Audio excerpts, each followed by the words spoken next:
barber. It's Evan and Tiki on WFAN, The Fan, 101.9 FM, and always live on the free Odyssey app. Picture this. It's the middle of February. It's 25 degrees out. We're months away from meaningful baseball. We're months away from meaningful basketball. The NFL season is over, and we're staring at the abyss. Now picture today. It's the middle of May.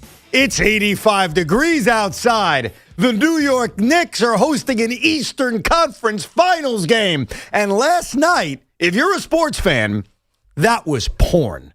Because you had an amazing drunk-as-hell Met game. You had a crazy back-and-forth Yankee game. And then you had an all-time game one of the Western Conference Finals. So there are moments where you need to look at the sky and say, we are blessed as sports fans. And today, last night, this afternoon, this morning, Tiki, it's one of those days. He's just so happy that the Mets are winning that he can't get out of his own way. You're feeling so good about yourself. You think it's that? Of course that's what it is. And I apologize. And the Mets are on a youth binge. Yeah. Because now they're bringing up Nick Morabito. That's some more right. speed on the base pass. And Juan Soto can stop playing defense and just focus on being a DH to get your ass in gear. I mean, you feel good. That's why you're saying that. Meanwhile, on Sunday, it's going to be 60 degrees. Oh, well, that's Sunday, okay? I mean, I don't know what Sunday holds. I don't even know what Friday holds. I know what today holds. And Sean points this out in my earphone. I apologize, but I also didn't give a rat's ass. There was also like a classic Game 7 in the NHL playoffs last night. Yeah, overtime. Congrats to the Montreal Canadiens. Congratulations. Who was playing? The Buffalo Sabres pulled the Buffalo Bills and lost dramatically. Nice. And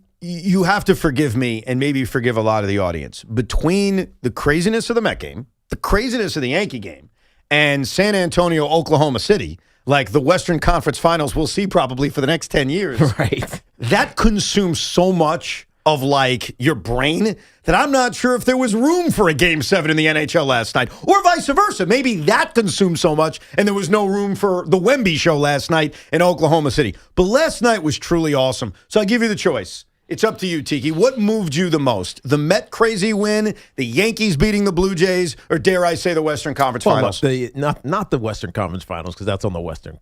It's the West Coast right now. Not technically. It'll be interesting if the Knicks take care of business tonight and look dominant like they did against Philly, like they did against Atlanta. Then we'll start saying, well, who do we want? Oh, by the way, Knicks fans were doing that last night because you're so thirsty for basketball. They haven't played in a week and a half. Right. That you're glued to Thunder Spurs. And there's no doubt in the back of your mind, or maybe the front of your mind, you're game planning. All right, how do we stop Wemby?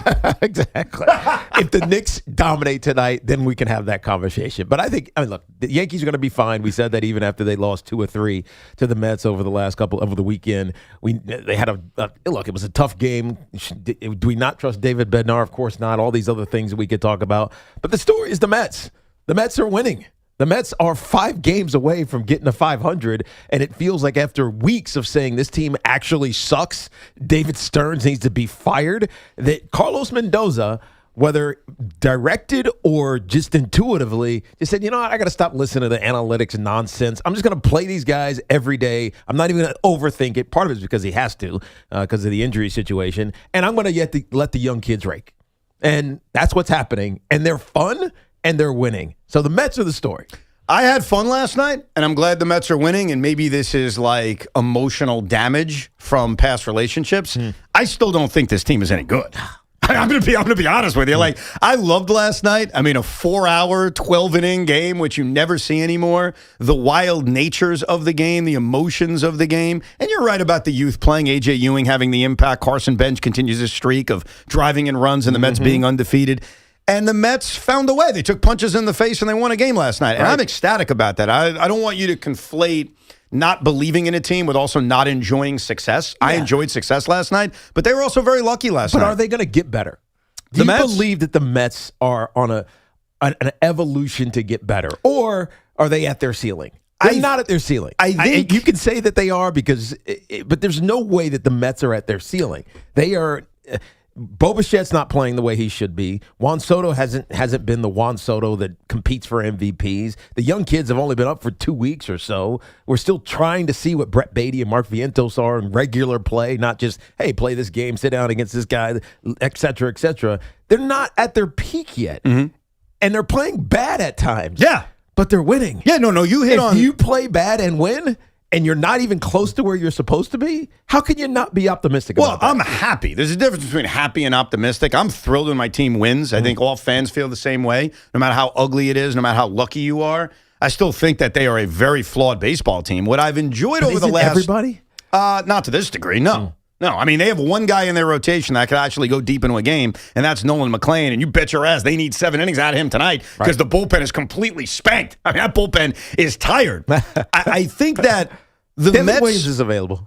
He will be available, yes. I think he's one of the 2 guys who may be available for tonight's game. I think you're right. The Mets faced a lot of bad luck earlier this season. We heard so much about it. Line drives right at people, things not going their way. They've had a lot of luck go their way over the last few days, and they've been able to take advantage of it. Last night, I thought they were going to lose 5 different ways, and they were able to make the plays. I mean, Brett Beatty makes a throw to second base that if it's a quarter of the inch to the right, hits the base runner and causes disaster, right? Mark Vientos makes a play at home. I've seen Met first basemen not make that play. So they're doing things, and they're doing things well. They're taking advantage of breaks.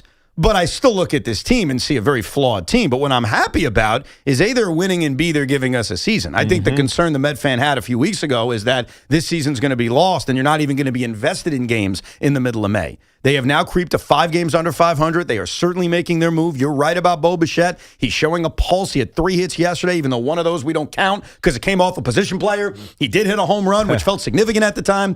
So there are things trending in the right direction.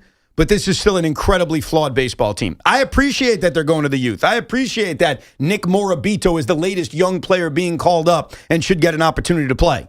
But I've learned, I'm an old man now, Tiki. I've learned the difference between hot streaks and legitimately being good. And? I don't think they're good. I mean, but my point I know I'm such a bad guy for saying that. I'm just being honest. My point is it doesn't matter.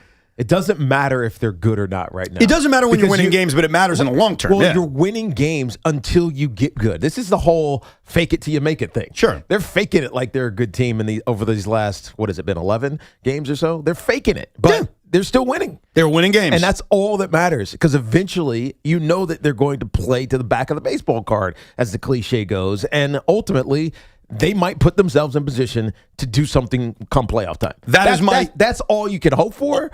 And the signs aren't great, but they're winning. Well, what I hope for is to continue to creep towards 500, keep this season relevant, and hopefully you get lucky and Lindor comes back sooner rather than later, and this team can start to become whole. Right. Like right now, their pitching is one of my biggest concerns. I said it before. Nolan McLean's going to start tonight. He's the only guy in the rotation who's really even capable of going deep into games. We saw Christian Scott yesterday only go 4 innings. Yeah. But don't be confused between me not believing in a team, but me also enjoying victories. I was ecstatic last night, like any Met fan. I was pumped up. Now, shift to the Yankees. I think there's some similarities in this regard. If you're a New York Yankee fan last night, you're ecstatic you won. How can you not be? You came back on Toronto after blowing a lead. It was a back-and-forth game. Nobody can get Jazz Chisholm out these days. The Magic Pants are working for him, and they have a lead. And then David Bednar, who blew the game on Sunday, comes back with a chance for redemption in the 9th inning. And I want every Yankee fan to be honest. Sean Morash is back. Sean, I want you to be honest with me. All right. 2 on, 1 out. 3-0 count to George Springer. What do you think is going to happen? Bednar is going to get the job done. No. No, hold on. I've been consistent about this. Come on. Sunday is more the anomaly of David Bednar. Last night's more the reality. The tightrope, nothing is easy, gave up the run. I had a feeling he was going to get out of it. I just did. It felt different. I didn't think he was going to blow back-to-back nights, and he didn't. Now, the splitter and the curveball, Springer might have bailed him out, but nonetheless, he got out of it. What really scared me was Vlad Guerrero coming up after that. That's the question. That's when I went, I forgot he was up next. Well, I think that sequence is what scared me. Because you're right about David Bednar and the fact that he's a tight rope walking closer. And that's okay as long as you get the job done. And for the most part, David Bednar has gotten the job done, though recently gives up the walk-off home run in Milwaukee, the blown game against the Mets on Sunday. Of course, yeah. But I'm sitting there as an IBO on this crazy Monday night of sports. And I'll be honest with you, I had no confidence. I thought he was going to walk George Springer And Aaron Boone was going to have to make the difficult decision of taking David Bednar out of the game, which is But then what are you doing? I forget who was warming up. Who was warming up at that time? I'm trying to remember now. It was Hedrick. That's right. It was Brent Hedrick, who he goes to all the time anyway. Yes. And I thought it was a combination of pitch count. He had pitched the day before. Like, he wasn't going to pull David Bednar and say, you're no longer the closer. But I think in the moment, if he had lost George Springer there, yeah, I think Aaron Boone was going to kind of press the emergency button. We're really good. And to the credit of David Bednar, and you want to say there was some luck involved? Sure. There was luck involved in the Met victory, too. There's luck in baseball. George Springer got super aggressive. I mean, George Springer bailed him out. Okay. It's like a 74-mile-an-hour curveball. Forget Looked like Vivas threw it. He was out 3-0. Yes, he was was. up 3-0 in the count. George I know. was. It's like, what are you doing? That's why I thought at 3-0, you ask me, he was going to walk him and he was going to be out of the game. Yeah. And we were going to have more of a discourse about David Bednar and his future. But to the credit of Bednar, whether it was luck or not, It was Springer wanting to be a hero, but keep going. he gets George Springer out, and then he's got to deal with Vlad Jr. It's not like he's out of it yet, and he gets Vladimir Guerrero Jr. out. So David Bednar escapes, and as a Yankee fan, you say to yourself, okay, all right, because that would have been a disaster. No. Like losing to the Blue Jays the day after you just lost back-to-back to the Mets in which you blew games, that would have been one of those gut punch losses, especially after a 2-7 road trip. Especially after you fought back with the Bellinger and obviously the Jazz Chisholm homers. I really think last night was the win of the year for the Yankees for multiple reasons. Now, we could bring up those couple games with the Angels that were crazy, but knowing what was on the line, bad year or not for Toronto, after what the Blue Jays did to them last year. Sure. And for the Yankees, after the game is tied, they give up the lead to battle back like that and get, literally 2 homers that were separated by inches. Yeah. Bellinger hits the top of the wall and then, Right. of course, hitting the fence. And get Bednar the day after pole. that. Jazz. I'm sorry. And Bednar the day after that blown save to go out there, tightrope, but get out of it. I think that's the win of the year for the Yankees. You're right, because David Bednar he's good at that. I'm going to get myself in trouble, get 2 on, give one hit, 1 walk, and then get myself out of it. He creates his own problem, which is frustrating. But as long as it doesn't happen, I mean, the Mets Subway Series, was that a high leverage, critical, so important moment? No, but you just fear that it's going to happen against the really good teams. And this isn't going to be the outcome. Do you trust David Bednar? Tepidly. Do you trust David Bednar to get big outs in October and lead the Yankees to a world championship? Being the closer, getting big outs while the Yankees win a world championship? Let me phrase it that way. Mm-hmm. I would say this. I trust them to the point of, outside of Mason Miller, I'm not sure who else I would trust anyway. No, and I think that's a good retort. I say that all the time. There's not a lot of great closers. You trust him more than the alternative. Right. Well, right now, what is the I alternative? do think as much as he gets himself in trouble and as much as it could be infuriating, David Bednar still has balls, even when he's of course he does. Got backed into the corner, and you saw it last night. He showed stones. The other positive, and this started in the Mets series, and it continued last night, is Jazz Chisholm is back. Jazz Chisholm. I mean, he has been raking. He was on base, I think, 9 times in the Mets series. Jazz Chisholm. He's wearing the pants. And that's the thing. So what Jazz did, and you may have noticed it over the weekend, is he had those really baggy pants. Yep. And it has now come out that he took Giancarlo Stanton's pants and he took Jose Caballero's bat. What? Yes. So what Jazz Chisholm has done. Bad I can get. Yeah. How the hell is he fitting in Giancarlo Stanton's pants? Have you seen him? I He have, doesn't but- fit in them. I mean, come on, Jazz. You don't like it? I mean, it's his style. It's his fashion. I thing. mean, they're baggy I as mean, hell. didn't he have a fashion show over the weekend? It raised, or last week maybe, raised a couple $100,000. Like, fashion is his thing. But whatever it takes to get his mind right and his mojo back, then God bless you, man. Dude, it's such Put a- on Aaron Judge's jersey if you want, for all I care. Well, that there may be rules against. I don't think he can come out in a 99, but he's wearing the magic pants of Giancarlo Stanton. He's swinging the magic stick of Jose Caballero, and Jazz Chisholm is making up for lost time. Because right now, he's playing like the guy you envision, which is why a week ago, because it wasn't even that long ago, when we were taking phone calls from Yankee fans, they got to bench him, they got to trade him, he stinks. And what I always say about Jazz, there are certain guys I feel this way about. The back of the baseball card is usually going to play itself out. Now, sometimes you fear, could a guy just have a bad season? Sure, it happens, especially in a contract year. Maybe a guy puts too much pressure on himself. But Jazz Chisholm, over the last 4 or 5 games, has been red hot. Right. Cody Bellinger tears at Yankee Stadium. And then the other thing is, and I have to whisper this when I say it, I cannot say it too loudly, Anthony Volpe's playing really well. Oh, I thought you were going to say that, Paul Goldschmidt needs to play first base. Wow, that's a different story, sure. But you don't have to whisper that. You can say that out loud and it's okay. I don't know. What do you do with Ben Rice? Well, he could DH. Until right? Giancarlo Stanton comes back. Giancarlo isn't back yet. Yes. Right now, the pants are being worn by Jazz, and Giancarlo's not walking through that door, so it's not something you have to worry about. But the Anthony Volpe thing, that's a developing story. Oh, of course it is. Because as much as starting to very slowly trust him again. I mean, he's hitting. He's hitting. To his credit. He's still doing that whole knee on the ground with the ground ball, and it worries me. He's more walking than hitting, but yes. Yeah. Well, he had 2 hits last night. He had 2 hits the day before. He's had 4 hits in the last 2 days. He's over 300 now. Yeah. 308. No, he's doing both, Sean. We have He to is be doing fair. both. That But doesn't mean you're anointing him. It doesn't mean you're saying he's the starting shortstop. We have to say it like it is. His and that's OPS why is over 1,000, dude. Yeah, he's also Small had sample he's size. also had the Of worst course at it's a bat in small the sample last 3 size, days but- that cost him a game. Say it one more time. He's had the worst at bat in the last 3 games. It's cost him a game. So Which at bat was that? Saturday night against Luke Weaver. I don't remember that at bat. It Oh, was yeah. Struck him out. worst. That's right. That was great. So let's see it more than 2 days here. No, I'm just this is why I had to whisper it, Tiki, because people get offended.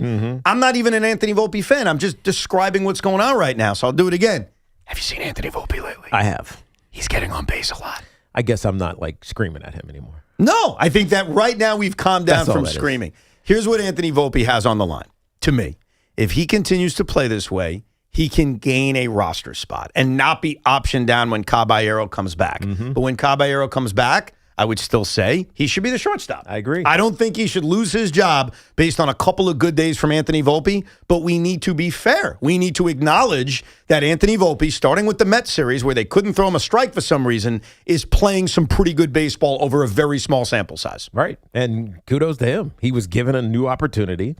He wasn't guaranteed to come back and just play shortstop. As we talked about, it's Jose Caballero's job right now. But in his stead, Anthony Volpe, over the last couple of games, has done exactly what he should have done, and to keep himself up here. So Met fans and Yankee fans, are we in good moods now? And Met fans, are you buying what they've been doing over the last few days as they have creeped a little bit closer to 500? We'll get to your calls coming up. 888-808-1019. Same with the Yankees as they win a game last night that had to scare the crap out of you, especially when David Bednar is behind George Springer with 2 on and 1 out. We'll get to that. We got a lot of Knicks talk coming up, including the great Carmelo Anthony, who will join the show a little bit after 1 o'clock. Toll-free number is 888-808-1019. You hear that Yankee sound, it means it's time for the Yankee Turning Point of the Game contest. The first call to correctly identify yesterday's turning point at 866-540-WFAN. Receive a $100 Wendy's gift card. It's from our friends at Wendy's. Eat great even late at Wendy's. It's all from your flagship station for Yankee baseball, The Fan. It's official. Fanatics Fest 2026 is back at the Javits Center in New York City this July 16th through the 19th. The first lineup of talent has been announced, featuring some of the biggest names in sports and entertainment, including Tom Brady, Kevin Hart, Jay-Z, Travis Scott, Aaron Judge, Kevin Durant, Jalen Brunson, Karl Anthony Towns, Mike Tyson, Cody Rhodes, Rhea Ripley, Diana Taurasi, Josh Hart, and many more. The world's #1 sports fan festival is back, bringing fans closer to the athletes they love through live moments, photo ops, autographs, and unforgettable experiences. Tickets are on sale now at fanaticsfest.com. Our friends at Town Fair Tire remind you that at Town Fair Tire, you always get the guaranteed lowest price on name brand tires from Connecticut to Maine. Nobody beats Town Fair Tire. Nobody. And this portion of the program is sponsored by Total Orthopedics, the experts at getting you back to being you. Total Orthopedics is expanding across Long Island and New Jersey, with offices coming up Babylon, West Babylon, Comac, and West Orange. From sprains and broken bones to complex sports injuries, they're the experts at getting you back to being you. Visit TotalOrthoSportsMed.com today. It was also sponsored by Ray Katina, Mercedes-Benz of Edison. Summer starts behind the wheel of a Mercedes-Benz at the Mercedes-Benz of Edison Memorial Day sales event. Shop over 600 new and pre-owned vehicles. Experience Ray Katina customer service, and you'll see why Mercedes-Benz of Edison earned the 2026 Mercedes-Benz Dealer of the Year by Cars.com. The Eastern Conference Finals are set as the Cavaliers will come to the Mecca for a Game 1 showdown. Tonight with the Knicks, New York is 4 wins away from making an NBA Finals for the first time since 1999. Will Cleveland keep them from taking their next step in their journey? The latest breaking Knicks news. The biggest Knicks opinions. and the most trusted voices delivering them all live here. Your home for New York sports is 101.9 FM WFAN. Hi, this is John Starks. At John Starks Kia, we don't play games. No gimmicks, no tricks, no hidden fees, no surprises. Score our John Starks special this month. A Kia Sportage for just $333 a month with just $3 due at signing. That's right, all threes. It's my favorite number. What we say is what it is, period. See you at John Starks Kia in Queens. 36-month lease excludes tax, title, and MV fees. No security deposit required. 10,000 miles per year. Expires June 1st. You look like you could use a refresher, a Dunkin' refresher. Try Dunkin's delicious black cherry or berry acai refreshers. One sip and you'll feel refreshed. There's so many delicious flavors like mango, pineapple, or strawberry dragon fruit. So whether you're powering through your day or just pulling up for a little treat, make it a Dunkin' refresher. Dunkin' refreshers, they're the perfect summer pick-me-up. Dunkin' refreshers are fruit-flavored, contain 0 to 1% fruit juice. Terms and exclusions may apply. Welcome to 215 Maple Drive. We just put this property on the market. Love the crown molding. Oh, wait until you see the walk-in closets and the bathroom tile. Does it have Verizon Fios? 100% fiber internet? No Fios, but it looks like it's got cable. Let's check out the kitchen. No Fios? Yeah, no thank you. Don't you want to see the rest? Okay, bye-bye. Get Verizon Fios, because when you're moving, it's 100% or nothing. Witness history at Citi Field on Saturday, May 30th, as Lee Mazzilli and Bobby Valentine are inducted into the Mets Hall of Fame in an on-field ceremony before the 4:10 p.m. game. Don't miss this special day. Get your tickets now at Mets.com/tickets. Pump up the volume. Business moves fast.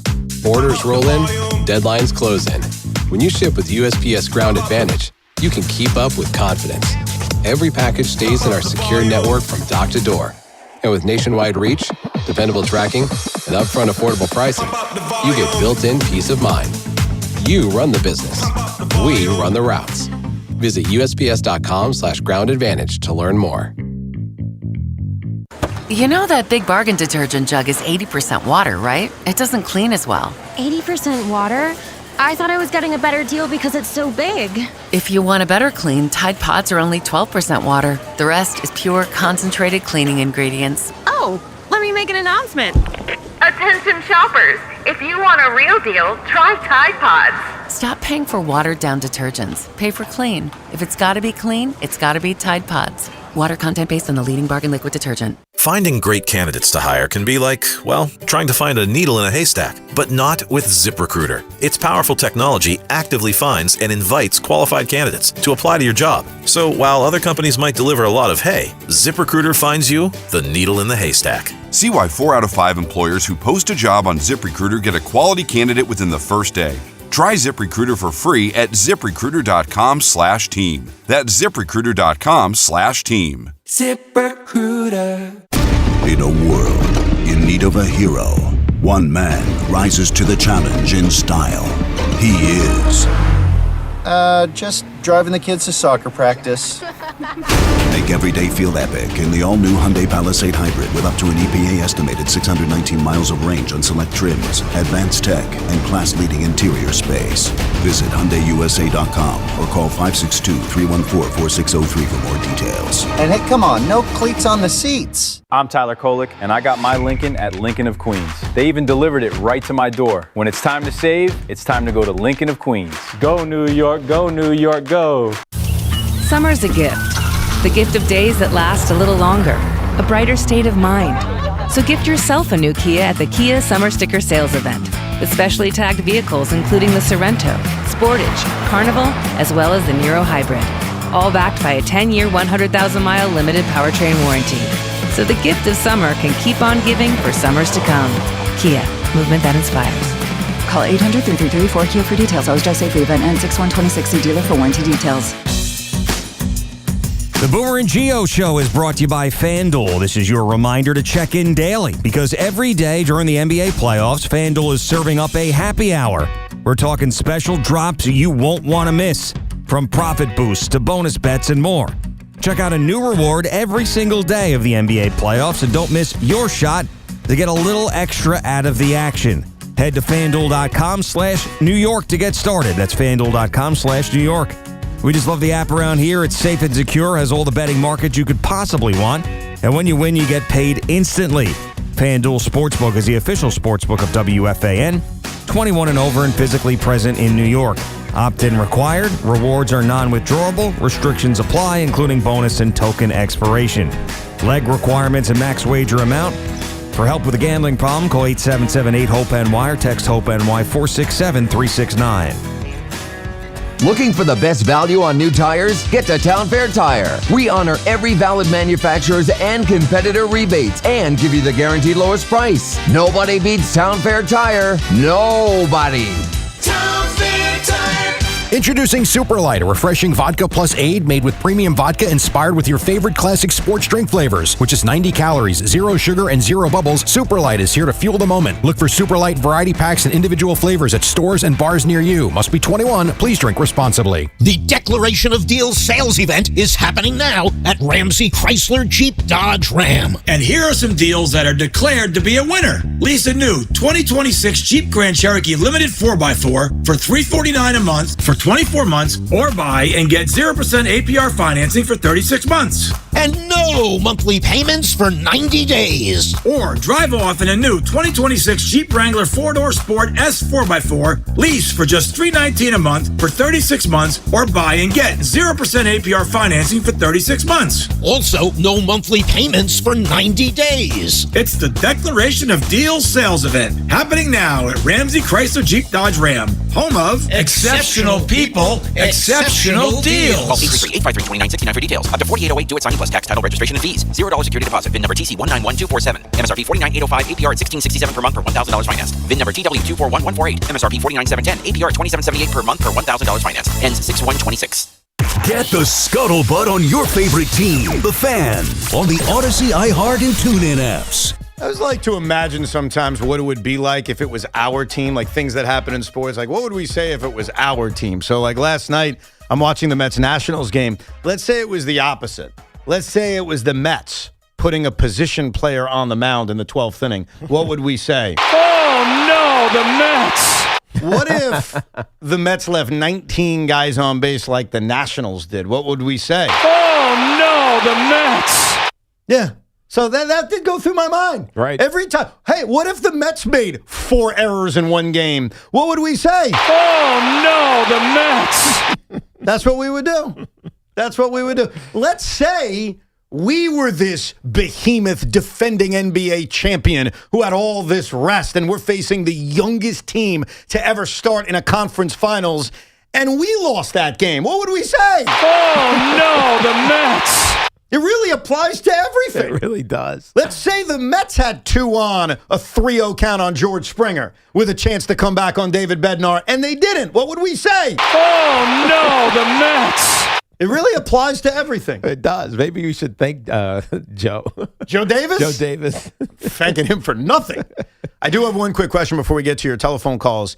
We mentioned that Jazz Chisholm has confirmed he's wearing Giancarlo Stanton's pants. You can see it. He has them rolled up. It's like the roll in the front like you did when you buy 2 sizes too big for your kid. Yeah. Or when your kid tries to put your clothes on. Exactly right. And he's also confirmed that he's using Jose Caballero's bat, and it's been magic because Jazz Chisholm has been red hot over the last 5 days. Did you ever do anything like that to try to get going? I don't think so. I was very, not superstitious because I don't believe in that stuff, but just I had a routine. And so it was always the same. Same type, same shirt. Didn't matter if it was cold or hot, whatever. I was very routinized. But it was different. We're playing once a week. I was going to say, it feels like baseball is so like... You don't have time to tinker. Yeah. Whereas in baseball, you can tinker. Let me try this. Let me do this a little bit differently. Right. It didn't work today. I'll go back to what I did yesterday. Let me try something else on Wednesday, Thursday, Friday. Like, you can tinker. The most Football, famous... you can't tinker. The most famous superstition was the golden thong. You were familiar with the golden thong? Yes. That was a Yankee thing. Was that created by Giambi, Sean? I don't know if it was created by him, but Giambi was like the... I was going to say the... Never mind. He was the wearer of the golden thong. You can just say it. Like, what were you going to say? The banana hammock wearer? I was going to say the ball wearer of it. Forget it. Nice try. Yeah, he was the guy. And so I think that when guys were slumping, they would go to this golden thong thing. Yeah, shiny golden thong. Yeah, and it would sometimes work. Jazz is a lot more PG with this. He's just like, I'm going to wear giant pants. That's what I'm going to try to do. Well, you don't know what's underneath those. That's a good point. Let's get to your calls, 888-808-1019. We got a lot of Knicks talk. We'll get you set for Knicks-CAVS tonight at Madison Square Garden. The great Carmelo Anthony will help preview it for us. He'll join us coming up a little after 1 o'clock. Let's kick it off with Joe in Cranford. What's up, Joe? Evan, I believe it's time for a McClain-Schlittler season comparison. Do you really want to do that? I do. Well, here's what I said yesterday, Joe, before I give you any stats if you still want it. I am calling for a ceasefire because I think Nolan McClain has been outpitched by Cam Schlittler on every level over the first 9-10 starts of this season. And so it is a disservice to really anybody to keep comparing them until they give us a reason to compare them. Does that make sense? Well, it does, except that it would not be a ceasefire. It sounds more like a surrender. Well, look, Nolan McClain can go out today, throw 7 2/3, 8 strikeouts, maybe a walk or so, maybe 1 run or none, and then you can start having a conversation again. Until he puts together. No, I don't even think it's not. No, I'm talking about just the start. No, but then he's got to do it time over time over time. I'll tell you where I disagree with you. And this may sound like a cop-out. This may sound like I'm defending Nolan McClain. You're copping out all the time. No, I'm being honest. I call it like it is. This isn't about Nolan McClain. Nolan McClain has made 9 starts. He's pitching to a 2.92 ERA. He is fine. He's been really solid as a rookie. This is about Schlittler. The guy's on another level. I know, but it's not about McClain. It's about Schlittler. No. Schlittler is not coming back to earth. That's my point. Or coming back to the mean. So right. No, it's not because this is his mean. Like this is Cam Schlittler. It is what he is. He is what he is. He's the best pitcher in baseball. I'm saying in order to continue having this conversation, yes, you're right, especially in the American League, because I think Ohtani's been unbelievable this season. But in order to continue the conversation, I'm not talking about Nolan McClain or anything relative to Cam Schlittler. I'm saying just to even have the conversation, Nolan McClain's got to have a dominant, lengthy start. And he doesn't get those all the time. If he does it, at least we can start thinking about having the conversation again. We put ourselves in a tough spot as Met fans because we talked McClain up versus Schlittler, and I think Nolan McClain has been good. Like if you ask me, hey, can you define Nolan McClain through 9 starts? I'd say he's been good. He's got a 2.9 ERA. He's had some really good starts. He's battled through some starts. He hasn't been perfect. The difference is Cam Schlittler has a 1.35 ERA. He has a whip that's microscopic. He doesn't walk anybody. He's striking 1 million guys out. Like, Cam Schlittler's the best pitcher in baseball right now. He's the Cy Young right now. So then that's why it's a ceasefire or a surrender, whatever you want to call it. Now, it's more surrender. Can the card change? Like, can Cam Schlittler start to struggle and Nolan McClain be otherworldly? Of course. Like, this can become a debate again, but right now, in May of 2026, it's a stupid debate. Right. Well, I would also so I'm not going to engage in it because you guys are well ahead. Well, hold on. It's a stupid debate, but I think we also need to understand we're allowed to each have an awesome young pitcher, too. It doesn't mean just because Cam Schlittler exists that Nolan McClain can't get there. Oh, no. We both have very good young pitchers. It's just the requisite, let's use that word, debate of who has it better between the Mets and the Yankees is why we're having this conversation. Again, this is not a serious conversation because there is no conversation. But it is what Met and Yankee fans do to each other. It's very similar. Excuse me, let me just say this. This is no different than the Aaron Judge, Pete Alonso debate. Well, no, I would say it's Mickey, Willie, and the Duke. Like, Willie was better than Mickey. We all knew that, but Yankee fans needed to fight that. But come on, Willie Mays, of course, was better than Mickey Mantle. Please don't take the 75-year-old phone calls that are about to be elicited based on that. I'm thankful there's a fullback. What were you going to say now about Schlittler versus McClain?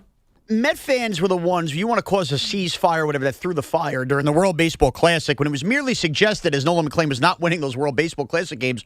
Boy, if they had Cam Schlittler on the team. And it was Met fans who went nuts saying, how dare you even compare the two? Which is why it's hard to sit back and go, you're surrendering now? You're surrendering now? I think you need to be fair about what you're seeing. So through their rookie seasons, and even though it wasn't technically McClain's rookie season, but through his first portion of pitching in the major leagues, I think there was many reasons to believe Nolan McClain was going to be better than Cam Schlittler. Better, but it wasn't insane to compare the two. That's fine. As of now, through 10 and 9 starts, Cam Schlittler's been far better. So I can read you the stats if you want, but I can tell you right now, Schlittler's got him beat on every single metric. Yep. I mean, he's been unbelievable. He's been the best pitcher in the sport so far this season. And hopefully for your sake, it continues. And hopefully for our sake, I'll end this conversation with a positive. These guys just stay healthy. Yep. Because they're a joy to watch. Mm-hmm. And in the case of McClain, the Mets really need him because he's the only guy in the rotation capable of going more than 7 innings. Al is in New Jersey. 7. What's up, Al? 7. You mean hey, guys, how are you? 6. Yeah, what's up, man? What's up, dude? Hey, guys, how are you? Evan, I got my old Richard Jefferson jersey all dusted off, ready for a night out. Let's go, baby. I like it. Let's do this. Tiki, I'm very thanks for the concern yesterday. I happen to be I'm a Giants fan also, so I have seen 2 championships. Yeah. Even though the other teams I root for are the Mets and Nets, you know, they only brought me grief, but Right. I have seen 2 championships. So I was right. That. So I was right. You are a Giants fan. Fantastic. Interesting, yeah, Tiki, interesting story. I wonder if I'm the only one like this. My dad used to drive us around Sunday afternoon, and we used to listen to WFAN, listening to the Met games, and I became a WFAN fan, meaning whoever was on the fan at that point, meaning the Mets, the Nets, the Giants, and the Devils. I became fans of all those teams, interestingly enough. I wonder if I'm the only one like that. That is interesting. I bet that influence certainly had an impact. It had to have. It'll be easy to find out. We just have to ask all 97 Net fans if FAN was an influence. Exactly. So continuing with my 2015 theme over here, the one thing that the Mets lineup lacks right now, we have some good young, like they used to call them like Punch and Judy hitters. I sound like I'm dating myself like that.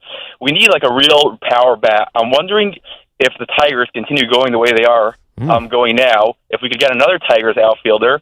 How about Riley Green to add to this lineup? I don't see it on 2 levels. Number one, I don't think Detroit's trading him. He's like in the prime of his career, and I think he's under team control for about 3 more years. And so even if Detroit just has a bad year, which could happen, I doubt Riley Green would be one of the guys they're trading. And number 2, the Mets have outfielders. In fact, the Mets earlier today called up Nick Morabito, another one of their young outfield prospects. And so they actually have, believe it or not, too many outfielders to the point where Juan Soto may end up DHing. Yeah. I hate to say Riley what Green they... is 2 more years of ARB.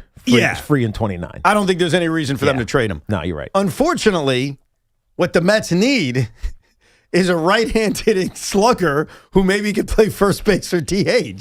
Oh, wow, that's amazing. Wonder where you could get one of those guys. Well, you could argue they already have it in Mark Vientos. Well, you could, but someone who's established and done it for, I don't know, say like 7 years or so. Yeah.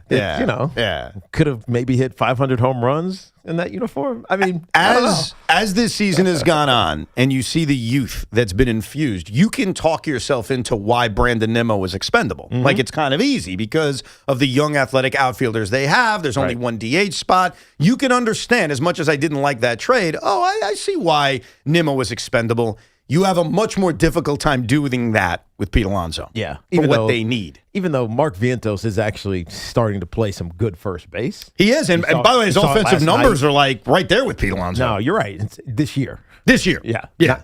But again, he's still young. He's still figuring it out. But more importantly, and we briefly hit this in the first segment, he's starting to get the play. I don't even know if we brought it in the first segment. Vientos? I think we had this off air. He's not getting matched up based on lefty right. No, he plays every single day, and that's finally what Mendoza decided to stop doing. No, he didn't have any other options.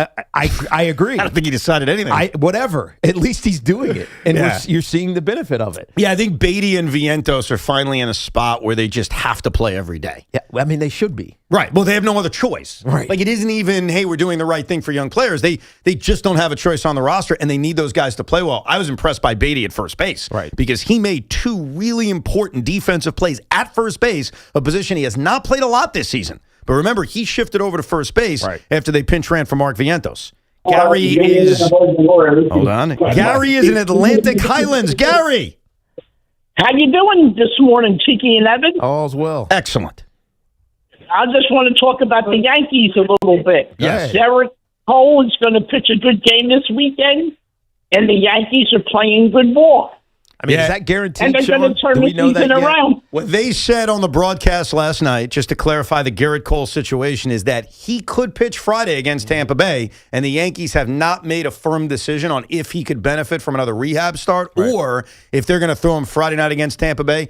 Based on the way Cole's throwing the baseball in the minor leagues and his pitch count and the way he's stretched out, I would absolutely pitch him Friday night. I see no reason why Garrett Cole should not take the baseball in what is kind of a fun atmosphere, right? Yankees, Rays, Yankee Stadium, Garrett Cole's return from Tommy John. What does a Ryan Yarborough, Paul Blackburn piggyback spot do for you? I don't know. Blackburn was okay last night. No, but I'm just saying, if he's going to make one more rehab start and it's only 4 or 5 innings, just make the rehab start versus the Rays and hope for the best. I think that it's bigger than even that, Sean. I think they gotta win this. They gotta win the series, dude. I understand that, but my point is, even in a rehab start, in theory, even if it was last one, I have more confidence in Garrett Cole there than I would whatever they're going to formulate. I agree. That's why we're going to learn a lot about if the Yankees truly are different. If the Yankees are really leaning into the urgency of the moment. We're leaning into kicking ass because that's a big game, right? And the reason I say it's a big game is you remember last year.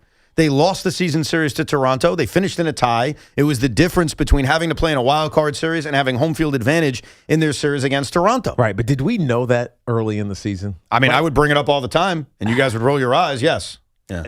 I do it all the time. I don't remember where Toronto – I remember where the Yankees were. I don't remember where Toronto was at this point. I could just tell you at the beginning of the season, I thought they were going to be the biggest threat to the Yankees, and I always remind you guys it's annoying, and I'm like a gnat annoyingly saying it, but tiebreakers matter. Of course they do. The Mets made the playoffs and missed the playoffs based on back-to-back years of tiebreakers, and the Yankees didn't have home field advantage last year and have the best record in the American League because of a tiebreaker. And it particularly it's obvious hurts now when it's a division opponent. Yeah. Because you play them a lot. So if you're playing Tampa and you're already coming off losing to them in Tampa a month ago, if you believe in an urgency, and I believe in urgency, I think we all should believe in urgency, that how could you possibly convince yourself that Garrett Cole, coming off rehab or not, should not be the guy taking the baseball Friday night against Tampa Bay? I agree.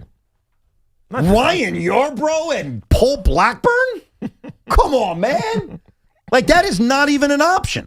So if the Yankees are serious... It is. It's just not a good one. It's not a good one.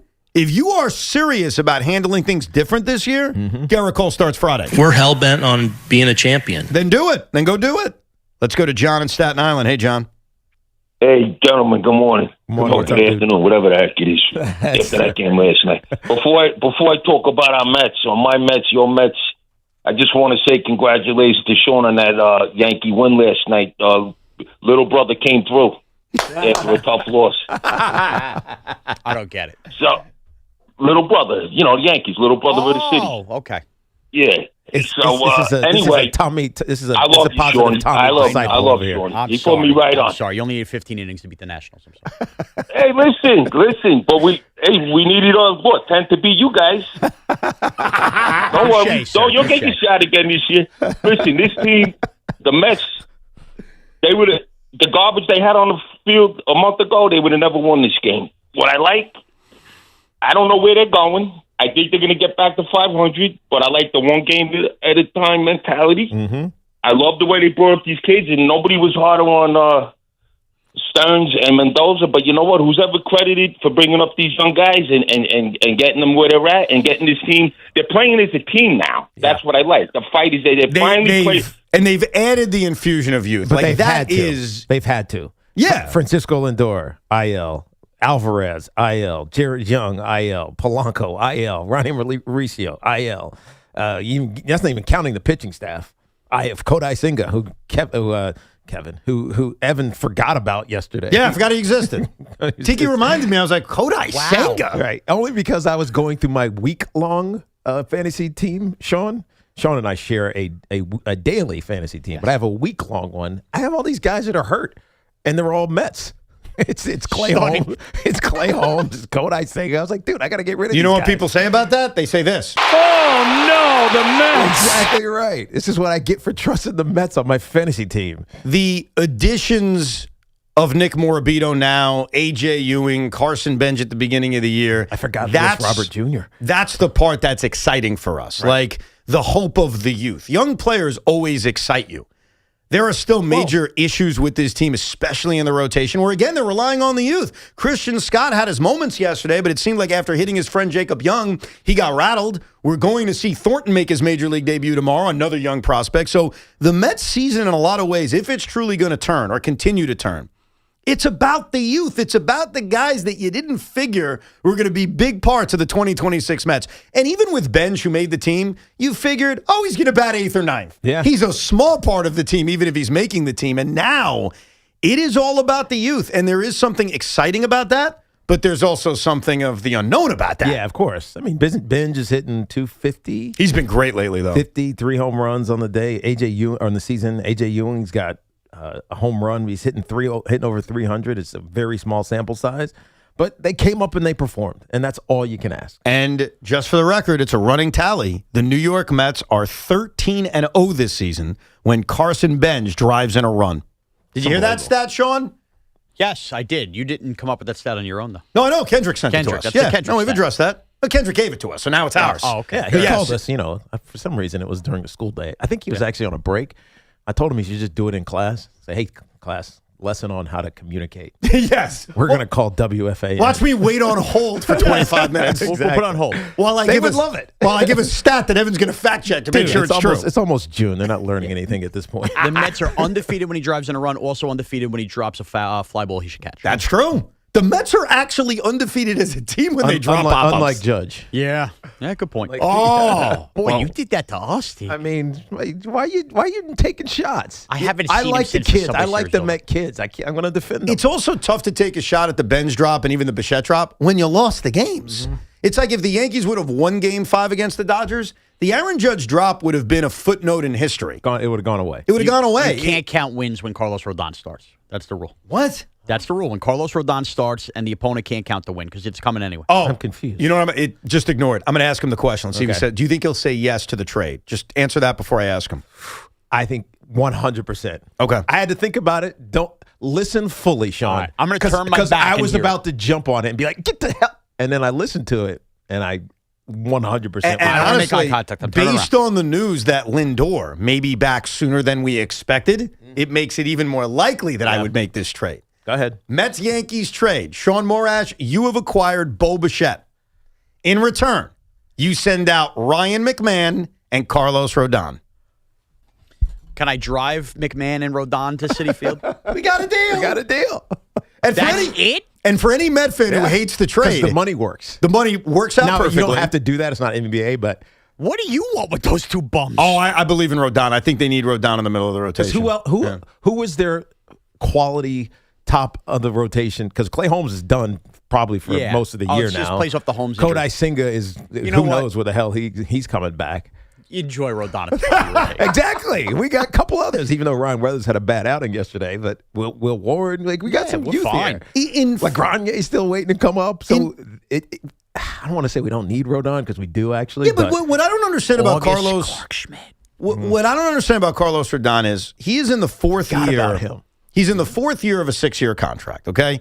Year one, disaster, right? We all agree, unmitigated, first-year disaster for Rodon.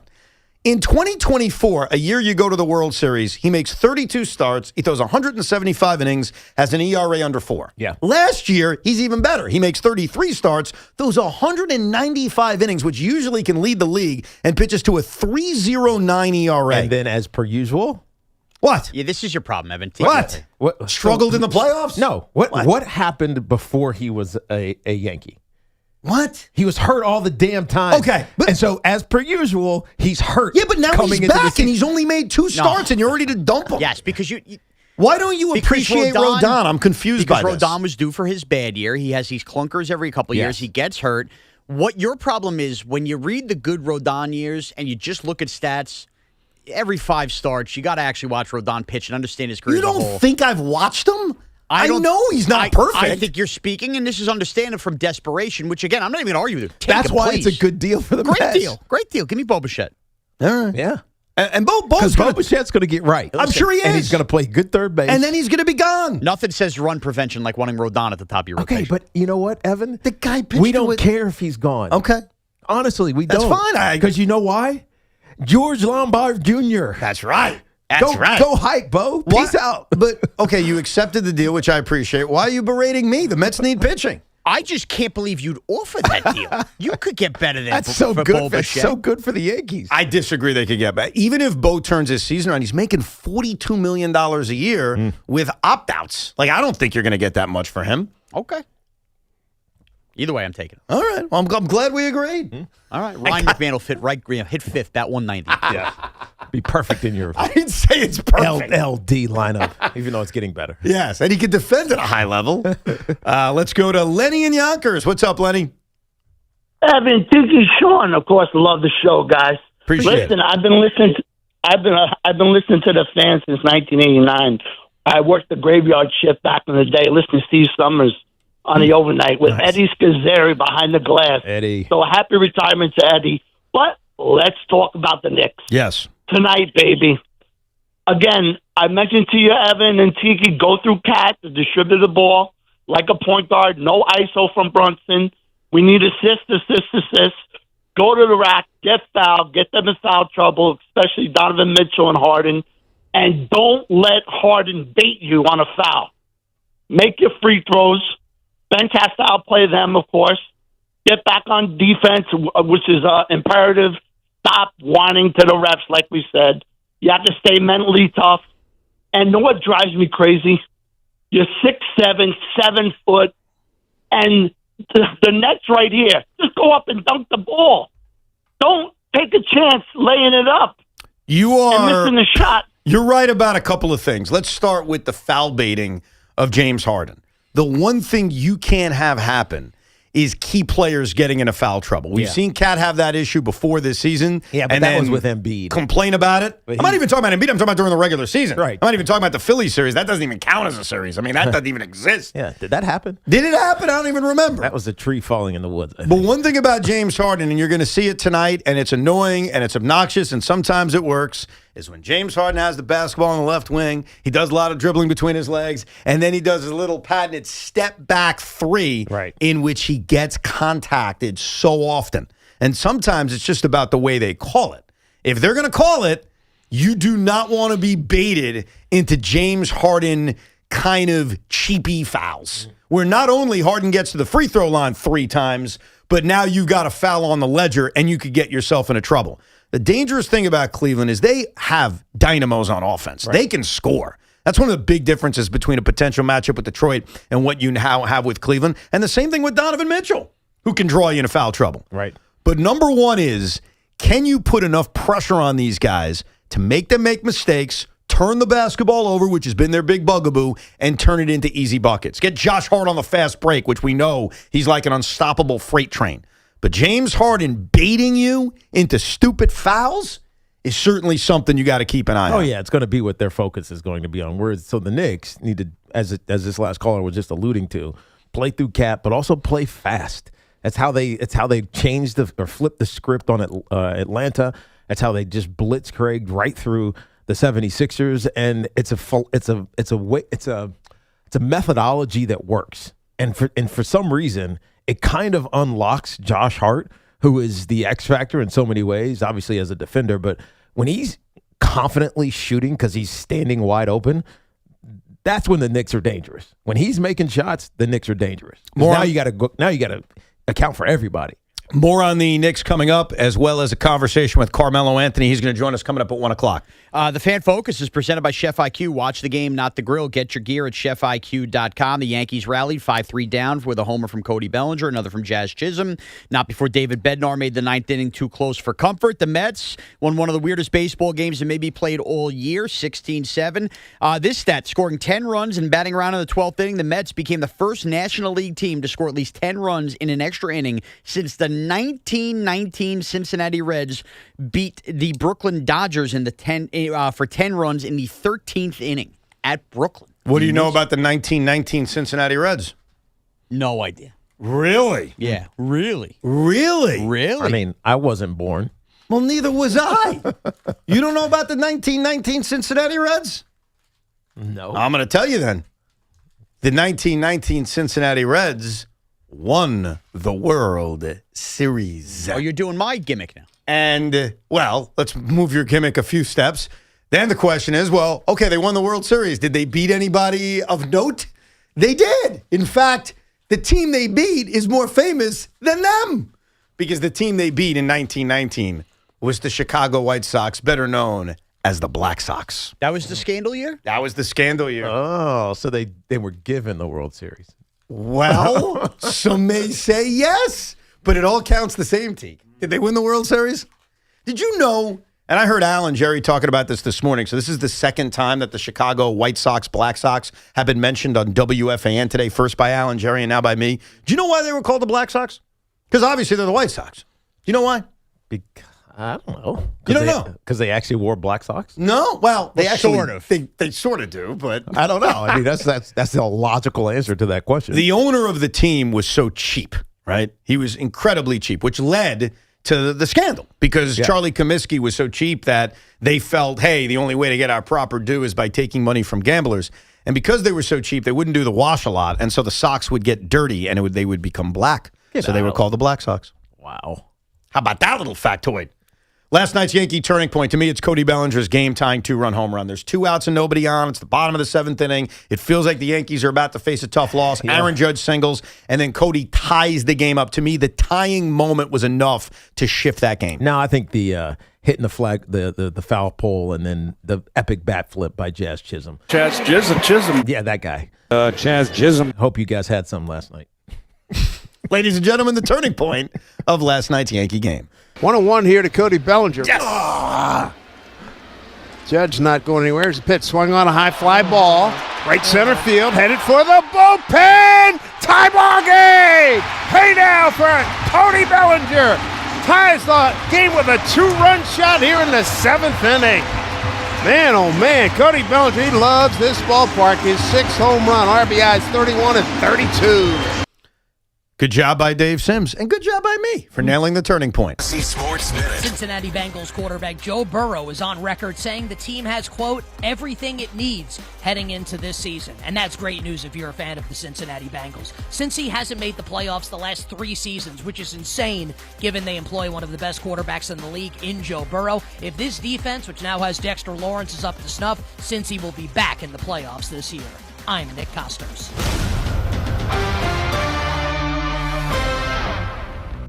This is the story of the one.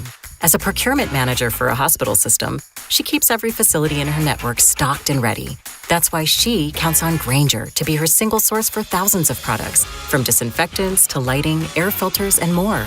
And with fast, dependable delivery, Grainger helps her keep every facility stocked, safe, and running smoothly. Call 1-800-GRAINGER, click Grainger.com, or just stop by. Grainger, for the ones who get it done.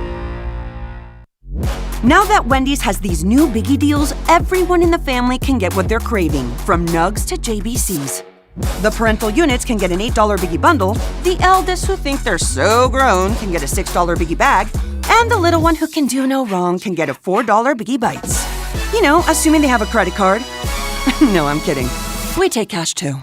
4, $6, and $8 biggie deals for the whole family. Only at Wendy's. Price and participation may vary. Single items at regular price. Prices may be higher in Alaska, California, and Hawaii. At Uline, they know going the extra mile takes hard work.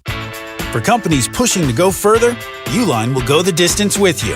24/7, they answer the phone to get you the shipping and industrial supplies you need. Business can move fast. Unexpected large orders, adverse weather, new safety guidelines, and changing economic trends. Uline works hard keeping 41,000 items ready to ship, minimizing detours on your way to the extra mile. Visit uline.com. The Colonel's cooked up a new $10 bucket of the day just for you. Monday, 24 nuggets for $10. Tuesday, 8-piece fried chicken for $10. Wednesday, 10 wings for $10. Thursday, 8 tenders for $10. Friday, 24 nuggets for... Ooh, you guessed it, didn't you? $10. The $10 bucket of the day deal. Every weekday. Only at KFC. It's finger-licking good. Prices and participation vary while supplies last. Not available on third-party ordering platforms. Tax extra. The all-new 2026 Mazda CX-5 is designed to give you more of what matters. More passenger space and headroom for greater comfort. More cargo space, a lower lift-in height, and a standard power liftgate on every model. More connectivity with Google built-in integration, plus Apple CarPlay and Android Auto. Balancing style, advanced technology, and craftsmanship in a family-friendly SUV that delivers exceptional value. Get more with the all-new 2026 Mazda CX-5, the smart choice. Visit your local Mazda dealer or MazdaUSA.com. MSCCruises.com. MSC Cruises Memorial Day sale is here. For a limited time, get up to 40% off cruises plus kids sail free. Experience MSC Cruises' signature blend of European style and American comfort, from global flavors to Broadway-style shows and more. Book your next holiday to must-see destinations like the Caribbean, Alaska, and beyond. MSC Cruises. Let's holiday. To book, visit msccruises.com or contact your travel advisor. Restrictions apply. Ships registered in Panama and Malta. Hi, I'm Patty, founder of Awesome Text. I started with a big idea to give old clothes a new life by turning them into recycled fibers and threads. Everyone told me that this was going to be impossible, but Chase for Business believed in me. They gave me a lot of guidance from the beginning. Get financial guidance from bankers in the New York community and convenient digital tools all in one place. Learn more at chaseforbusiness.com. Make more of what's yours.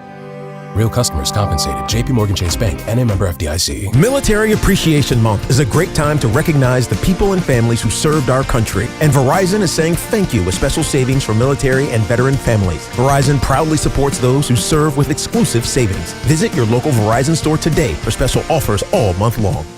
Don't just watch the biggest soccer moment of the summer, experience it in New Jersey. Win a trip to American Dream, steps from the action, and access the ultimate fan celebration. From beaches to boardwalks, theme parks to wineries, New Jersey has it all. Enter now at odyssey.com/NJ.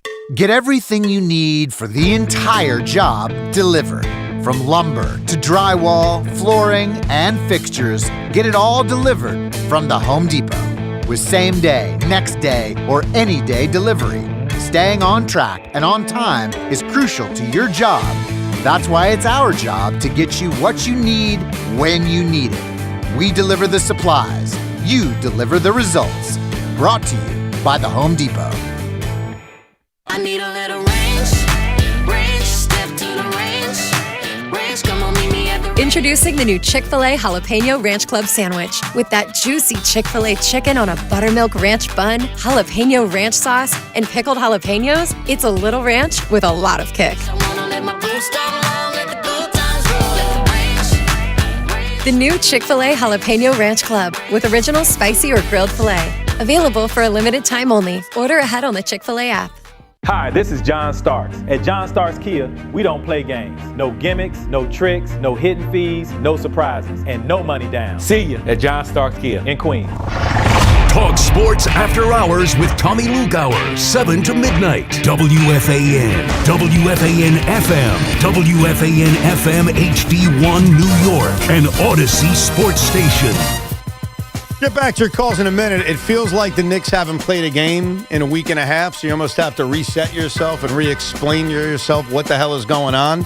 And what the hell is going on is that the Knicks, for the second straight year, are in the Eastern Conference Finals. And for the second straight year, are in the Eastern Conference Finals as the favorite. For the second straight year, they're in the Eastern Conference Finals with home court advantage. Yeah. And you never know how often these opportunities will come. During the Jalen Brunson era, they seem to be often. I mean, this is 4 consecutive years now of being in the second round or later of the postseason. So it's become commonplace, but you don't know if this is the last opportunity. And so my dear friend and former partner, Joe Beningo, said something the other day that was very powerful, but I kind of think very true about the state of the New York Knicks as they head in to the Eastern Conference Finals. I always love Joe B's perspective. And you know he's not trolling. Of course. This isn't me saying he's it. A fan. It is a diehard Knicks fan. So here's clip 1 of Joe B making it very clear that they have to win this series against Cleveland. I know it's been a while, Sean. Get it up. If the Knicks don't get to the finals and beat the Cavaliers, it would be one of the great disasters in the history of this franchise. There's no other way to say it. There really isn't. By the way, I just realized that when I said the show notes, it's been a while. Get it up. I meant the pot, like so people could hear it. Just want to make that clear. So you hear, this is a disaster if the Knicks don't beat Cleveland. But Joe B wasn't done yet when he said it would be a disaster if they don't beat Cleveland. Knicks got to win. I don't know how else to say it. Knicks have to win this series. If they lost this series, it would be worse than the Charles Smith Memorial. It would be worse than the finger roll with the Indiana. It would be worse than the bench incident against Miami. It would be worse than last year the way they blowing that 14-point lead in the last 4 minutes or whatever, and then watching Halliburton hit that shot that goes, basically up to the ceiling and comes down through the basket. Do you agree with that? That is, he's telling you that's every heavy, disaster in Knicks history, this would be worse by not beating Cleveland. Yeah, but I love Joe, but that is a recency bias emotional response to this series. Because a month ago, before the regular season ended, and maybe even in the first week of the postseason, you would not have thought the Knicks were that team that were supposed to be in the NBA final. You just didn't think that. This is a 7-game bias that Joe B is now looking at and saying this team is supposed to get to the NBA final. But when the season began, they were one of the favorites. It's not like they came out of nowhere. And then as you watch the season, you're like, okay, they're good, but what the hell was that? But it doesn't necessarily change your expectations, even if you aren't as good as maybe you had hoped, or you're struggling in the middle of the season. But this isn't an end all be all moment for them. I kind of see where he's coming from, and I'll tell you exactly why. It's the same reasoning I always give to my team and other teams, which is I don't know if I'll ever be back. I don't know what the East looks like next year. I don't know if guys are going to be healthy. I don't know what the hell happens. I don't know if I'm in this situation. The New York Knicks are in a situation in which they are hosting the Eastern Conference Finals as a far more rested team.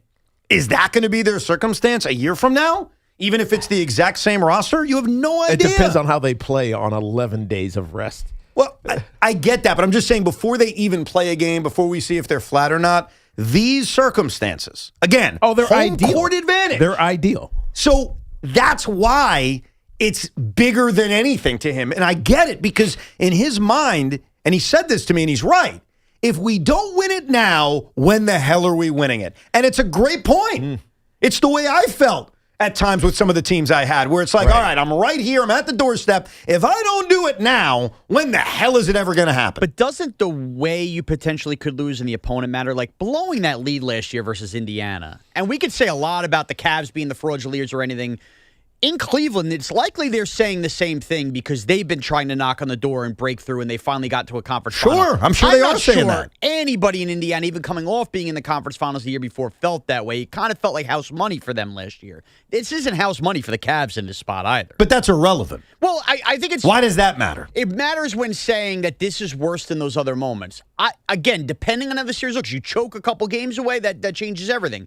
But if this is kind of like a back and forth, ho-hum, the Knicks have had their moments, the Cavs have had their moments, and the Knicks lose 6 or 7, is that really worse than losing to the Pacers last year and collapsing? Really? I don't know about that. I think based on the current state of the team and how you feel about this team, yes. Like in terms of the pain of the loss, probably not. But in terms of where you are right now and how good you think you are, then yes. And the other thing you got to keep in mind is the age of these players. Jalen Brunson is 29 years old. Karl Anthony Towns is 30 years old. Josh Hart is 30 years old. Mikal Bridges is 29 years old. They're all in that same range, which is 29 and 30, which is your prime, but you're also getting towards the back of your prime. But doesn't that speak to why last year was really bad? It speaks to why they have to win this year. Forget last year. Now this year. Because they are set up better this year than they were even last year, despite how brutally they lost in game 1. Like they're set up to win. Right, they're better now. They're a bigger favorite this year than they were last year. They're healthy. I mean, assuming OG is fine, but they're better now than they were a year ago. Yes. And it's not even a question. And while you don't want to look ahead and project what next year or the year after is going to look like, because the Knicks should be good for a while, are they going to be this good? Are they going to be set up like this? Are they going to be fortunate enough to be healthy? Are they going to have home court advantage in the Eastern Conference Finals? What does the rest of the Eastern Conference even look like? Right. You never know. The landscape of the NBA changes so quickly. So sometimes with Joe, you could think it's hyperbolic, but I think when you really think about it, he makes a lot of sense.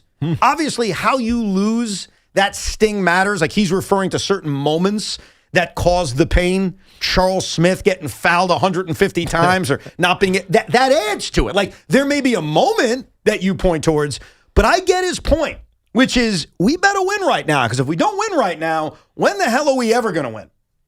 I totally get that aspect. Other than right now, next year it would be the obvious answer, but you don't know what next year is going to look like. We don't know what next year looks like. You don't know what other teams next year look like. 1,000%. The Pistons add another piece and get better next year. And you also don't know Indiana. about your own luck. Oh, of course. Like right now, despite the OG injury, he's listed as probable today. He's playing today. So he's healthy to play. The Knicks have a clean injury report. They're playing. You have no idea a year from now or 2 years from now if it's the same thing. Right. So I totally agree with Joe's point, which is why right now, if you're a Knicks fan, it's like the most exciting time to ever be alive. But it's also nerve-wracking because it's right there in front of you and you have to seal it. Right.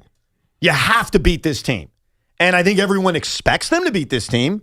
You know, listening to this radio station, and you know us, we'll collect all the predictions. I haven't heard one person say Cleveland in 7 or Cleveland in 6 or Cleveland in anything. So there is a universal belief that they are going to do this and go to the NBA Finals for the first time in 27 years. And that's why someone like Joe, rightfully so, says you better freaking win. Because if you don't win, this is a disaster. Wake up and stop being an ass. He makes a lot of sense. Right now, there are tickets available for tonight's game. And through the Ticketmaster app, if you want to sit kind of close to where I'm sitting tonight, the face value from the Knicks is $1,000 per ticket. That is unbelievable. Wow. We thought that would come down. It's not. It has not come down. And they're available through the Knicks. This isn't even the secondary market. In fact, on the secondary market, they're cheaper. Right now, you could sit like 7 seats away from me and Big Mac for like, what is this? $848 a ticket. That's not horrible. Yeah. It's not great. Well, you know what it is? You're better off going to Cleveland. Yeah. And we have said this a lot throughout Knick postseason runs, that it is actually cheaper to buy tickets in a road arena and just buy plane tickets. Yeah. Or drive to Cleveland. Not that bad of a drive. You can pull that off in 9 hours. It sucks, but it's not that bad. No, you can do it, though. Like, it's a doable thing. Right. Certain trips you just can't do. Cleveland you could do. And I hear it's nice this time of year. That's not true. It's never nice in Cleveland. No chance it's nice. No, Cleveland could be nice. Have you ever been there? Yes, It's I have. actually only 7 hours. Oh, 7 hours. All right. Maybe Sneaky better city than you think. I've been to Cleveland. Yeah, I like it. What do you mean? Got a nice downtown casino next to the baseball stadium. The best part of Cleveland was the James Garfield Tribute Museum. Outside of that, just the way the Rock and Roll Hall of Fame is overrated. Was bored to tears at that museum. Maybe are the Guardians playing? I have to check their schedule. Why would that entice I you? mean, that would be an interesting trip. The Flats is a nice little bar area, bar district, restaurant. When district. have you been to Cleveland? I did Giants Browns here, 2016. Oh, did you really? Yeah, Ohio Okay. State, Michigan Giants Browns. The butcher and the brewer. Over the weekend, the Cleveland Guardians are unfortunately in another horrible city. They're in Philadelphia. Yeah. So it does not work. So you can walk past the stadium. Because it's right there. Yeah. They're home on Monday. So on Memorial Day, Monday, where the Knicks would also be in Cleveland, you could do that. 6:15 Nationals against the Guardians. So you can't pull both games off. That actually might be the one to do. That's the one you do? You Yeah. go for like 3 innings and then you leave and then you go over to... Yeah, it's right across the street. I call it the Gund Arena. I know it hasn't been called that in 20 years, but that's what I what call is it? I call arenas by their original name. That's my rule. Same thing in Seattle. It's not T-Mobile. It's Safeco Field. Aramark? No, what is the? I just told you it's Gund Arena. You No. go to Jack's Casino, play some blackjack. You walk over the walking bridge into the arena. It's a nice night. Yeah. All right. Let's get to your calls. 888-808-1019. Frank's in Syosset. What's up, Frank? Hey, guys. Yeah, just a long statement here and a little analysis of the Yankees. My opinion, they got to address a couple of elephants in the room. They have two lefty catchers. They need a righty hitting catcher. They both don't hit. You have a third baseman, McMahon, that doesn't hit. And that's not even talking about their bullpen problems. Chisholm's a free agent at the end of the year. I mean, you got Schumann and you got Caballero and you got Rosario that play infield. You can put one of them over a third. Schumann's a shortstop. And you got a 38-year-old aging first baseman. And against lefty pitching, you need a righty catcher. Well, you said a lot of stuff, and some of it is very, very fair, and some of it is who cares. Jazz Chisholm being a free agent next year, who cares? Right now, he's on the team. They're trying to win right now. Yeah, and he's starting to hit. He's starting to warm up. That's all that matters. The Yankees aren't looking towards next year and building. Paul Goldschmidt is not a problem right now. In fact, Paul Goldschmidt's hitting enough, as Tiki said at the top of the show, where they probably should play him more often. Right. Especially with Giancarlo out and you DH Ben Rice. Or catch Ben Rice, which fixes the other problem you mentioned, which is that the catching position is a disaster. It's more than the fact that they're both lefties, because that doesn't matter. Like J.C. Escarra has hit lefties this season, so who cares if he's a lefty? The problem is J.C. Escarra is hitting 163, and Austin Wells isn't much better. And Aaron Boone knows it's a problem because that's why he started J.C. Escobar yesterday and sat Austin Wells for a second straight day. I think their biggest problem, and he listed a few of those problems, some of which I agree, some I don't. I think their biggest problem is catcher. Yeah. Because I don't see an internal replacement while at third base. It could easily be, as you've mentioned, George Lombard Jr. Mm-hmm. They don't have a replacement at catcher. No, there isn't one at catcher, and you kind of still – I would bet internally they have a belief that Austin Wells will figure something just because of how good his first year and a half was. But it just, from a fan standpoint, you're not going to believe that until it happens, and it's not happening. And it's been bad. Right. I mean, he is unplayable at this point. That's how I referred to him yesterday. But the problem with him being unplayable is there's no other option other than Ben Rice behind the plate, which I do think they should mix into the equation. Doesn't mean make him the everyday catcher because I think there's some concern levels into doing that. But if Ben Rice can catch once a week, twice a week, couple of days a week, that would go a long way to helping. Mike's in Charlotte. Hey, Mike. Hey, guys. How we doing? Good. Great. I love this youth movement, bringing up Morbido. I think it's a real, real good move. Give the guys some play in there. Bring up some of the young pitchers. You think he's going to continue to do this throughout the year?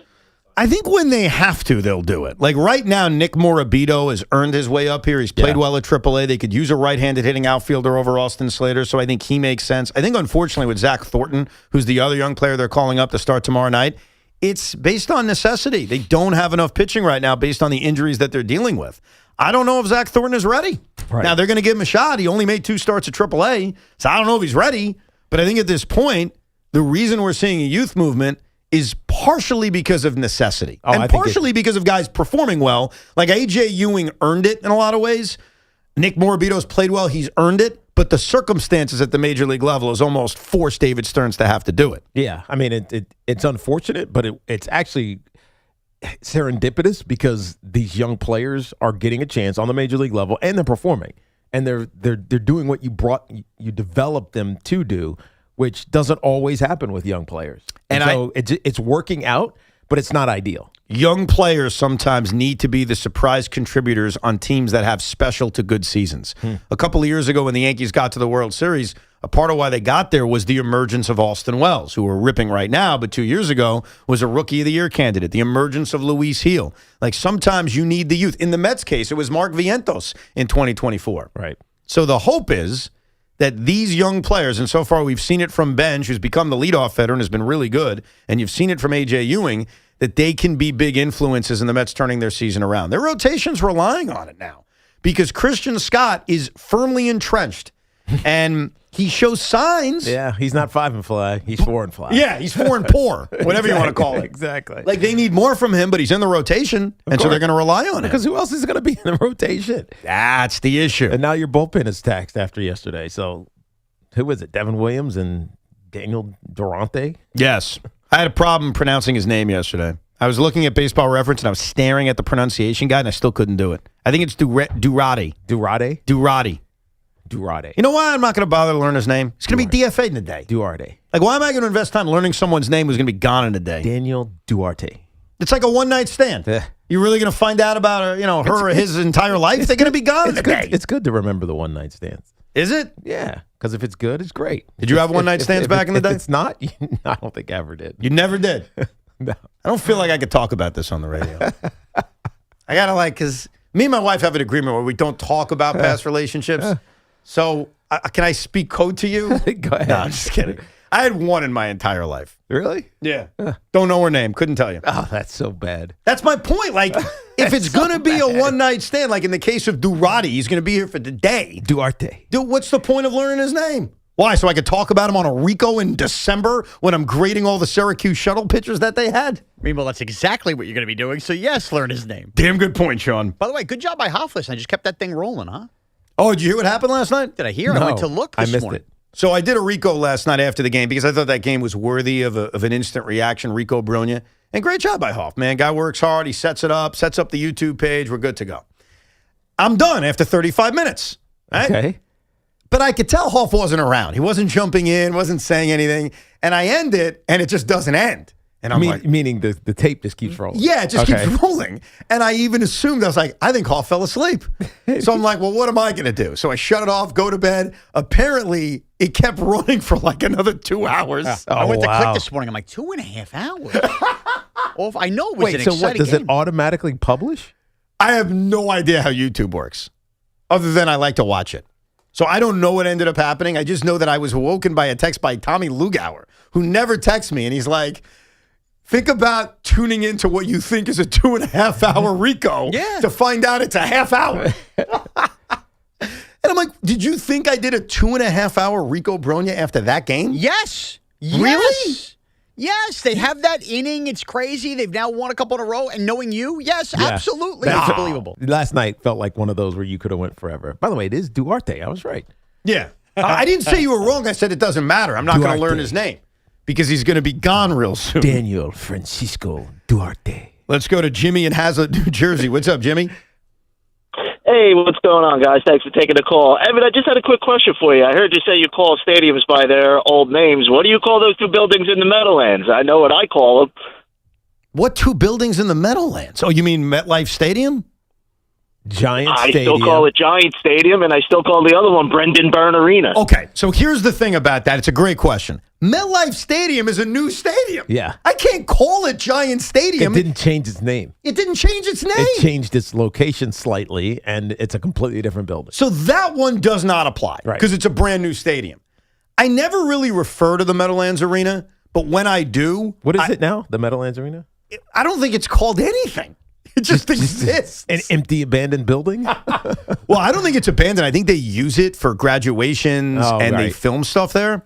So it exists and it's doing things, but I don't know if it has a name because I would assume the sponsorship deal with Izod is probably gone. That definitely had to expire. So here's the question, Tiki, and since you are like the mayor of New Jersey, you could probably find out the answer to this. Okay. What is it called? Like it exists. It's not an arena anymore, but what's its official name? But to his point, I probably still call it Continental Airlines Arena. Even though Continental is what I remember. Even though it should be Brendan Burns Arena, but I think I was too young for Brendan Burns Arena. Like, I barely remember it. I really remember Continental Airlines, and I remember Izod Center. Is there anything else it was called besides those? No, because I really just honed in on Izod Center after a while. That just stuck. It was short and simple. But what is it called now? It's currently referred to primarily the Meadowlands Arena. That makes sense. Yeah. You know what? I can live with that, though, because it's not a sponsorship deal. Yeah, last year it was called the Asbestos Center. It's been changed since then. I have this urge, and Devil fans, Nets Meadowlands fans, Arena. That's what it's called now. You tell me if you would go to this. Don't you think the Devils and the Nets should play a game at the arena? Like one game, regular season game, once a year. Rats rolling around in the basement of that thing. No, but there probably always was rats running around the basement of that thing. Don't you think that would be kind of cool? I mean, it would be. Would people go to that?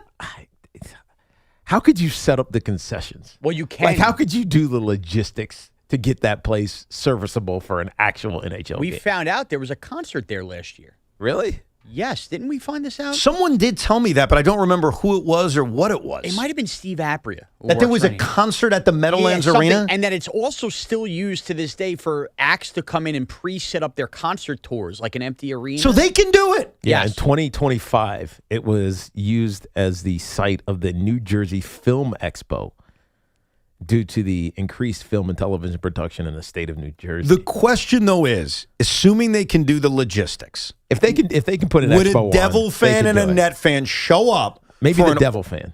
What do you mean maybe? What? But not a Net fan? Why? Because they don't exist, Tiki? You're gonna make jokes about Net fans when you're a Devil fan? The Devils have had success. Okay, so have the Nets. They went to back-to-back finals 20 plus years ago. That doesn't count anymore. I think people would show up. I think if you kept it to once a year, that would be like a special venue. It would be like, oh, cool, it's old school day. Old school day. Are you stupid? Are you a stupid person? I think people would do fat. What are you doing, Tiki? I'm trying to get this the screen back. I had nothing to do with that. All of a sudden, the president's calling me stupid. More of your calls coming up at 888-808-1019. I thought Sean was doing that. And we've got doing that. Oh, that was you. Let me do another one. Go ahead. It didn't happen. Oh, so it doesn't work now? We've got a new edition of Posted and Toasted coming up where we'll guess the old tweets of our fellow WFAN coworkers. And Carmelo Anthony joins us later in the show. It is Evan and Tiki here on The Fan with Sean Morash. Total Orthopedics and Sports Medicine is expanding across Long Island at New York City and New Jersey, with locations opening in Comac, Babylon, and West Orange. Expert care is closer than ever. Their top-rated doctors treat everything from everyday injuries to complex orthopedic conditions.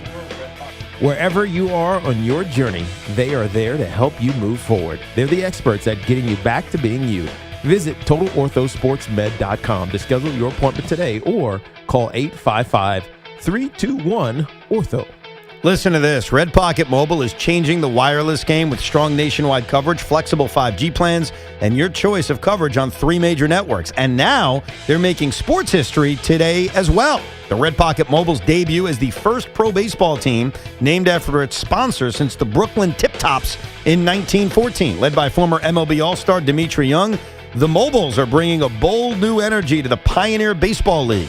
Red Pocket Mobile, your new ultimate cell carrier. Our friends at Town Fair Tire remind you that at Town Fair Tire, you always get the guaranteed lowest price on name brand tires. From Connecticut to Maine, nobody beats Town Fair Tire. Nobody. Call now and be caller number 4 at 866-540-WFAN. That's 866-540-9326 for your chance to win a pair of tickets to see Nate Smith at the Rooftop at Pier 17 on May 28th. From our friends at Live Nation, to purchase tickets, visit AXS.com. Tune in tomorrow to the Carton Show at 3 p.m. for another chance to win. And this portion of the program is sponsored by Surfside Iced Tea and Lemonade Plus Vodka. It's not a seltzer, it's a Surfside. Nothing pairs better with Surfside Iced Tea and Vodka or Surfside Lemonade and Vodka like a day on the golf course. Made with real vodka, real tea, and zero bubbles. That's right, no carbonation. It's not a seltzer, it's Surfside. Cheers to hitting the fairway and cheers to Surfside. Must be 21. Please drink responsibly. The Jays play the Yankees, 7:05 tonight. Going, and go! Susan Waldman and Dave Sims call all the action. The home of Yankees baseball is The Fan, 101.9 FM, 660 AM, and always available en Espanol with Ricky Ricardo on the Odyssey app. Hey, this is Sal Licata. Right now is the time to make sure that your current cooling system is ready for hot weather. You don't want it to fail when it's 90 degrees out, and if it's over 15 years old, you're wasting your money. Get a new high-efficiency AC system right now from my friends at Edison Heating and Cooling. They are New Jersey's air conditioning experts and have been for decades. Take it from me. These guys have done plenty of work on my house. You'll save money and stay cooler. Contact them now at EdisonHVAC.com. That's EdisonHVAC.com. You look like you could use a refresher, a Dunkin' refresher. Try Dunkin's delicious black cherry or berry acai refreshers. One sip and you'll feel refreshed. There are so many delicious flavors like mango pineapple or strawberry dragon fruit. So whether you're powering through your day or just pulling up for a little treat, make it a Dunkin' refresher. Dunkin' refreshers, they're the perfect summer pick-me-up. Dunkin' refreshers are fruit flavored, contain 0 to 1% fruit juice. Terms and exclusions may apply. Bank of America is the official bank of FIFA World Cup 2026. Helping people achieve their goals is what we do. So if your goal is owning a home, we're here to help with guidance and resources, including up to $17,500 in select markets when combining down payment and closing cost grants. Visit BofA.com/home team. What would you like the power to do? Bank of America N.A. Equal Housing Lender. Credit and collateral is subject to approval. Restrictions apply. This is not a commitment to lend. At Nielsen, fun is in the driver's seat. It's the Memorial Funbelievable event at Nielsen Dodge. You can lease a new Jeep, Chrysler, Dodge, or Ram for $299 or under. Choose from hundreds of new Jeeps, Chryslers, Dodges, and Rams. You'll start feeling the vibes the minute you arrive. Fun is in the driver's seat. Lease a new 2026 Jeep Grand Cherokee Limited 4x4, just $299 a month.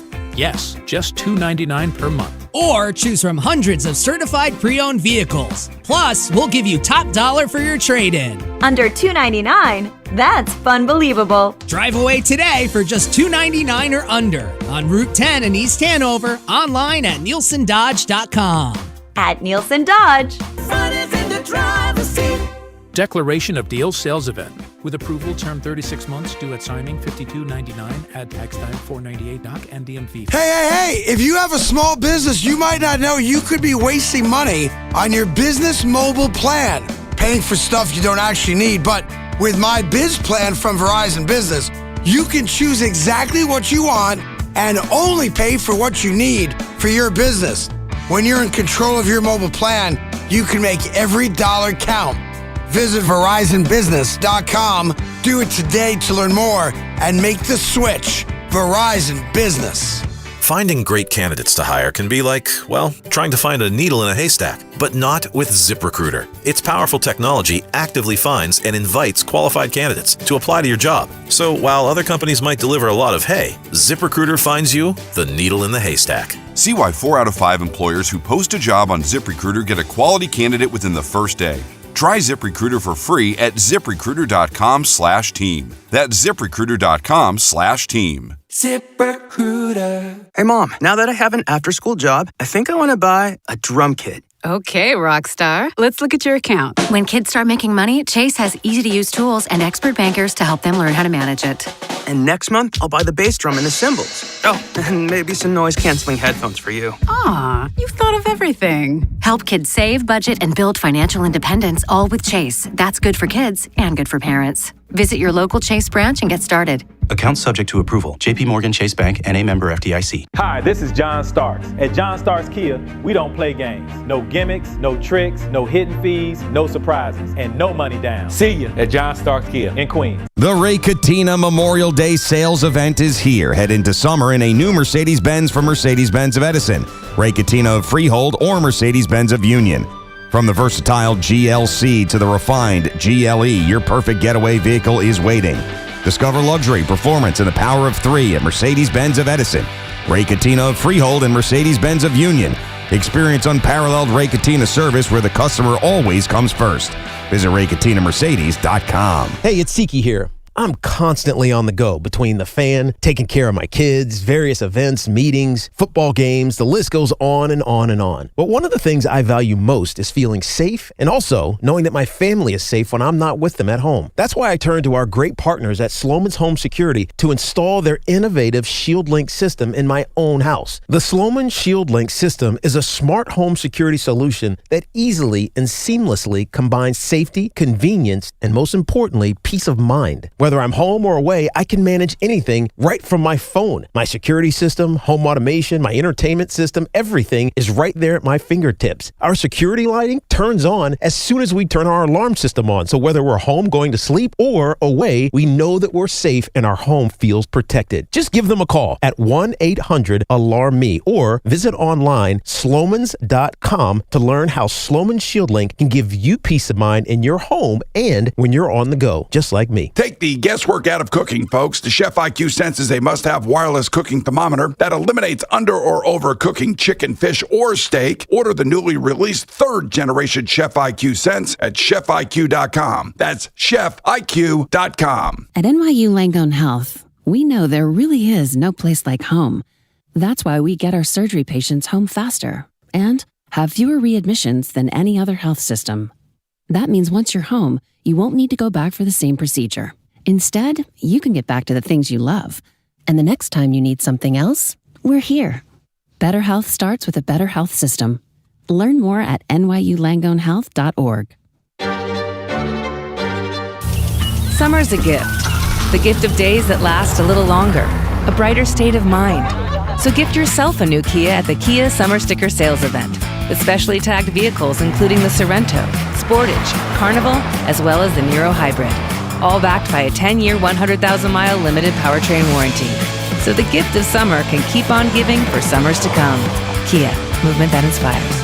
Call 800-333-4KIA for details. Always drive safely. Event ends 6/1/26. See dealer for warranty details. Talk New York sports here. The Fan. The Fan Focus is presented by Chef IQ. Watch the game, not the grill. Get your gear at chefiq.com. It was an amazing sports night out of New York as well last night. Victor Wembanyama had 41 points and 24 rebounds as the Spurs handed the Thunder their first loss of the postseason, 122-115 in double overtime. Must be nice to win the lottery with generational talents twice. On the ice, the Sabres gave Buffalo the same feeling the Bills always give that city every postseason as the Canadians won in overtime of Game 7. Alex Newhook scored the winner. They advanced to play the Carolina Hurricanes. And this Fan Focus was sponsored by Town Fair Tire. Nobody beats Town Fair Tire. Nobody. I was surprised. I thought that was a game, if the Spurs were going to steal, and it looked like they were, they led throughout. The Thunder shooting was awful outside of Jalen Williams and Alex Caruso. Jalen Williams made his return since the first round of the NBA playoffs with that hamstring issue. I thought it was a game they were going to steal. Once the Thunder came back and took the lead, I was surprised, but give the Spurs credit. They responded at every turn, and the iconic moment of this game, and there were so many, but if I had to pick one, was the freaking logo 3 to tie from Victor Wembanyama. Yeah, to send it over to double overtime. That's unbelievable. Right. He's 8 feet tall. But it's luck. That's not luck. I mean, it's somewhat skill, obviously. Come on. You don't practice that shot. You just I don't know. These days you may. You may practice that shot. That's a good point. For him, it's because he's so damn tall. It's probably an easier shot. Yeah, probably. You're not having to fully gather to push it that far. Everything. He just kind of take a shot. Everything's easier for him. Yeah. Like he is a man amongst boys. And the truth about Victor Wembanyama is this. If he stays healthy throughout his career, and I'm skeptical he'll be able to. I wish him the best, but I'm skeptical based on the nature of his size and just the way he plays. Like big men have a tough time staying healthy to begin with. A big man like this we've never seen before. If he stays healthy, this is his league, and this is all a play toy as long as he's healthy. I have a tough time believing he's going to have a 10-year career in which he's consistently healthy. I think, unfortunately, that may be something we're talking about years down the road, but you watch him play basketball and the things he can do on both sides, it is his league. Yeah. Like everybody else, just look up at that giant man and say, we're in your league, bro. Right. I mean, he dominated from offensive standpoint, defensive standpoint. We were joking how he blocks shots without even jumping half the time, especially if it's a guard or a forward getting down into the paint.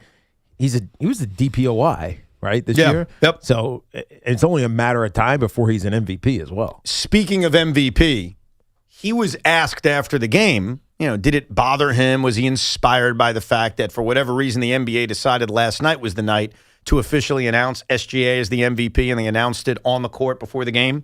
I find it very odd the way the NBA leaks out the MVP award and when they announce it. I think it's something that should be announced as soon as the regular season is over, like a big award ceremony, all right?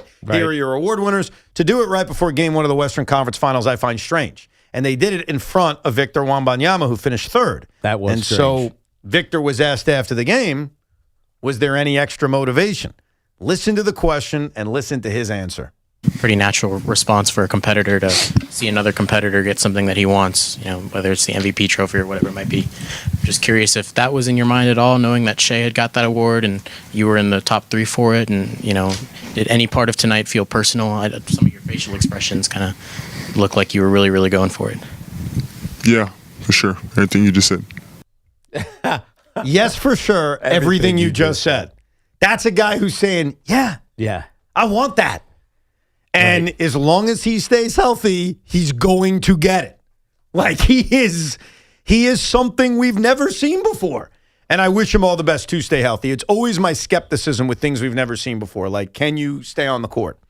And right now, I mean, the Spurs are ahead of schedule because they started last night, especially with De'Aaron Fox being out, the youngest starting 5 to ever start a conference finals.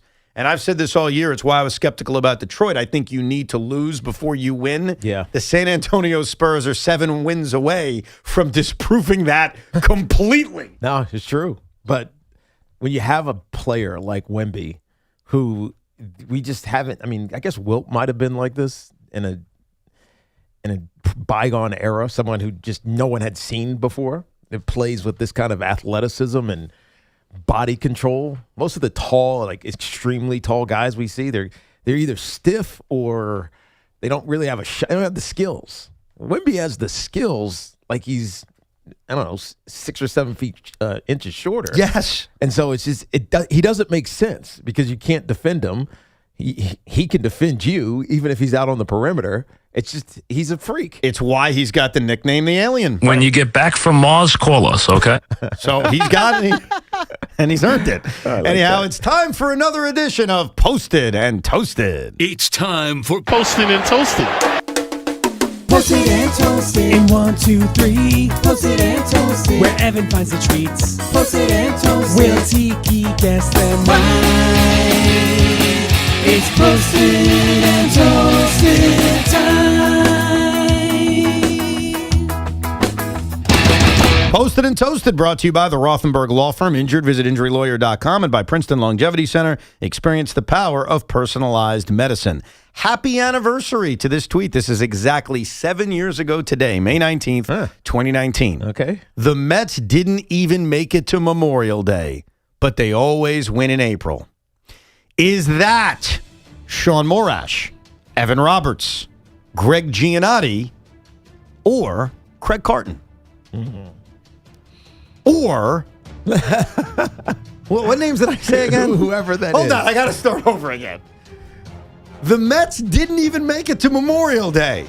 They always win in April, though. Is that Sean Morash, 2019, Tommy Lugauer, Greg Giannotti, or Craig Carton, or Evan Roberts? I'm going to say it's Tommy. You are correct, bitch. Way to handle that one well, Evan. Only because you forgot him. Sorry about that. Yeah, that was before Positive Tommy was Positive Tommy. Yeah, Positive Tommy's a new creation. Last year, right? Yeah.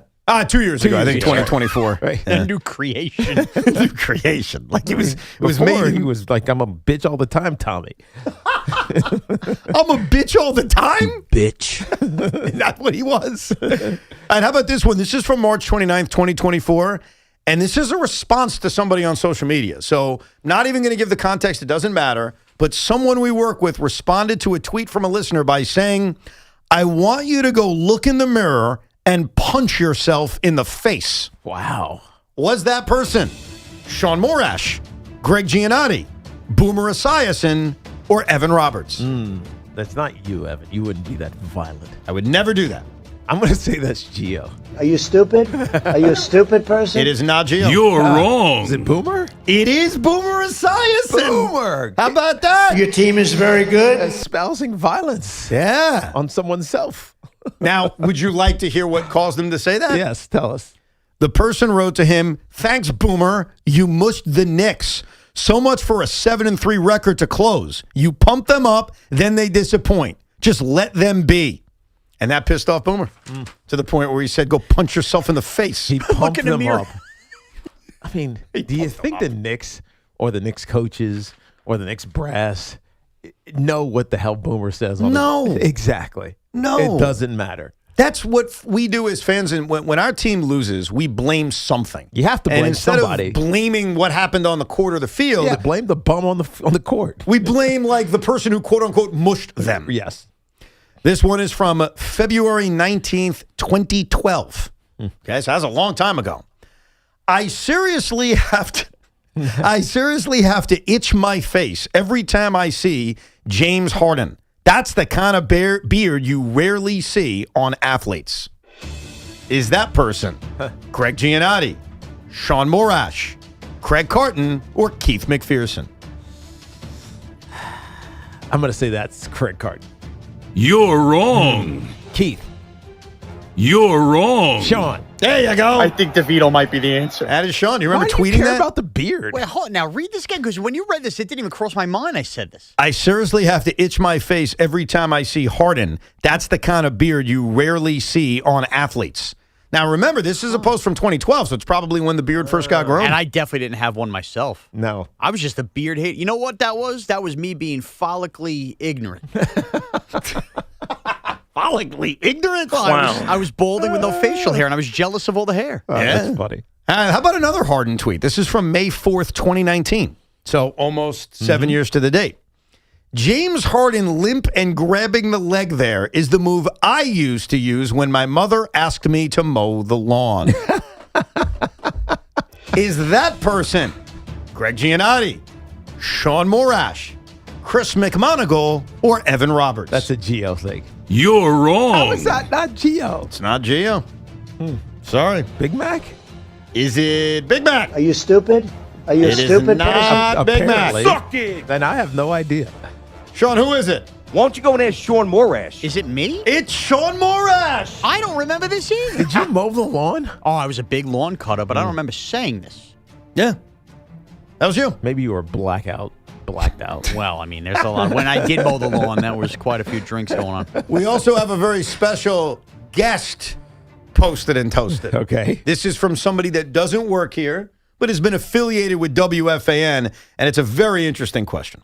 Okay? Mm-hmm. This is from today, from this morning. This morning? Once again, that's why it's bonus. It does not count. It's more interesting. Okay. Once again, I'm the only one in the exit row who even picked up the safety card, even though the other 5 all affirmed that they would help in the event of an emergency. I simply cannot trust my 5 plane neighbors. Who's that person? I can't help you. I've seen the tweet. You saw it? Somebody who's on a plane. Yeah. I saw Al. No, you're misleading Tiki a little bit here. Yeah, the person doesn't work here. He's just somebody who has appeared on the radio once or twice. Oh, I got it. I'll just tell you. Who is it? That's John Heyman. That's a John Heyman special, yeah. I can't believe it. It kind of makes sense what he's saying. You're right. Most people just give it lip service. And truthfully, the emergency row is pretty damn important, is it not? Of course it is. Now, luckily, most planes don't crash, but still, they now make you acknowledge. You used to didn't have to acknowledge. You could just sit there because, it's extra leg room.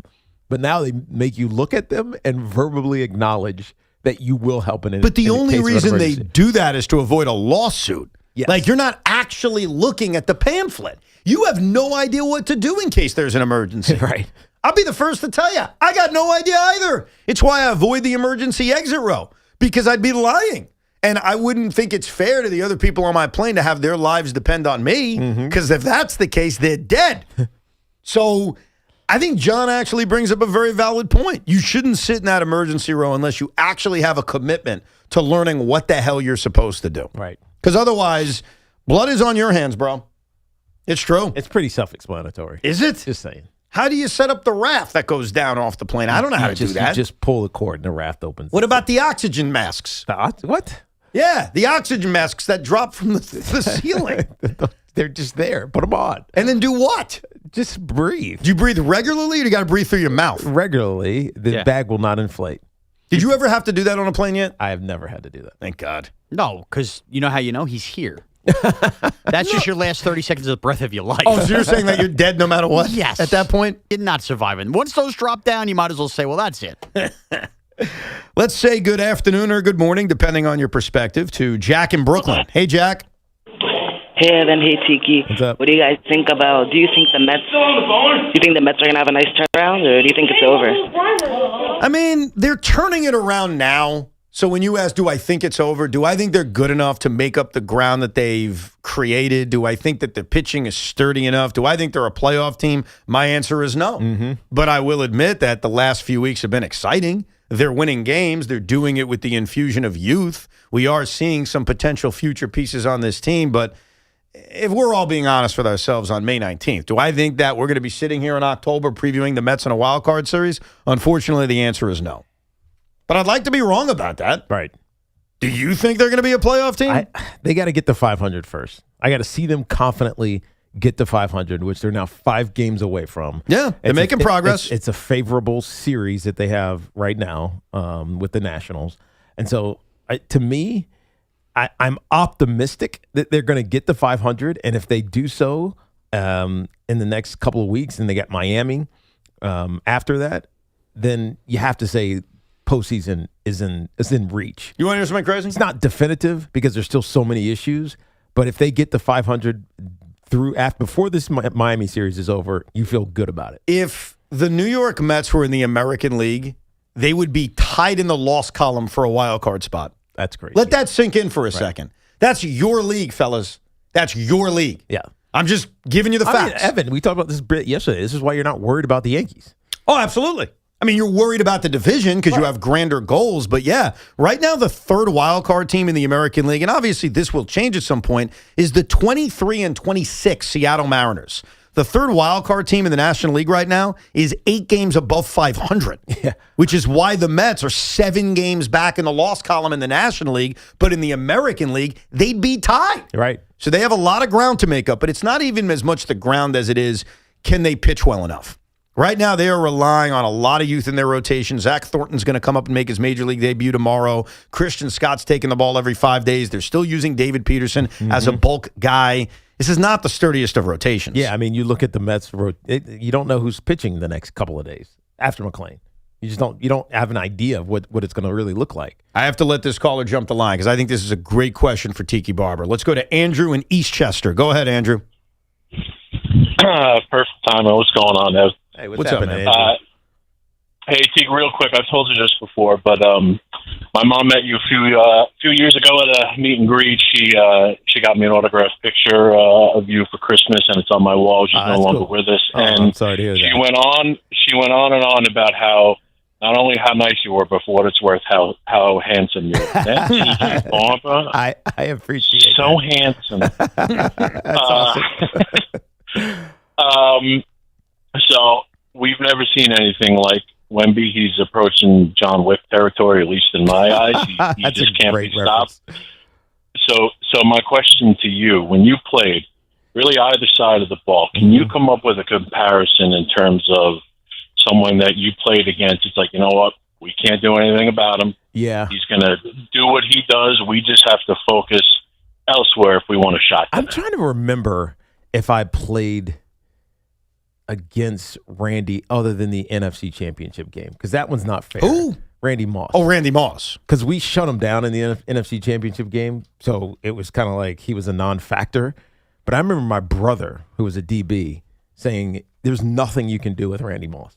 If he is his head is in it, and he's got a good quarterback, there's nothing you can do. He's gonna dominate you. So I'd say Randy was close, but defensively, it was Dion, because that dude was ridiculous. You had to game plan away from him, and so I'd say Randy Moss and probably Deion Sanders. I've got you as an opponent of Randy Moss during the regular season a bunch of times. Actually, hold on. Yeah. I'm looking at it right now. 1999, you played a game against him. I don't think I played. Did I play in that game? December 26, 1999? I'm not sure. Not sure. Then you played him in November of 01, November of 02, October of 02. You actually played against Randy Moss a lot. The big one that Randy Moss had was the 2003 game. Tiki rushed for 75 yards. Randy went off for 125 yards. Right. 7 catches. Right. Randy was that way. You guys were the 2 best offensive players in the game. I don't remember that game. When he asked that question, like something that's almost a cheat code, something we've never seen before, and I promise you this has nothing to do with his time with the Jets. The guy who hit me as a fan that way, and he's not the greatest of all time, but he was pretty close, is Aaron Rodgers. Like when you look at his ability, let's not forget what he used to be, not what he is now. The mobility, the arm strength. Like he kind of was the perfect quarterback that was created in the beaker. Was he not? Rodgers? Yeah. He had everything. But he wasn't always dominant. I'm talking about like this, because Victor Wembanyama still has a lot to prove, and I don't know how many championships he's going to win. He may win one early and then never win again. Like that's on the table, like Rodgers. But it's not. Yeah, but I'm talking about the skill sets that Rodgers provided was something we rarely saw from a quarterback in that moment. Right now, it seems common. Yeah, look, because Wemby doesn't win every game. Like right, they're not unbeatable, but when you watch him, you fear where he is, fear what he's going to do. Aaron Rodgers was that for a minute. He definitely was. And then he re-energized himself at the end of his Green Bay tenure, and he felt like that again. And then didn't work with the Jets, but now he's hanging on. I still wouldn't put him in that Wemby category, though. Well, it's tough to find anybody in the Wemby category. It really is. I'm trying to find comps. I mean, Ohtani from baseball is he's the alien too. You kind of need the combo, like who could do it both sides, like both ways. Was going to impact you by scoring, but also was you couldn't do anything against him. But also Ray Lewis was that way in a sense. But also something physically we've never seen before. Yeah. Like he's 7'3" and he runs around like a point guard. Yeah. Like he is physically something we've never seen before. That's why Randy Moss came to mind, because he's so tall. He was so long. Remember that touchdown he scored on the Jets? It was against Revis, wasn't it? and he one-handed it. Yeah. I mean, it was like stupid. He didn't even try. He just stuck his hand out, and the ball stuck to it, and Rivas couldn't do anything about it. So I'd say Randy. Before the Knicks have to worry about Wemby, they got to figure out the Cleveland Cavaliers. Some keys to tonight's games, plus more of your calls at 888. We're sponsored by Amazon Hub Delivery. Visit Amazon.com/HUB Delivery. This is an Odyssey Sports Minute. Victor Wembanyama's 41-point, 24-rebound performance last night in the Spurs double OT win in Oklahoma City reminded me of LeBron James back in 2007, ripping off 48 points, including 25 straight, as the Cavs beat the Pistons in the 2007 Eastern Conference Final. Wemby, 22. LeBron was 22 at that time. Both felt like huge moments. I'm Nick Costos. The cost of mesothelioma treatments can exceed $400,000, and families often face losing their homes and life savings just to pay the bill. The Rights and Claims Department of Flint Cooper has helped victims secure financial support they need to pay for their care and ensure their family's future. If you've been diagnosed with mesothelioma and don't have legal representation, call Flint Cooper now at 800-606-8169. Time is running out for you to file a claim, so don't wait. Call 800-606-8169 for a free consultation. This is the story of the one. As a maintenance tech at a university, he knows ordering from multiple suppliers takes time away from keeping their arena up and running. That's why he counts on Grainger to get everything he needs, from lighting and HVAC parts to plumbing supplies, all in one place. And with fast, dependable delivery, he's stocked and ready for the next tip-off. Call 1-800-GRAINGER, click Grainger.com, or just stop by. Grainger, for the ones who get it done. Summer means longer days and more deals at Lowe's. This Memorial Day, shop Miracle-Gro 0.75 cubic foot garden soil, 5 bags for $10. Plus, get select 1.5-gallon red, white, and blue annuals hanging baskets, 2 for $15 to show off your favorite plants. Stop traffic with stunning landscaping and save while you do it. Our best lineup is here at Lowe's. Valid through 5/27. Excludes Alaska and Hawaii. Selection varies by location while supplies last. Sunny, hot, and humid. High 95. Weather brought to you by Capital One. Capital One offers no fees or minimums on checking accounts. What's in your wallet? Terms apply. See CapitalOne.com/bank guide. Capital One N.A. member FDIC. Todd, I've come to Ramsey Chrysler Jeep Dodge Ram to make a declaration of deals on all Ram trucks at Ramsey. John Montone, during the Declaration of Deals sales event happening now, you can save big on the heavy-duty truck you need to reliably haul the largest of loads year-round. Lease a new 2026 Ram 1500 Bighorn Crew Cab 4x4 for $399 a month for 39 months. Or buy and get 0% APR financing for 60 months. No monthly payments for 90 days. And here's another declaration. Ram is America's best full-size truck, complete with a 10-year, 100,000-mile powertrain limited warranty. Declare yours today at Ramsey Chrysler Jeep Dodge Ram, home of exceptional people, exceptional deals. Call 833-853-2969 for details. VIN number TN362106. MSRP $59,755. $48.88 due at signing plus tax, title, registration, and fees. $0 security deposit and 6/126. Diving for that grounder got you grounded? Oof. We've got specialists for that. Layup, take you down? We've got specialists for that. With nearly 50 Castle Connolly top doctors, Orland & Cohen specialists are considered among the best in the nation by their peers, which can mean a better outcome for you. From Staten Island to Southampton, our network is open 7 days a week, so you can feel better, faster. Visit OrlandCohen.com. Military Appreciation Month is a great time to recognize the people and families who served our country. And Verizon is saying thank you with special savings for military and veteran families. Verizon proudly supports those who serve with exclusive savings. Visit your local Verizon store today for special offers all month long.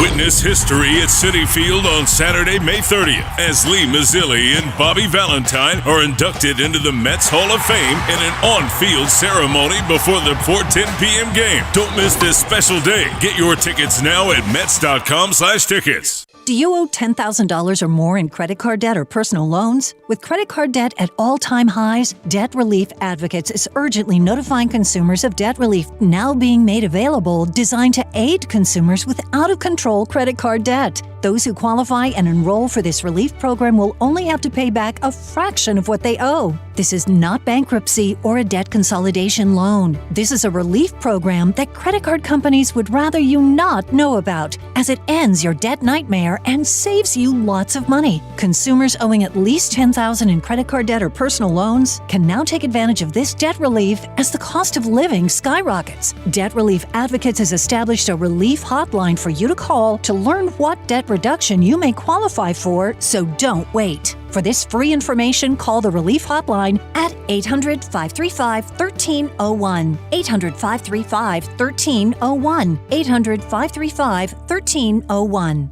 Get in the zone, AutoZone. Welcome to Markdowns for Miles at AutoZone. Thanks. Is oil marked down? Save up to $15 when you buy 5 quarts and a filter. And fuel treatment? 2 for $9 on Lucas. Brake pads? Marked down to free. Free? Get free Duralast brake pads when you buy 2 Duralast rotors. That's several markdowns. For many more miles. Get in the zone, AutoZone. Restrictions apply. Ready or not, summer is coming, and Wayfair's Memorial Day clearance is on now. Right now through May 25th, get up to 70% off everything home at Wayfair. Plus, score amazing doorbuster deals all sale long and surprise flash deals on Memorial Day. We're talking thousands of products at every style and budget. Now is the time to save big on must-haves for your patio, backyard, and beyond. These savings won't last, so don't wait. Shop Wayfair's Memorial Day clearance now through May 25th. Wayfair, every style, every home. Hi, this is John Starks. At John Starks Kia, we don't play games. No gimmicks, no tricks, no hidden fees, no surprises, and no money down. See you at John Starks Kia in Queens. We're your official station to talk Yankees and Mets. WFAN, WFAN FM, WFAN FM HD1 New York, and Odyssey Sports Station. As we get set for the New York Knicks against the Cleveland Cavaliers at Madison Square Garden tonight, I come to you with some information that will ease any concerns about the Knicks being flat. Now, last night, did the Thunder look a little flat? Sure. They were not dealing with the amount of rest advantage that the Knicks are having over Cleveland. The Oklahoma City Thunder had about 6 days of rest. 6, yeah. And the San Antonio Spurs had 3 days of rest. Obviously, the Cleveland Cavaliers are dealing with 1 day of rest, and the Yankees, the Knicks, are dealing with more than a week's worth of rest. Since 1985, there have been 65 series in which one team has 5 or more days of rest, and then the other team only has 1 day of rest. Mm-hmm. In that game, the following game, the team with more rest is 48-17. Yeah. So as much as there is that risk of being flat, there is that risk of Cleveland stealing a game one. They're more in the groove of playing basketball every other day, and the Knicks aren't.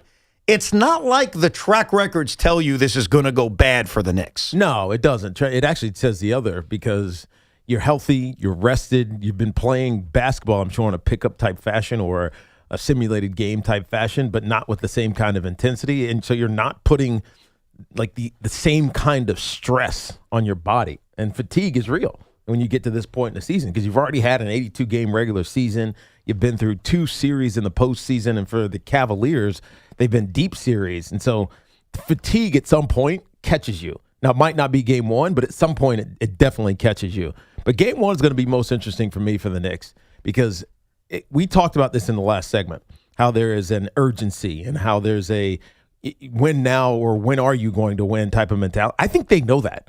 I don't think they're going into this game saying, let's just take it one game at a time. I think they're saying we have to win this game and play with the same kind of urgency that we did against the 76ers and at the end of the Atlanta series. Otherwise, once it gets out of your hands, it's anybody's series. So I think there's an urgency for this Knicks team that is necessary, and they're going to rise to it. They've played with it, that's for sure. I mean, this 7-game run that they're on, they've outscored their opponents the last 3 games of the Atlanta series and then the sweep of Philadelphia by 185 points, which means their margin of victory over this 7-game winning streak is 26.4 points per game. This is on levels of absurdity. And that's 2 games that were tight against Philly. Right. So relatively tight. Relatively tight. One was 6 points or whatever it was, and the other one was, slight double digits. So that means that the other 5 were just massive blowouts. Oh, I mean, it was non-competitive. Yeah. One stat I've read about over the last day and a half, and I'm here again to say I don't read much into it, is that during the regular season, Dean Wade, when he defended Jalen Brunson, actually did a really good job against him. According to NBA's tracking data, Jalen Brunson was 1 for 15 shooting with 2 assists when Dean Wade was his primary defender. Wow. Now, the reason why this doesn't concern me is it feels like I'm having deja vu because it feels like 2 weeks ago, I read the same kind of stuff about VJ Edgecombe when he defends Jalen Brunson, and then we saw what happened. Because that's regular season Jalen Brunson. He's like, all right, have fun, kid. It's regular season Knicks. Yeah. Like, I would look at the regular season against Cleveland. I think one of those games featured the new-look Cavaliers with James Harden, and you just throw it out because the Knicks are playing a kind of basketball that we didn't see during the regular season. So you take the regular season and you throw it by the wayside. I view this series as the longer it goes, the better advantage the Knicks have because of what you touched on about the tired legs that will eventually get to Cleveland. They are a veteran team. They've got guys who played a lot of basketball over the last couple of years, so I can see that being something that will affect them as the series goes on. And then I can't get it out of my mind. I can't get out of my mind what Jared Allen said 3 years ago. Pull that clip up for me, Sean. Jared Allen, when the Knicks played the Cleveland Cavaliers in the opening round of the postseason in 2023, made this comment about the series against the Knicks. Even for me, the lights were brighter than expected. I know it was 3 years ago, and the Cavaliers have had a chance to learn from that, and Jared Allen's had a chance to learn from that. Yeah, he's matured. But that kind of comment is like, are you ready for the lights, Jared? Yeah. Because they're going to be even brighter now. Well, he's played, obviously, at MSG since then, and so he knows. He played at MSG before that. True. And so he's talking specifically about postseason lights. I don't know. You tell me. He's talking about the stars lining the hardwood and the magnitude of being in MSG. It's weird because I think I felt that way a little bit when I went to Lambeau because it's really the one field that's still in existence that has the lore from like the early days of the NFL. All the other ones are new, and so. I can remember walking in Lambeau being like, holy crap, this is Lambeau Field. But then the fans were so nice, it didn't bother. You didn't get offended. Like, right. That's not Madison Square Garden. The fans aren't nice to you. No. And unless Spike Lee's kind of nice to you. No, I don't mean that. I mean just collectively. Oh, I got you. Right, you're getting effed. Yeah, there's lots of F words. Right. It's not a convenient or comfortable environment to play in. So in that regard, I'm sure there's nothing like MSG. Especially in playoff time. Do you think the Knicks fans are going to do another F chant for this series? I don't think there's a hateable. Who's the hateable? James Harden. James Harden. James Harden. Yeah, but why do they hate him? Because he's fat. Right. But he hasn't done anything to you. Yeah, not to the Nets. It's funny, not to the Nets. He hasn't done anything In to fact, you. they should cheer him because he might have demoralized the Nets, who they hate. Right. Yeah, but it's not I don't think there's a Nick rival on the Cavaliers. It's not that James Harden's done anything to the Except Knicks. for the Yankee fans who are going to hate Donovan Mitchell. Right, you know what? Fan. That's the chant. You know what? That's what it's going to be. Loser Met fan. Yeah, but half the people there are Met fans. I know. So it doesn't work. And by the way, you don't want the Knick fans fighting each other because of Donovan Mitchell. That'll turn into a fight. Half is probably too strong, but 35% of the people in that building are Met fans. Like, I see it. Trust me. I go to the Garden. I see Met hats. Hold on. How much did you say tickets were going for tonight? They're going for $800 to $1,000. Yeah. And now we expect the Poors to get in, as Steve Cohen has called them, to Madison Square Garden. Kiss my fat ass! The Poors. Bottom line Steve is Cohen's words. The fake Steve Cohen. Exactly. Billionaire Steve. Trillionaire Steve. They're not going to chant anything about the Mets or the Yankees at Donovan Mitchell. I mean. But James Harden it's not that he's a rival of the Knicks, but you hear the way like Gio talks about him. And I think he represents a lot of people. There's just a level of disgust towards James Harden, which I share. Like, we're actually on the same page. I don't like James Harden. In fact, I'll be at the game tonight. If you guys start chanting F James Harden, like, there's a decent chance I join in. Really? Like, it's possible. Oh, nah, I wouldn't do that. Don't stoop to that I level. wouldn't stoop to that level. You're right. I would not do that. But my point is, I don't like James Harden. I don't think a lot of Knicks fans like James Harden. And to answer your question on who in this series is like the hateable guy, it's clearly him. Donovan Mitchell's not hateable. Jared Allen has admitted the lights are too bright. Yeah. Evan Mobley isn't hateable. James Harden's hateable. He's been a superstar for a million years. He gets calls that people don't like. I think that was the other thing. Like, the origins of disliking James Harden comes from the brand of basketball that he played. Yeah. Yeah, that's right. Because it's fake fouls, it's flopping, it's I don't know. He just carries himself in a weird way. If you go back, it doesn't feel like the superstar that he is. If you go back a decade ago when the Knicks were bad and we weren't talking about Knicks basketball, it was everything around Knicks basketball, and James Harden and the Rockets would come to Madison Square Garden, it would be an event. And I remember what the conversation would even be around here. It would basically be debating if we actually like watching James Harden play basketball. So he was a very... I remember when BT and I used to do the national show. You know what you're getting at? But James Harden was someone I appreciated because he always played. No, you're right. He always was playing. He did. It wasn't like he was taking days off. He was always, remember, he was trying to win the MVP. It took him forever to win one. He was trying to be great. And I appreciated it when I was doing national. I appreciated that about him. So I don't feel like this hate towards him.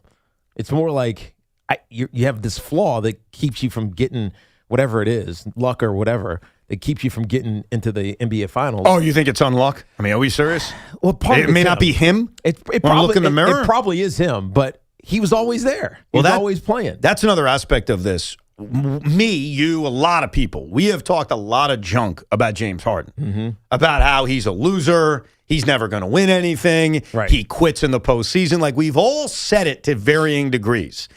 And now, losing a series to James Harden would be like the ultimate insult. Right. So don't let him get his whatever, that check that list off of you. And I don't think he will. I don't think so. I mean, either. I kind of agree with the majority of tough-talking Knicks fans. Like, I don't expect James Harden to have an epic Game 5 and Game 7 at Madison Square Garden that we write about in the history books. Like, I expect them to just lose and it be a part of his very long loser resume. Because as I said, the moment they traded his fat ass from Brooklyn, James Harden is a loser and he will never win anything. Like, I said that then, so I'd be a hypocrite if all of a sudden today I'm like, oh yeah, he's a winner. No, he's not. He's always been a loser. No, he wins, but he doesn't win when it matters. He wins, but he doesn't win when it matters. Yeah. I mean, he's winning in life. Oh, yes. He's winning and yes. Get me out of here because I feel like this place is imploding and going someplace else. True. And then getting repaid and making a ton of money and winning. Well, no one ever said he was stupid. No. We just said he's a definitely losing not player. Stupid. He's the smartest guy in the world, actually. He may be the smartest NBA player ever. You know why else he's the smartest NBA player ever? Because when his career is retired, if he doesn't want to go to TV or anything, he could hide in anonymity. The moment he shaves that beard, nobody will have any idea it's James Harden walking down the street. Such a great point. Did you know, it's so funny. I was going to ask Melo this when he joins us because I asked the same thing to Dylan Betances, but I think it's a lot more interesting for Carmelo Anthony. Did Carmelo Anthony at the end of his career think, I'm going to be a TV guy, I'm going to do a podcast, I'm going to be a media mogul? Like, you knew it for a bulk of your career. That's a good question. I never thought one way or the other about Melo doing it. Like, it was never something where, oh, no way, or yes way. Harden is the opposite. Like, I'd be stunned if he was ever sitting there on, with Charles Barkley and Shaquille O'Neal yumming it up, or yucking it up, I think is the term. Yeah. And having a good time. Like, I can't see that. I don't think with Melo I ever really thought about it. Because Melo always had a good personality. I was going to say, he had a good personality, so you knew it was, I don't even think I thought about him wanting to do it. Right. I thought about him wanting to do other things, get into business. Well, who knows, whatever he's into. I'm sure he's into those things anyways, but sometimes it just finds you, right? You get an opportunity, you're good at it, and then somebody, an executive, says, hey, you want to do this again or do this on a more consistent basis? And all of a sudden it turns into the career that Melo has post-basketball, which is pretty damn solid. No doubt. He does NBC, and he also does his podcast, in which I think it was a few weeks ago he had Shawn Michaels on, and it was great stuff. So we'll talk to Carmelo Anthony. He's coming up after 1 o'clock, his thoughts on the Knicks and all that. Let's get back to your phone calls, 888-808-1019. Tim is in Montville. Hey, Tim. Hey, guys. Thanks for taking the call. Great show as always. Thank you, man. Appreciate it. The more I listen, the more I realize I have in common. Evan, is Kurt Angle still your favorite all-time wrestler? I think pound for pound, he's the greatest wrestler I've ever seen, yes. Thank you. And he was my American hero until Jack Hughes scored that golden goal. Then Jack Hughes passed Kurt Angle. It makes sense. I get it. I think, and while I was on hold, that got me thinking, Sean, this should be a Cinco of yours. Abandoned arenas that hold nostalgic value that should have a game in them, because Devils Rangers at the old Brendan Byrne would sell out so fast. I think it would be such a great nostalgic gimmick, and here's what's unique about it. You can't play a Met game at Shea Stadium next week. You can't play a Yankee game at the old Yankee Stadium next week. You can't go to the Polo Grounds. You can't go to the old Giant Stadium because they don't exist. They're gone. Most of the time, they don't exist. And here, we've got a relic of the 1980s and 90s and early 2000s sitting right there. Right. Two, actually. Like, you could just What's it. the other one? The Coliseum's still standing. It's not the same. Not the same. I've been in there. It's similar, but it's just not the same. Okay. And they did go back there. Like they recently, too. So I know what you mean, but it's still the old structure of the building. Yeah, you know what? Maybe in 5 years or 10 years, I'd agree with you. It feels so recent. Like I was in that building in 2021 for a playoff game. You know what I mean? So it's not long enough. Brendan Burns Arena hasn't hosted a Nets or Devils game in almost 20 years. Kim Kardashian hadn't even dated Chris Humphries. Think about that. That's the way you really interpret it. So I think the nostalgia of games like that would be through the roof. And yeah, if you want to ensure you sell it out, it's Devils Rangers and it's Knicks Nets. And then you really got it going. How great would that? I am up for it. If the state, can we call someone in the state of New Jersey to pull this off? The governor work? Yeah, you know the governor. Yeah. Can you ask them if she, I said them. Yeah. Yeah. Ask them. That's not a he or a she. I think her pronoun is her. Okay. Can you ask her if she would be open to trying to organize an event like that? Okay. That would be unfreaking believable. I will. Oh, my God. Who was the person recently, it may have just been a random person, who was inside the Meadowlands Arena, as it's now called, and took a picture, and things looked unchanged. Yeah, you showed me on Twitter, yeah, because the wasn't the Devils thing still up? Yeah, like they had stuff still up. The old scoreboard. Yeah. Like a Seton Hall sign up. It was unchanged. Like that's like it amazing. hasn't been touched since it closed, whatever day it closed. You'd be going into a time warp if you went into that arena. And again, we can't do that with Giant Stadium and Shea Stadium and the old Yankee Stadium. But we could do it with this. Let's go to Donald in Bedminster. What's up, Donald? Listen, Evan, I tell you one thing. You're fantastic. You know that? You're absolutely fantastic. I don't believe you. And Tiki... Oh, I get it now. Tiki is good. He's fantastic, too. But you keep playing the soundbite that you're stupid. You're not stupid. You're really not. You're fantastic. You're doing a great job. Your show is so good. And I tell you what, I don't think they're going to be rusty tonight. I don't think they're going to be rusty. I think Josh Hart's back is going to be better. I think OG's hamstring is going to be fantastic. And they're going to be great tonight. They're not going to be rusty. But I tell you one thing, it's Continental Arena. And if you need me to call the governor, we'll open it back up, okay? Thank you, Mr. President. I appreciate it. Tell Sid we said hello. Tell Sid we said hello. Yeah. Sid organized that. He got the president to call in. Rosenberg's the best. And then I just cut him off like he was just anybody. I'd love to fire his ass. My gut feeling on tonight, and the prediction I made yesterday, and I haven't formalized it yet because we'll make our official predictions coming up in the final hour of this program. Yeah, we had to wait for Sean. Had to wait for Sean. Also had to give it thought. You want to give your predictions the proper thought. Yes. Is that the Knicks lose one of these two games at the Garden, but then come back and win this series in 5 or a soft 6? That's your thought. That's my thought. Yeah, I didn't say your thought. Yeah. My thought. That's what I've been leaning. My thought. That's not your thought. No, we'll get to it. You have a different thought? Of course. I said it yesterday. You just don't remember. I think you said Knicks in 6. I know, but you didn't hear how I said it. No, I didn't. You're right. Well, because you know why? I didn't want to hear it. I wanted to wait until you officially gave us. We wanted to wait till Sean, the other name on our show, was back. The whiff. You had to wait for the whiff to be here. That's right. That's right. The whiff needed to be here, and then we could officially make our predictions. I thought you said with, like with a D. But that's why I think that's really what was in the press release. What was that? What? With. Oh, with. I got you. Ted is calling from Hewlett, New York, one of the great towns in the 5 towns. Hey, Ted. What? Hey, thanks for taking the call. So I want to say something a little humorous, and then I'd love to talk next. Go ahead. The humorous thing, and actually this part isn't humorous, this is serious. I'm a big believer in health. Everybody that's listening to the show should put on a set of headphones and take down the app and listen to your show while you walk. It's an unbelievable thing to do. Oh. And it took me, and you guys are so good, so entertaining. So I called in. I've been on hold for an hour and a half, but I listened to your show the whole time. I probably got in 6,000 or 7,000 steps. That's why we did it. Thank you very much. We wanted to get you the exercise. Yeah, because so as soon as you got on, we know you'd go home and have some lemonade or something. So 100% now, but I have to listen to your show. I love you. I think you have the best show. I don't know if I'm allowed to say this, but I think you have the best show in WFAN. I really do. It's your you opinion. guys can go it all day long. It's your opinion. We will not, combat you. Okay. So here's my concern about the Knicks. And by the way, if I want to jump the line, now I learned what to do because I've been listening the whole time. The caller that called in to say how good-looking Tiki is. That's all I got to say. That was not the reason he jumped the line, for the record. He jumped the line because he had a great question. I was like, I can't waste any time. We got to get to the question. I don't believe you. All right. Okay. So here's the seriousness. You're smart, with the Ted. Knicks. First of all, Evan, you made a comment about teams with more rest have a better record. I would argue with you. The reason they have a better record is they're the better team. Correct. Which is why they had more rest. Okay. Yeah, right. Now, here's my big concern.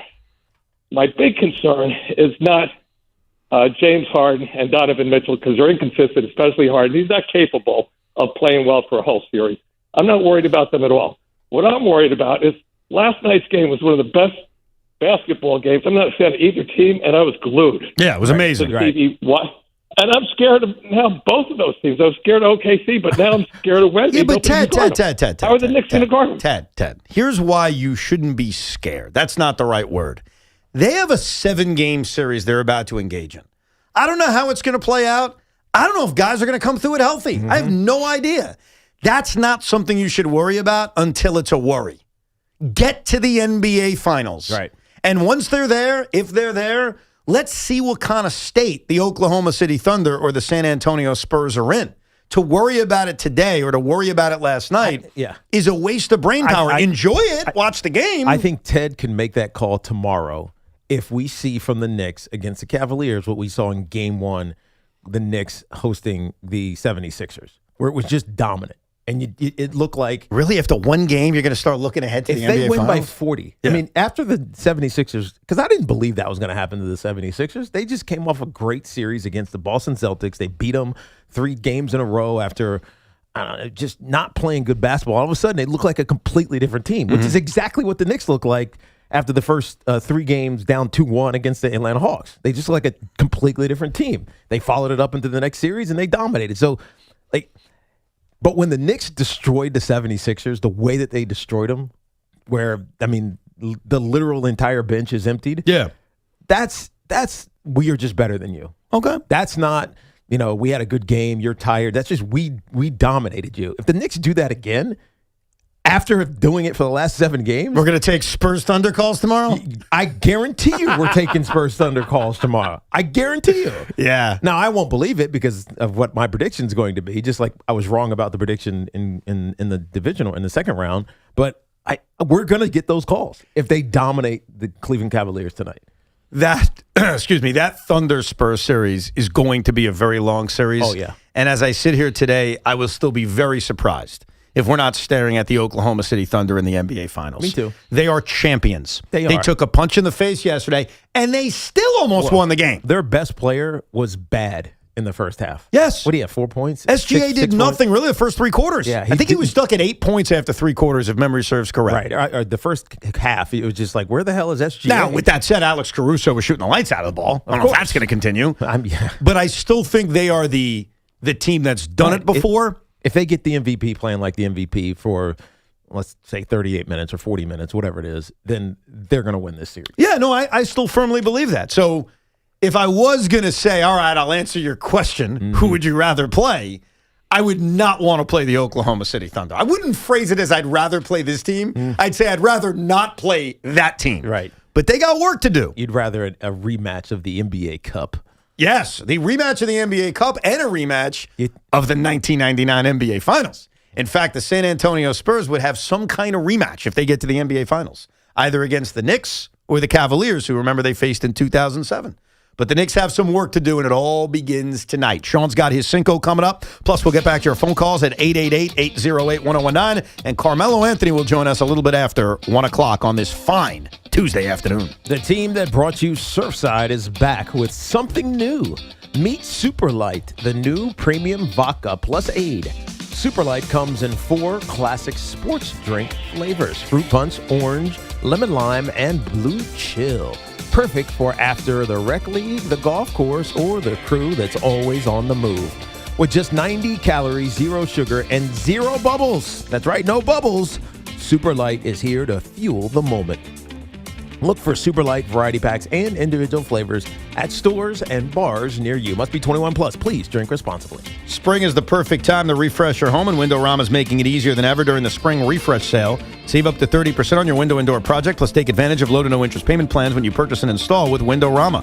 It's simple. Book your free in-home consultation, shop from home, and let their local certified experts handle measurement and installation. Visit Windorama.com to book your free in-home consultation today. And this portion of the program is sponsored by Flag & Anthem, real clothes for real life. It's also sponsored by your local Mazda dealer.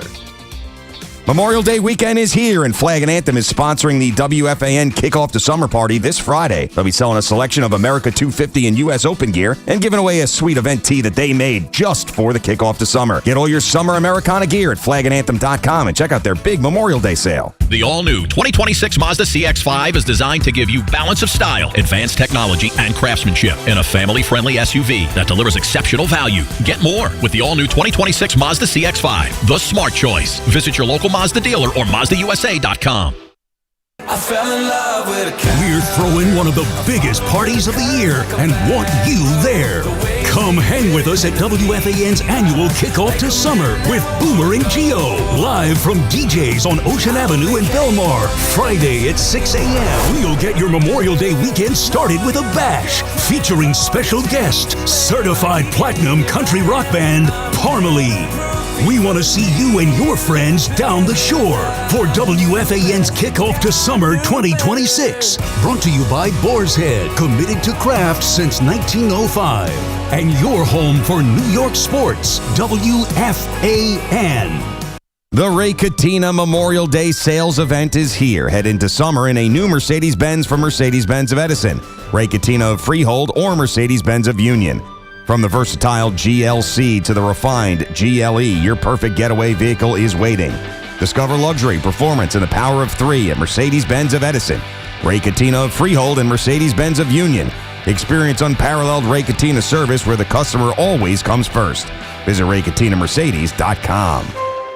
As the official bank of FIFA World Cup 2026, Bank of America knows how much hard work it takes to achieve a dream.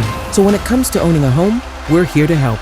Get guidance and resources to buy a home you love, including up to $17,500 in select markets when combining down payment and closing cost grants. Visit BofA.com/home team. What would you like the power to do?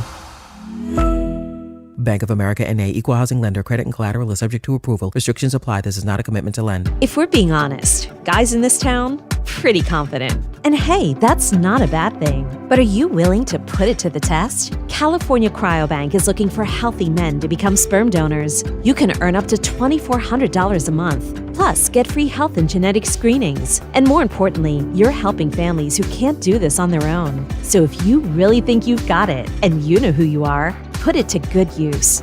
Apply now and see if you qualify. Check out spermbank.com to learn more. You look like you could use a refresher, a Dunkin' refresher. Try Dunkin's delicious black cherry or berry acai refreshers. One sip and you'll feel refreshed. There's so many delicious flavors like mango pineapple or strawberry dragon fruit. So whether you're powering through your day or just pulling up for a little treat, make it a Dunkin' refresher. Dunkin' refreshers, they're the perfect summer pick-me-up. Dunkin' refreshers are fruit-flavored, contain 0 to 1% fruit juice. Terms and exclusions may apply. If you're looking for a great price on Falcon tires, there's only one place to go, Town Fair Tire, where you always get the guaranteed lowest price on Falcon tires. But it doesn't end there, because Town Fair Tire gives you free services for the life of your Falcon tires. More free services than any other tire dealer. That's why we say nobody beats a Town Fair Tire deal, and I mean nobody. Name brands at discount prices. Town Fair Tire. Welcome to 215 Maple Drive.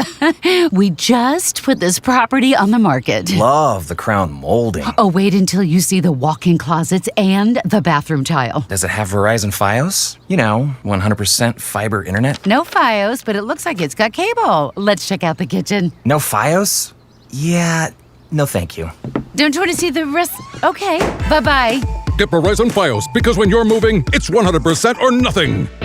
Did you know about 1 in 3 people with plaque psoriasis may also develop psoriatic arthritis, which causes joint pain, stiffness, and swelling? Does this sound like you? Listen to what it sounds like to be a million miles away. Tremfya guselkumab, taken by injection, is a prescription medicine for adults with moderate to severe plaque psoriasis who may benefit from taking injections or pills or phototherapy, and for adults with active psoriatic arthritis. Serious allergic reactions and increased risk of infections and liver problems may occur. Before treatment, your doctor should check you for infections and tuberculosis. Tell your doctor if you have an infection, flu-like symptoms, or if you need a vaccine. Imagine being a million miles away.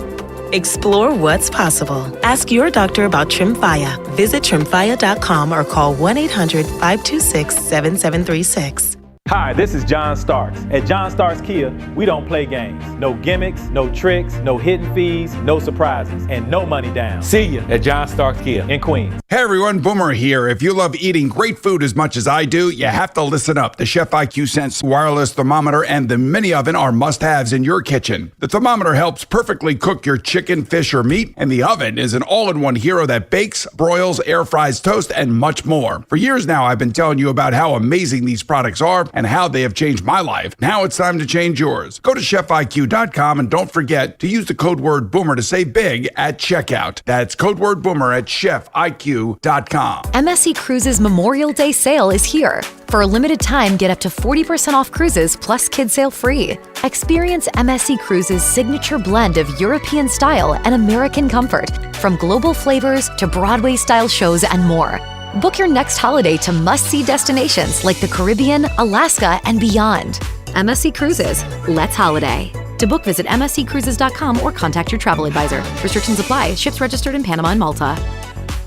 Whether you root for the Mets, Yanks, or another squad, there's one destination every baseball fan needs to hit. The MLB flagship store in the heart of Midtown. We're talking 2 floors of baseball heaven. The spirit of the game vibes all year long at the MLB flagship store at 6th Avenue and 51st Street. MLB trademarks used with permission. Fun is in the driver's seat at Nielsen Dodge. Get a great deal on the new Jeep, Chrysler, Dodge, or Ram you really want, with 0 down payment available, plus the credit help you need. Shop online at nielsendodge.com. Declaration of Deals sales event. What an atmosphere tonight. The stands are packed. Down here, 2 fans side by side, both holding a Heineken. Promising start. The chant begins. Listen to that. Perfect sync. Corner coming in. They lean forward together and goal! Arms up. They cheers. Wait. That's a hug. That's a hug. Let's check the replay. Yes, 2 strangers at kickoff. Friends by full time.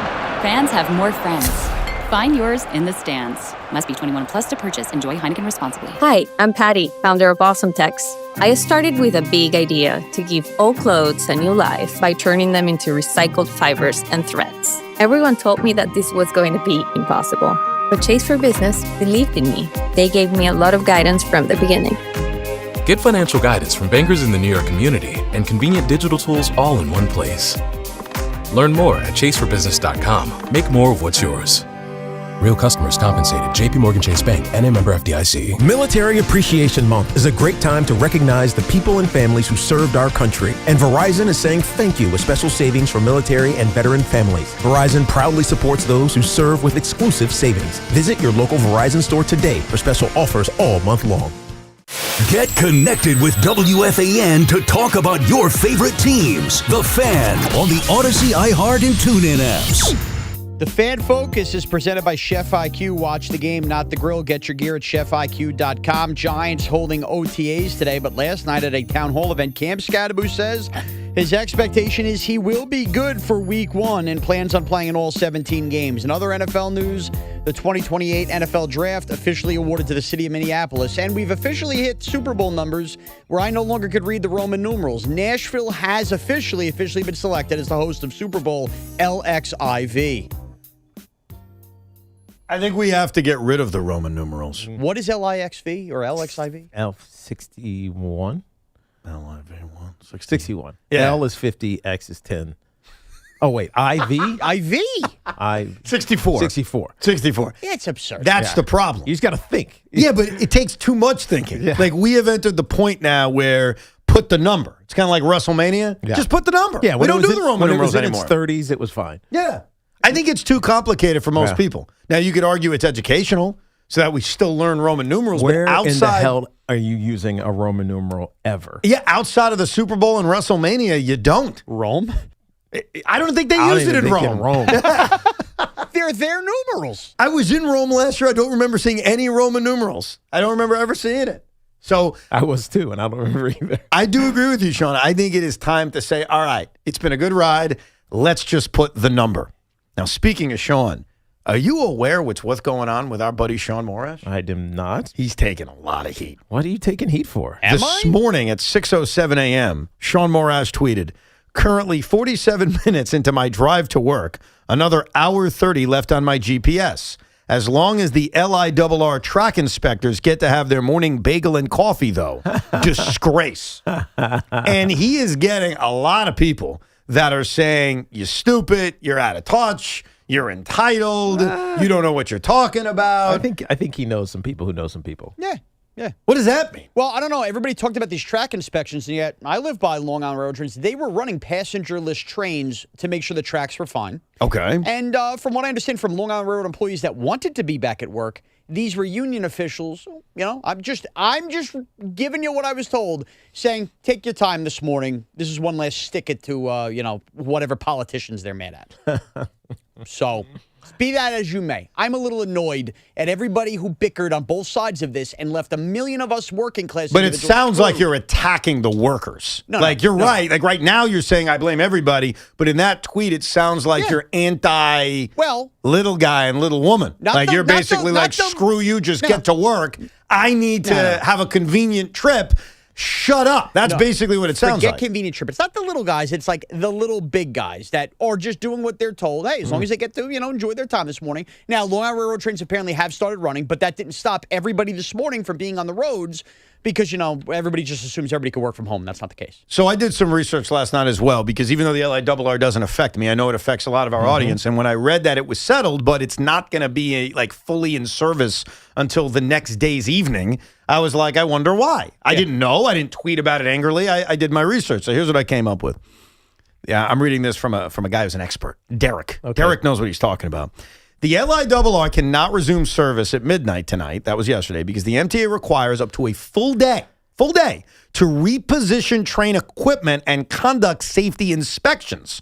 During the strike, hundreds of trains were systematically moved out of active routes and stored securely. It takes many hours to return those train sets back to their proper starting locations across Long Island and New York City terminals. Federal regulations and strict safety standards require the MTA to perform comprehensive security and technical checks on tracks, signals, and cars before passengers are allowed to board.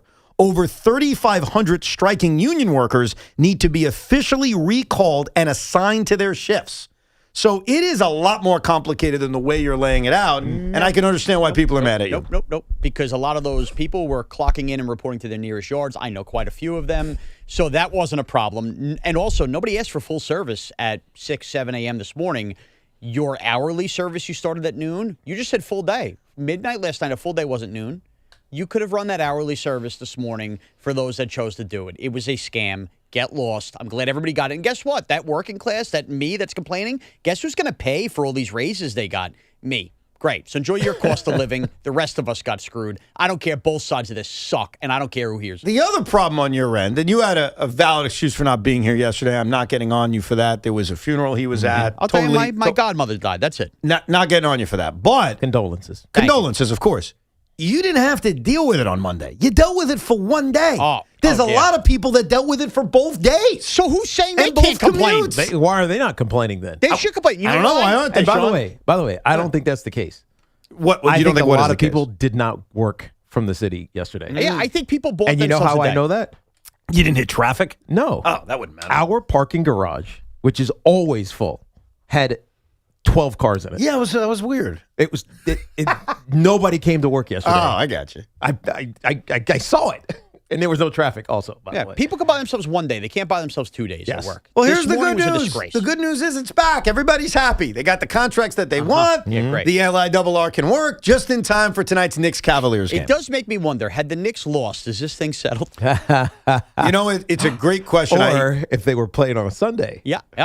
That's true, too. It's a fair question. I remember back to, I think it was Time Warner Cablevision dispute. I think they had an MSG, not Time Warner Cablevision, but Time Warner MSG dispute. Yes. That the rumor is, or the belief has always been, that the Linsanity movement is what settled things because people were so demanding that they watch the Knicks. Interesting. So sometimes sports does have an impact on it. So I don't think it's crazy to suggest that the Knicks being at home, like if Detroit wins and all of a sudden it's another week before the Knicks have a home game, you may be right. Yeah. It may have impacted it. But either way, it's all good now. So you in a better mood? It'll be good tomorrow morning. It's not all good when my 15-hour drive home today, I'm sure. Oh, poor Sean. Kiss my fat ass! Anyhow, since you're in a great mood, why don't you give us a Cinco de Luncho? Sean Moraes in the booth, somebody hide the castle! Optics flying, phones ringing, Evans yelling, no! Tiki's laughing, chaos cracking, nobody's in control! It's Cinco de Roncho! Bam! Crunch! Let's go! Let's go, Cinco de Luncho. I'm here to save it. I'm sorry. Whoever screwed it up yesterday, I'm here for you. Cinco de Luncho is brought to you by Helix Wireless. Nico was quite good. Connecting everything everywhere. Was he good for you? I love Nico. Well, he made a list that you never would have made. It was after Sunday's Met win, the 5 best Met moments in Subway Series history. And it wasn't mocking like a Luis Castillo drop. It was a legitimate. Have 5? Oh, yeah. I mean, Yeah, they had 5. Ah, all right. have you been paying attention? The Mets have beaten the Yankees more than the Yankees have beaten the Mets over the last 8 years. Shows you Except how for when little, it matters. Yeah, exactly. Well, I'm not saying it matters a lot, but I'm saying don't make a dig that you can't back up. I think you just walked yourself into showing how much you care about it. All right, so my Cinco is the Just 5. giving the facts. The 5 unions I can't stand the most. No, I'm just kidding. It's the 5 most likely outcomes of the Eastern Conference Finals as we get settled here. Here we go. Here we go! Number 5. The number 5 most likely outcome, the Knicks sweep and Brunson leaves no doubt as the star here in the Eastern Conference. Can you imagine that? That would mean 11 consecutive victories heading to the NBA Finals. Yeah, that feels unlikely, but I mean, we'll know today how we feel about that. You know who did that? Who? My team did that. In 2003, the Nets won 11 straight games to get to the NBA Finals. And then they lost in 6 to the Spurs. So it could be it could be full symmetry. That Spurs fan base, boy, did they deserve Wembanyama. Number 4. Cavs in 6, and James Harden somehow has an awesome series. I mean, you don't even believe that. That's why it's number 4, Teak. Yeah. You think that's more likely than a Knicks sweep? Well, the Cavs in 6 part, I think, is more likely than the Knicks in 4 Gotcha. part. Okay. These are just the anecdotes after that, okay? Number 3. Knicks in 7 and a New York moment that's remembered forever with a Game 7 home win. Imagine that. Yeah. Game I mean, that 7. would be epic. You almost kind of want that, but you don't want to wait that long. Yeah. Number 2. Knicks in 6, and Game 6 is one of those long goodbyes for Cleveland, where the Knicks do what they did in the last year. On the road, too. Yeah, complete punch in the mouth, and those Cavs fans got to sit there and eat it. And last but not least, Number 1. the Cavs find a way to win 1 game, but the Knicks dominate in the other 4 and win the series in 5. Yeah, I agree that's the likeliest. I think right now, and probably if you go to like the Fanatic Sportsbook app and you look at the betting odds, that's probably the leader in the clubhouse for the Knicks to win in 5. Is that your official prediction?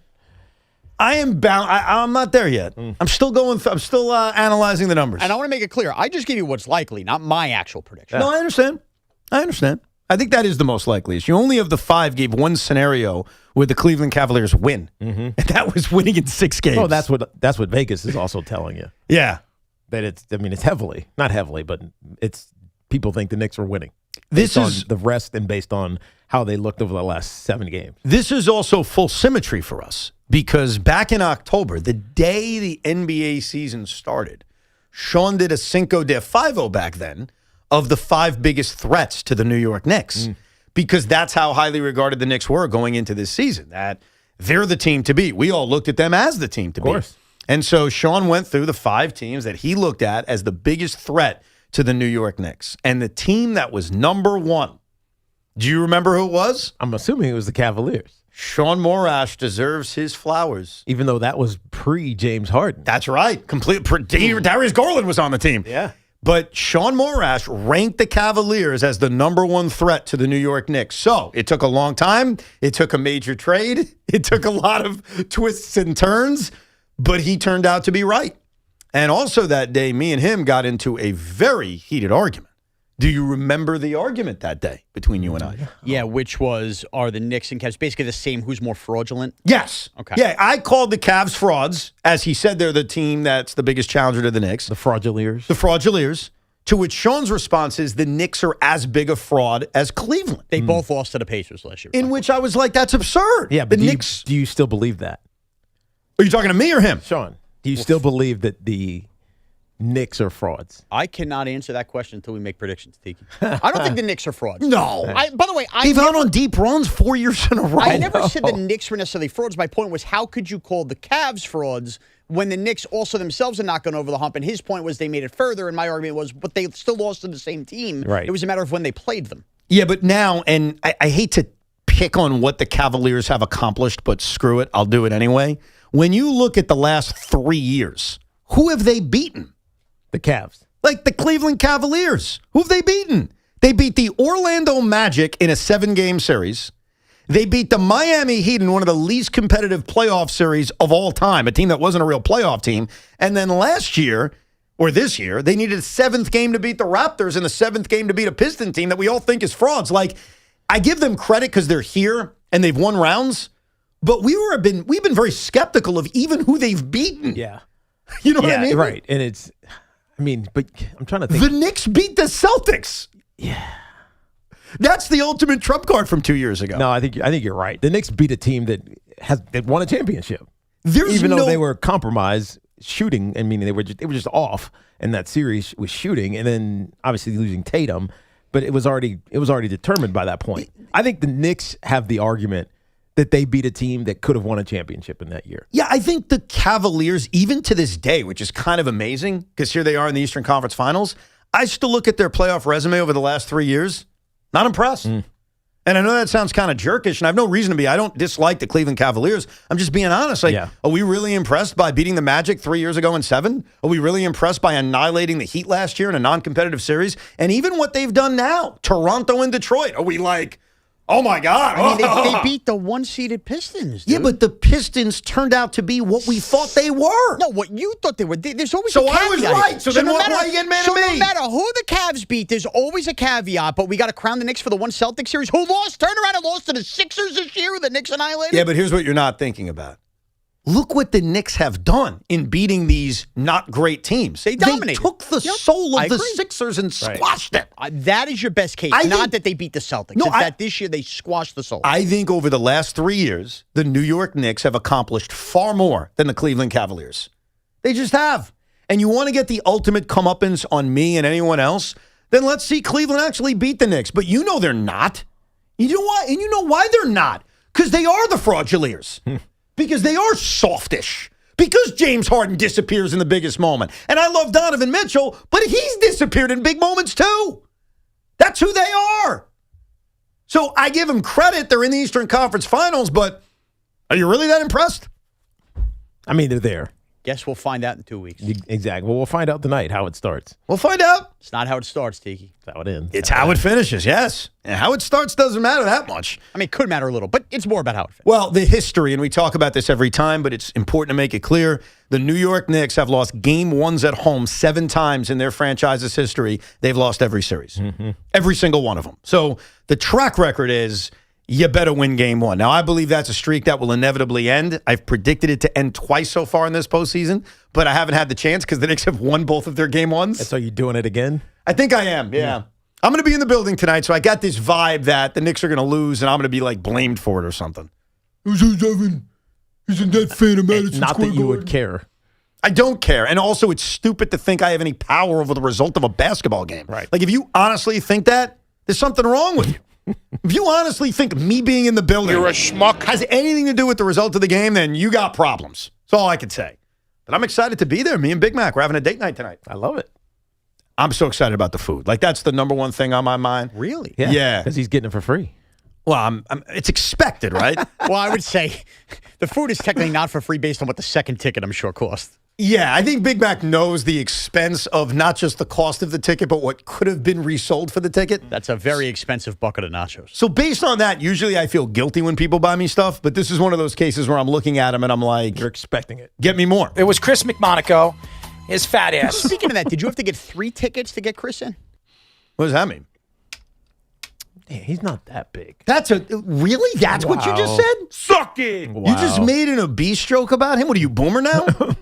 I knew it bothers him. That's why. Yeah, but of course it would bother him. It's stupid. Of course. I get it said to me all the time. I know it's terrible. Oh, so because it's said to you, now it's okay to say to our dear friend Chris McMonagle? You both are normal-sized humans. Thank you, Tiki. So what does that make you?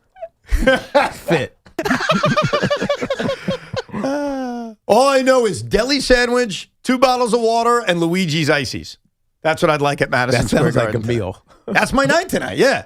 I think I want the sandwich before tip-off, and then I think I want the Ices at halftime. That's a good plan. But can I order him to do that, or do I ask him nicely? Or do I wait for him to offer it to me? I think he does whatever. He's your bitch tonight. You tell him. He does whatever you ask. Before starting lineup, sandwich in hand. Yes. 2 minutes left and a half. You want to beat the lines? Go get the ice. Really? I should treat him like my bitch tonight? Definitely. Evan, this is like the greatest gift you could give somebody. It is a gift. And the reason I'm $1,000 gift. That's true. And the reason I'm giving the gift is because his radio partner basically lied to him. He said, I'm going to sit you courtside. Oh, wait, I'm not. I mean, that's basically that's cold-blooded. That's what happened. And he can sit here all day and say, well, it was my son. Well, then you shouldn't have promised it. Right. It's like if all of a sudden today I said, wow, the secondary market is so hot for this game. Hey, Big Mac, I'm sorry, I'm going to sell it. Like, I wouldn't, that was always a possibility. But no, I'm a man of my word. Plus, I'm excited to be there tonight. You could have done that. I still may do that. And done well. I'm just You're kidding. not doing that. Nah, I got my scorebook ready. I'm taking it inside the building just to score the last few innings of the Met game, and I'll be good to go. Right? He's not. Who is not? Chris is not bringing his scorebook. No, that would be pathetic for him to do that. All right. It's one thing for me to do that. All right, because you don't care about the Knicks. Why? I mean, I do care about the Knicks. You care about them as it pertains to your season tickets. I care about them in terms of, the result. I'm very into the results of these games. And then once I'm done scoring the Met game, I'll score the Knicks game. I do my charts. Really? Yeah, I do charts when I watch basketball. You're such a nerd. I am. I don't care. I fully embrace that. Carmelo Anthony will join us in about 15 minutes. We'll get back to your calls in a second. 888-808-1019. I'm always incredibly busy, juggling life and family, travel, and feeling safe. More importantly, knowing my family is safe when I'm not with them is so important. It's why I turn to our partners at Sloman's, who recently installed the Sloman's Shield Link system into my home. It's a smart home security system combining safety, convenience, and peace of mind that I can manage right from my phone. My favorite part about the system is that when we turn on our alarm, especially at night, all of the doors lock, the lights come on, and you feel safe, whether we're at home or whether we're traveling and on the road. The technicians at Sloman's can automate your house exactly how you want it. So go experience the future of home security and automation with the Sloman's Shield Link system. Call 1-800-ALARM-ME. That's 1-800-ALARM-ME or visit slomans.com.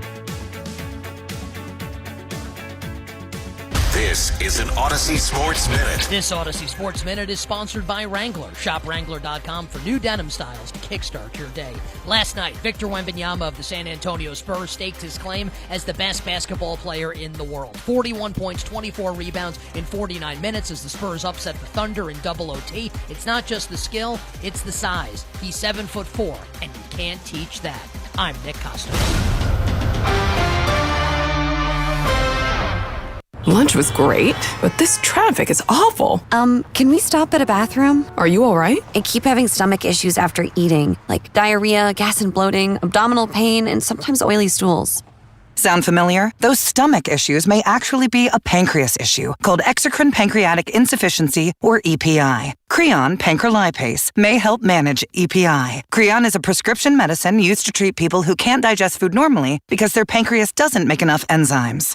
Creon may increase your chance of fibrosing colonopathy, a rare bowel disorder. Tell your doctor if you have a history of intestinal blockage or scarring or thickening of your bowel wall, if you are allergic to pork, or if you have gout, kidney problems, or worsening of painful swollen joints. Call your doctor if you have any unusual or severe gastrointestinal symptoms or allergic reactions. Take Creon as directed by your doctor and always with food. Do not chew capsules as this may cause mouth irritation. Other side effects may include blood sugar changes, gas, dizziness, sore throat, and cough. These are not all the side effects of Creon. Call 800-633-9110 or visit creoninfo.com to learn more. That's CREONinfo.com. I'm asking my doctor about EPI and if Creon could help.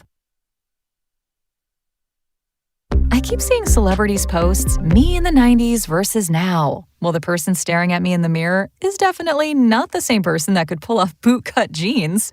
Time creeps up on us so slowly. You don't see it until suddenly you do. Same thing goes for your bills. $1 here, an uptick there. It's a slow burn until one day you realize the price you're paying now is way higher than when you signed up. But at T-Mobile, customers had the lowest wireless bills versus Verizon and AT&T over the past 5 years. And with T-Mobile on their experience plans, you get a 5-year price guarantee, so you know exactly what your plan price will be for the next 5 years. So at least that's one thing that won't change over time. I can't guarantee you'll still look good with frosted tips, but T-Mobile can give you a clear guarantee on your wireless plan. Lower bills based on HarrisX billing snapshots from Q3 21 to Q4 25 compared to average AT&T and Verizon bills. Comparison excludes discounts, credits, and optional charges. Price guarantee on talk, text, and data. Exclusions like taxes and fees apply. See T-Mobile.com. Hey, Boomer Esiason here. After years in the game, I don't guess. I go with what works. With Red Pocket Mobile, you lock in your rate and you keep it. No price creep, no sudden jumps, just straightforward pricing and premium 5G plans starting at $10 a month. Visit redpocket.com to see why more Americans are switching to better wireless without paying more. Red Pocket Mobile, your new ultimate cell carrier. Wait! Before you change the station, listen to this. 1-877-CARS for kids. KARS Cars for kids. 1-877-CARS for kids. Donate your car today. Donate your car at carsforkids.org. That's cars with a K. Pickup is quick and easy. You'll also get a vacation voucher and a tax deduction. 1-877-CARS for kids. Donate your car today.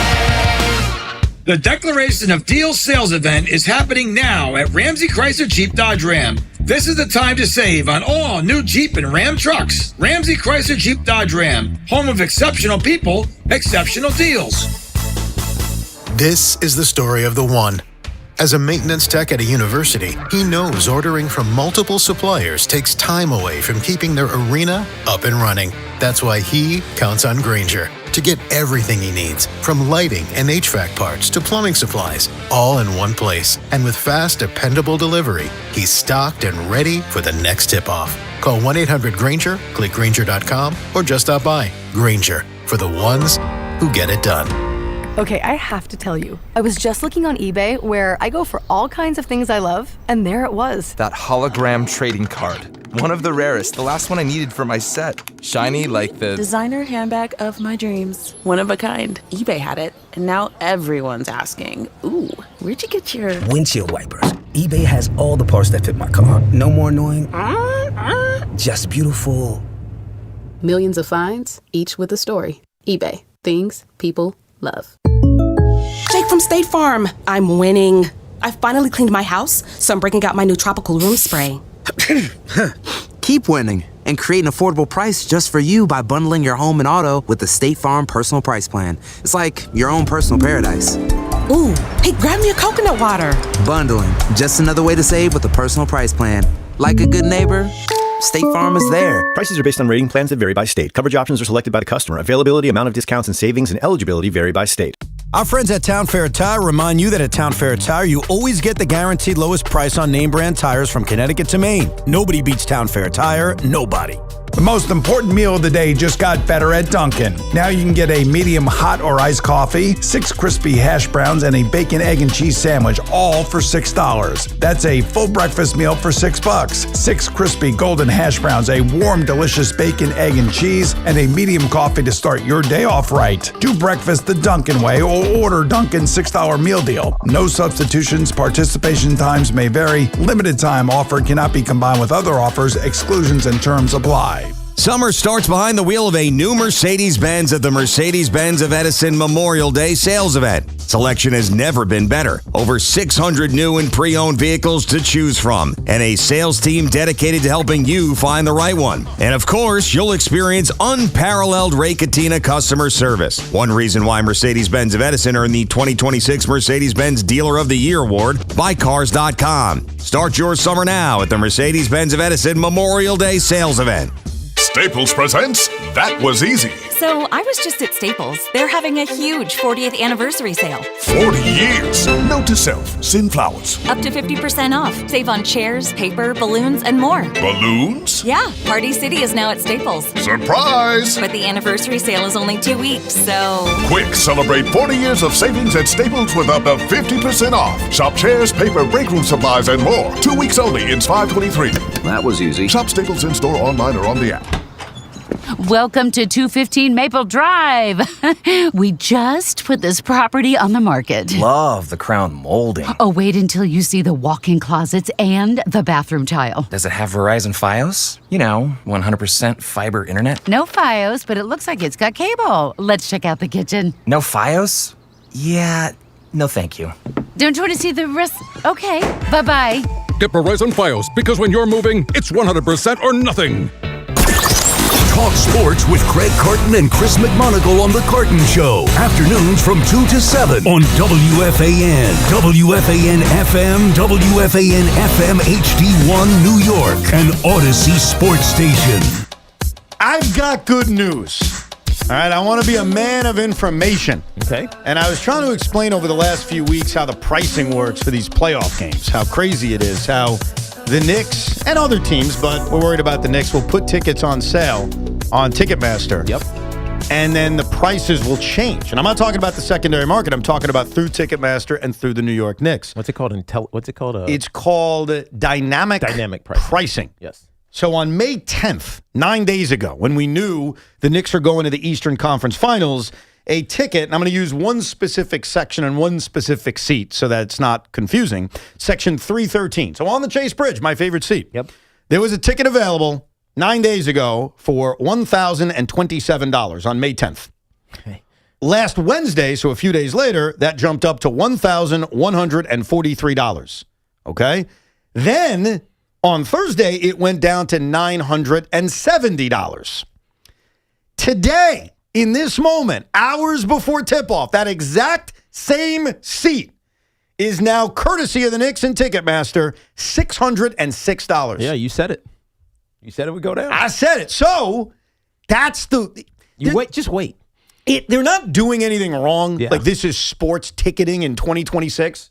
It's like legalized brokering. And by the way, it is everywhere for everything. Everywhere, every team. It's just frustrating because I don't think a lot of people know it. Mm-hmm. So when you see a ticket for $1,000 and you're like, I'm going to buy it, it sucks to know that the same group, Ticketmaster, that's selling you the tickets 5 days later could lower it by $400 a ticket. I mean, $606.40 is $400 cheaper and $500 cheaper than where it... Right. It's pertinent to us because it's the Knicks happening right now. But I'm talking to Anthony Gallo, who, by the way, congratulations, Gallo. He just got engaged. Congratulations. Best wishes to your new fiance.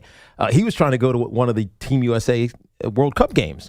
And he's just like, the tickets are too high. I'm just wait, Gallo. Just wait. Just wait. Wait till 2 weeks before. And then you probably get them at a much cheaper rate. But you just feel this urgency because you don't want it to sell out. And they could. I mean, all it takes is, like, I was looking at one specific seat in the 300s. All it takes is one person to say, screw it, I'll pay $1,000. Right. And then it never drops. But enough tickets didn't sell. And so the dynamic pricing says, hey, we're 7 hours before tip-off. Mm-hmm. We don't want to not have a sellout. Right. And they will have a sellout, so let's lower the prices. Right. 100%. And so I feel bad for somebody that dropped the money a week ago because you so wanted to go to the Eastern Conference Finals, but it just changes all the time. And that's a crazy change to go from $1,000 to $600 a ticket. You kind of have to, if you want to get to one of these games, have two plans. Like, this is the plan that I'm doing, but if this ticket is right, I'm dropping those plans immediately and going to the game. You have to have two plans. Yes. And it's hard to put your mind around that because you get your mind made up that the going to the game is actually going to happen. And if it doesn't happen, it's disappointing. And you're just like, I don't really want to. Well, I guess you could go to that outside area and watch the game. Yeah. Right? That could be the backup plan, or to a local bar in New York City. Like, you can still consume it with people around you. By the way, there's plenty of them right around the Garden. So it is what it is, but it's not the same.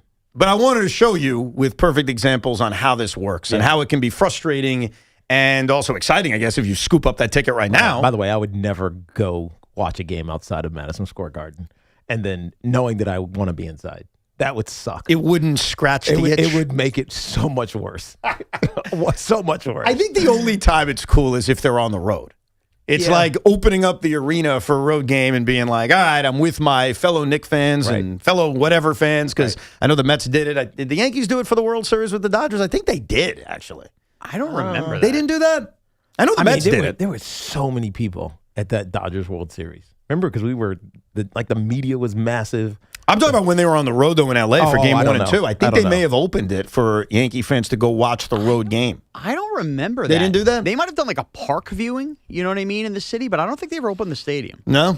I'll look it up. I know the Mets did that. The Mets did, because that's like the Pete Alonso moment you could see on camera at Citi Field with people celebrating. So it'll be a cool atmosphere tonight, though. Game 1 of the Eastern Conference Finals between the New York Knicks and the Cleveland Cavaliers. Let's go to John in Orlando, Florida. Hey, John. Hey, guys, thanks for taking my call. And the Yankees did that in 2009, actually. I believe it was Game 3 against the Phillies. They opened up the stadium to have them come on over and watch it. Very cool. I wanted to give you guys a call because you got me excited on a Tuesday afternoon here. Yes. I live in Florida. My allegiance to New York sports teams go in this order: Yankees, Jets, Knicks, and Devils. I know it's weird, but I would hop on a plane tomorrow and fly up to New Jersey if the Devils were playing one game in the Continental Airlines Arena. John, how long have you been relocated down in Florida? I've lived here now since 2015. All right, so you went to a bunch of games then. Oh, yeah. Yeah. Oh, I grew up going to Continental Airlines Arena. Unfortunately, a lot of Nets games in there, too. That's all right. But a lot of Devils games. But they got to play Rock and Roll Park 2 if they score a goal. That's the only thing. None of this new nonsense. They can do it. They should do it. And they can do the dynamic pricing, too. Charge an arm and a leg. People will pay it to have a retro night at the Meadowlands Arena. Just don't play Alanis Morissette at halftime. Yeah, that's what happened to you, right? That's what the game I went to. I was like, really? Yeah. See, you're the one that could pull this off, or at least put the idea in the heads of the state of New Jersey. Mm-hmm. Now, they already still have the Devils, so I guess it's like, just go over there. The Nets, there may be some bitterness towards because they did leave the state. Right. So they may tell them goodbye.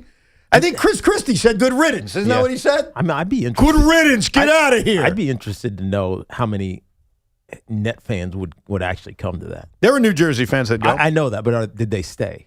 A lot of them did, yes. Okay. Yeah. So it's not like the Chargers. No. Who left? No. Southern California and went to wherever they are now. No. I forget where their practice facility is, but obviously they played in SoFi. But they lost a lot of fans. Yeah, sure. I don't think they lost a lot of fans. I think that the New Jersey Net fans would still go. The Devil fans would go. It's so awesome if they could pull it off. Yeah.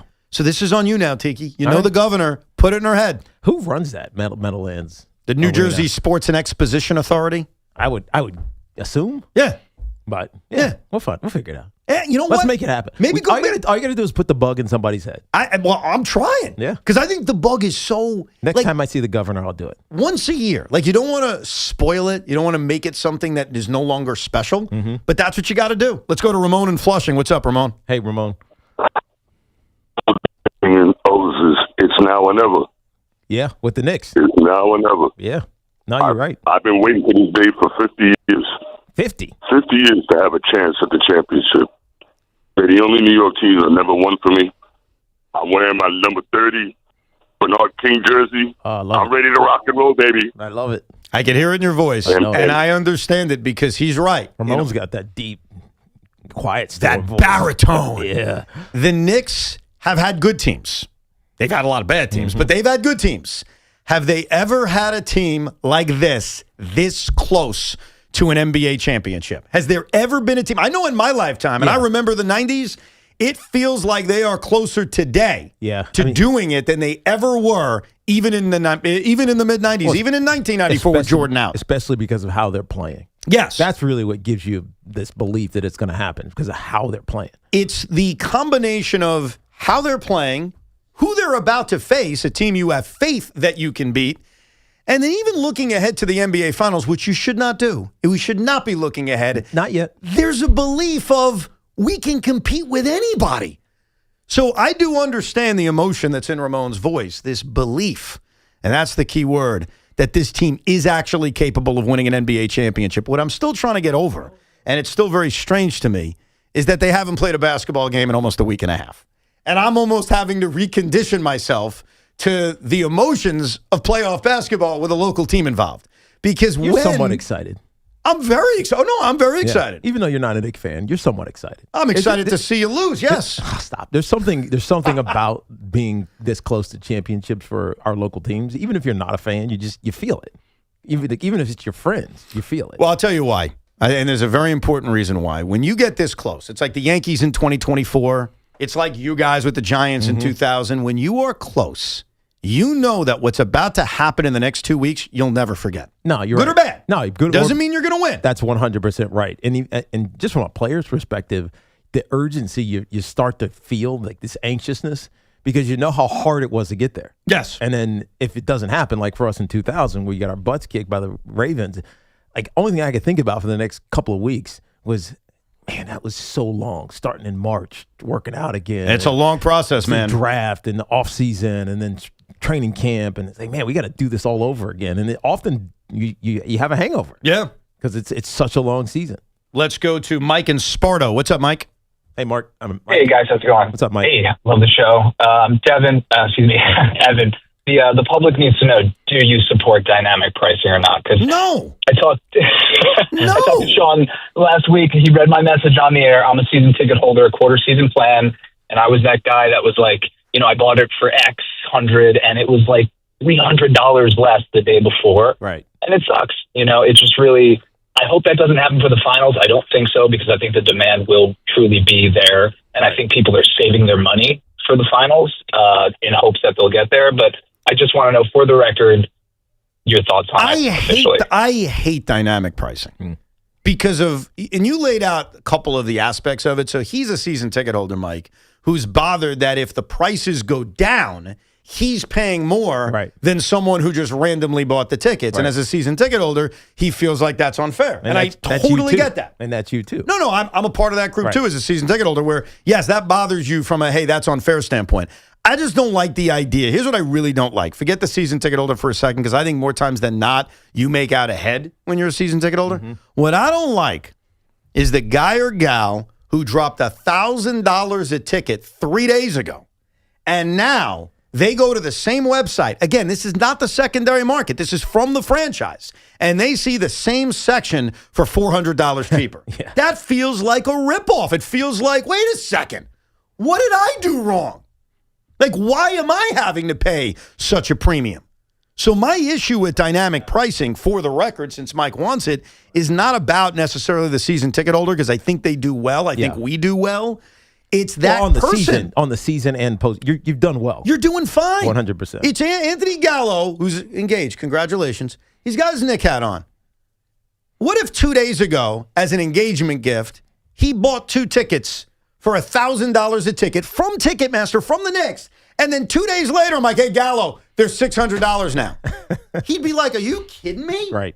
I basically paid an extra $800 to make sure I had it 2 days earlier? Or his generous coworker who has season tickets to the Knicks is like, oh, here's an engagement present. Is that what you just did? You, Evan. How about you ask the guy you work for, Craig, who can get you on the wood? Why don't you ask him for a gift? You don't want to be on the wood. Doesn't cost him a penny. You don't want to be on the wood. Yeah. You want to be amongst the people. Is that true? I want to be on the wood. Say it again. You'd be scared? He's engaged. He never wants to be on the wood.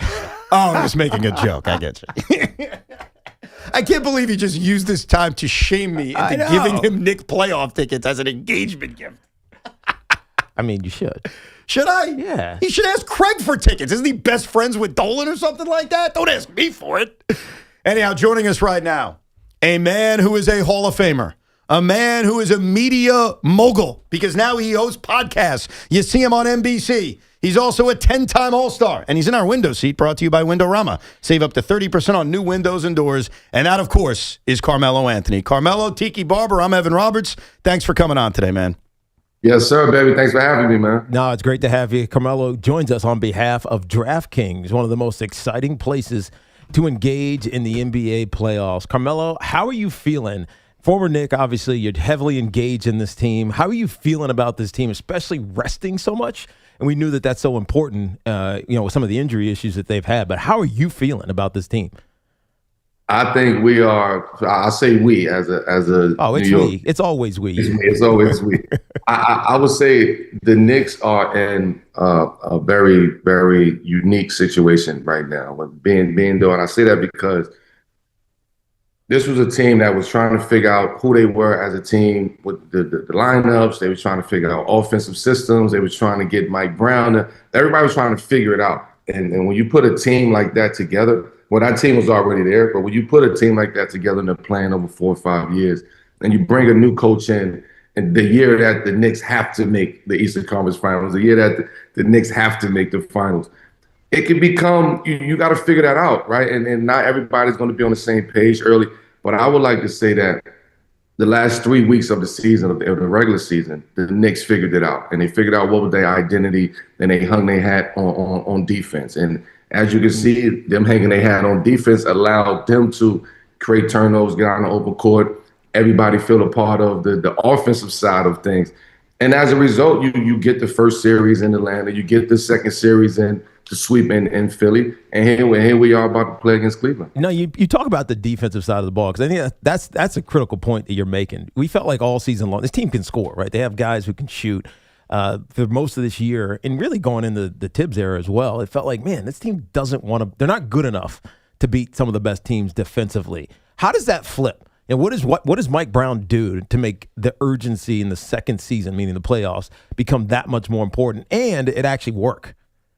Well, as a leader, right, as a head coach, you're the leader. So you have to settle things down. You have to calm things down. You have to bring guys together and bring your group together and really be clear on what you're trying to do and what your message was. And I think towards the end of the season, you could tell that Mike Brown was a lot clearer on his messaging. Also, it's the players, right? The players had to come together and band together and say, what are we going to do? We can't be in this middle of the pack. Like we have to figure out what we want to do. But I think it just all came together at the same time.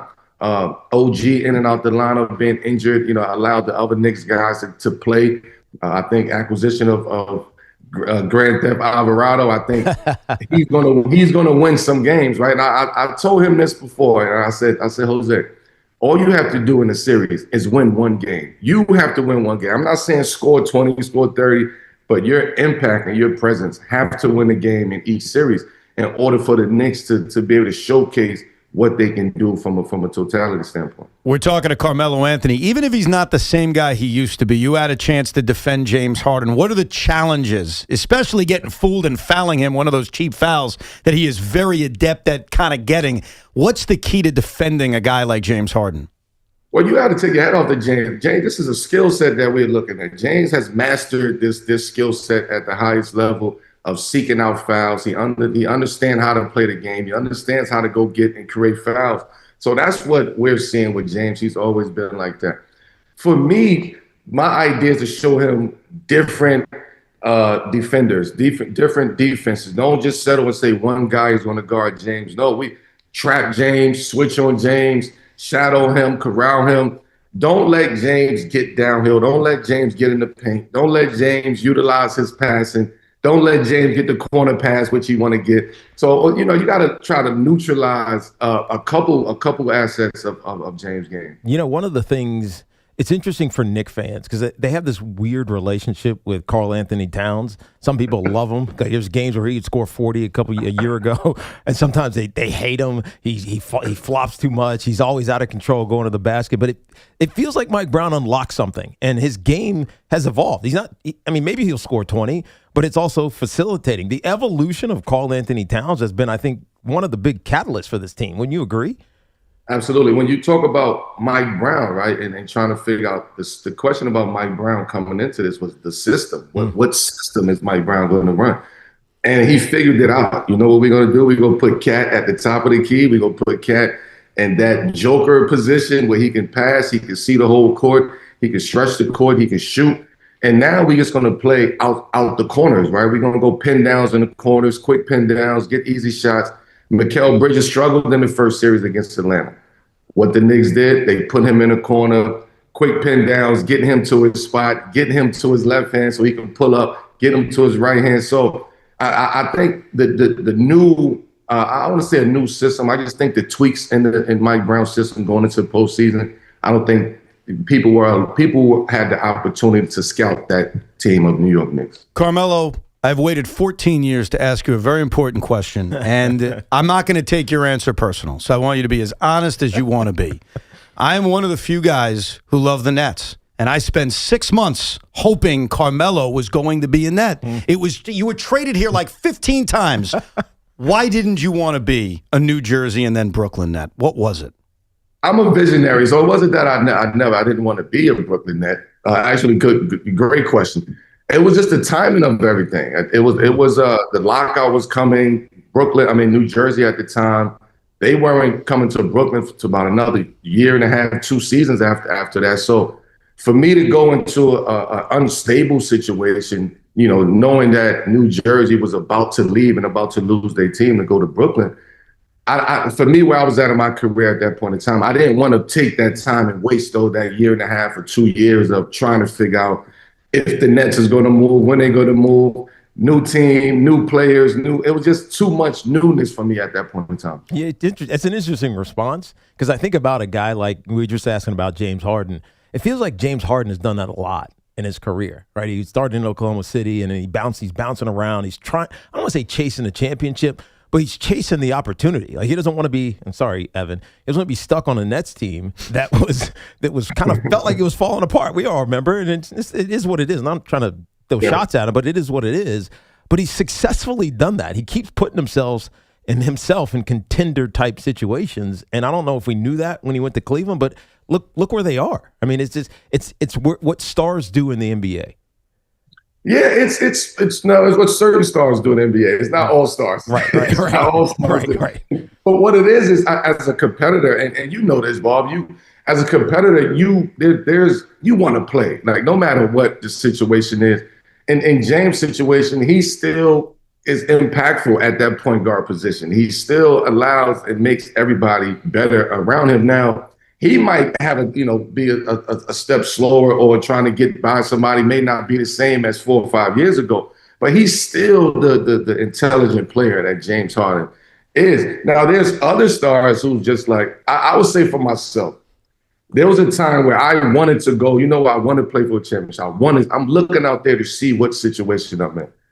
And then it was just like, I just want to play basketball. I want to win. I want to be in a situation where I'm comfortable. I'm already comfortable being uncomfortable in my situation. Right. I don't want to go somewhere else and be uncomfortable being uncomfortable. It just does not work that way. So I'd rather be home in my own confinement in my area, in my city, being uncomfortable. And that was just the way that I thought at that. I tell you, Melo, I've always said this, and this really applies to football, but I guess it also is in other sports as well.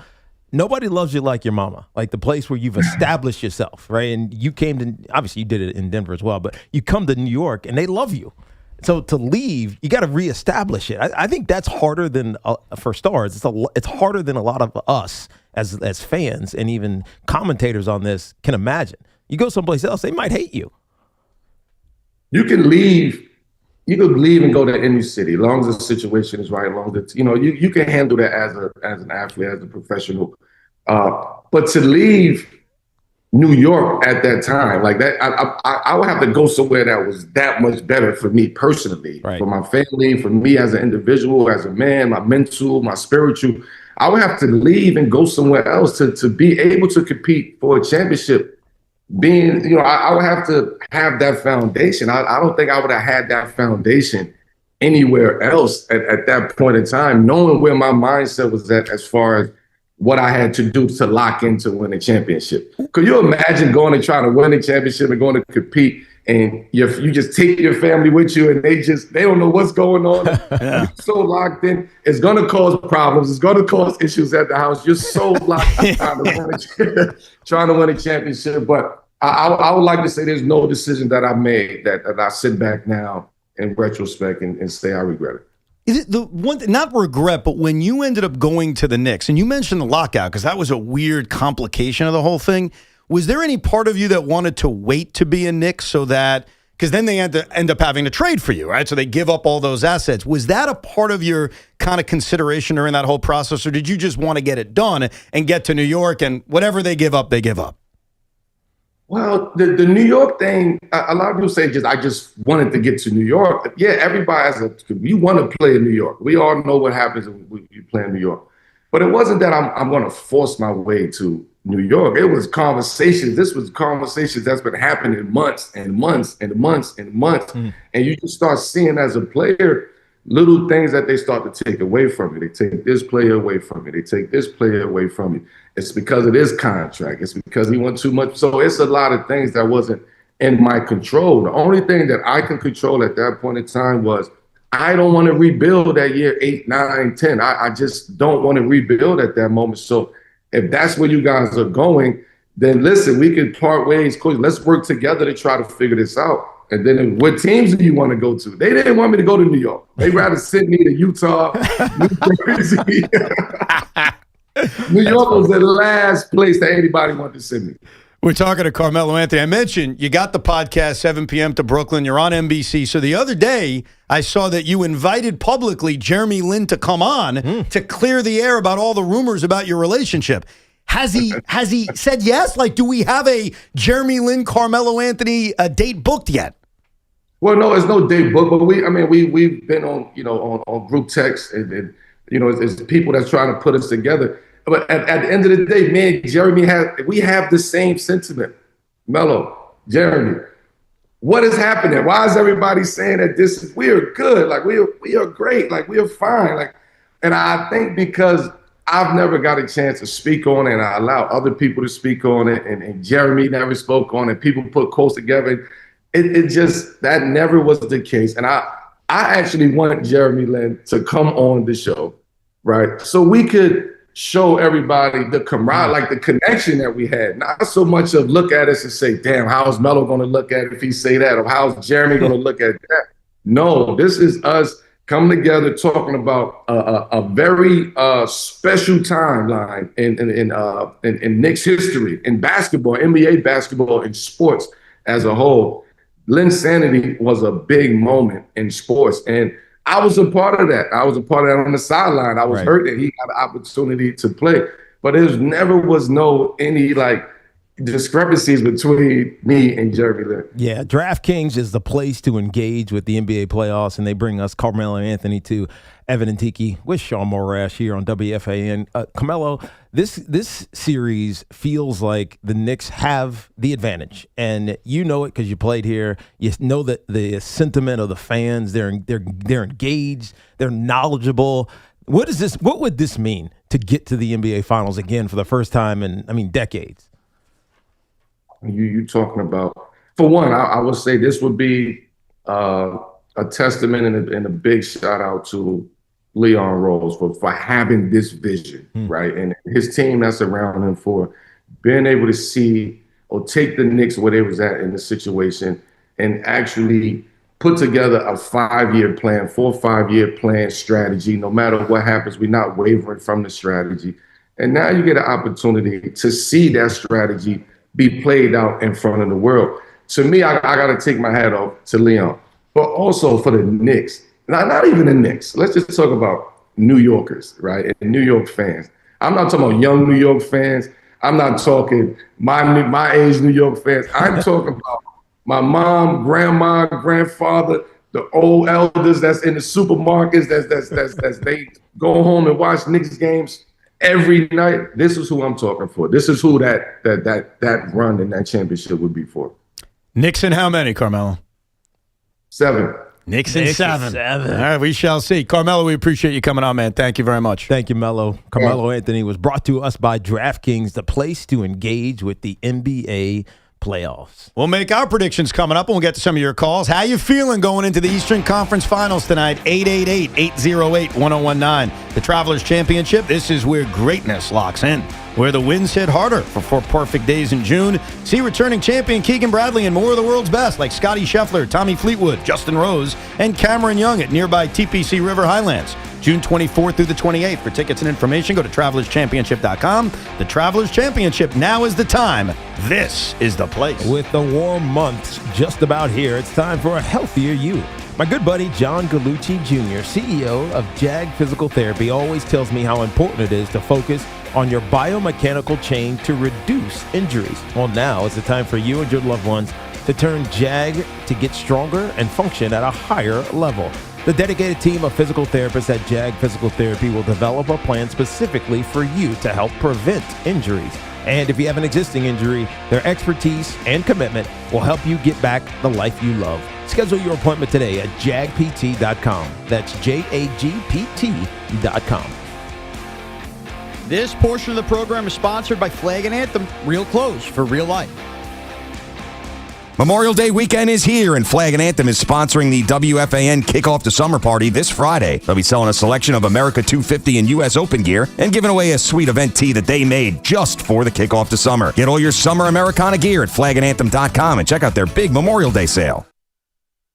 I'm Pat Boyle here to help you get the most of what's going on sports. Knicks-Cavs game 1 tonight at the Garden, and I think the Knicks keep it rolling despite the rest versus rust debate. There might be some rust in the first quarter, but the Garden crowd should help the Knicks pull away and win this game by 20-plus points. The Cavs just played a Game 7 on Sunday night in Detroit. It'll take a Herculean effort for them to keep this one close. In the regular season and playoffs this year, Knicks covered 67% of the time at home, an incredible number. I like them to cover tonight. I'm Pat Boyle. Bet smarter and beat the books. Download the BetMGM app today.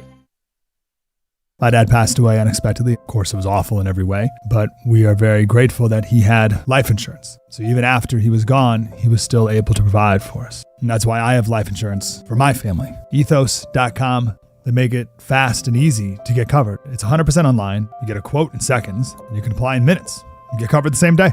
Get your free quote at ethos.com/game. That's ethos.com/game. Paid spokesperson. Time spent on application may vary. Online health questions required. Rates may vary. FanDuel is giving you better payouts on same-game parlays all NBA playoffs long, with more ways to build and more value every time you play. You can stack your picks your way for every game, every matchup, and every moment. From spreads to player points to threes and more.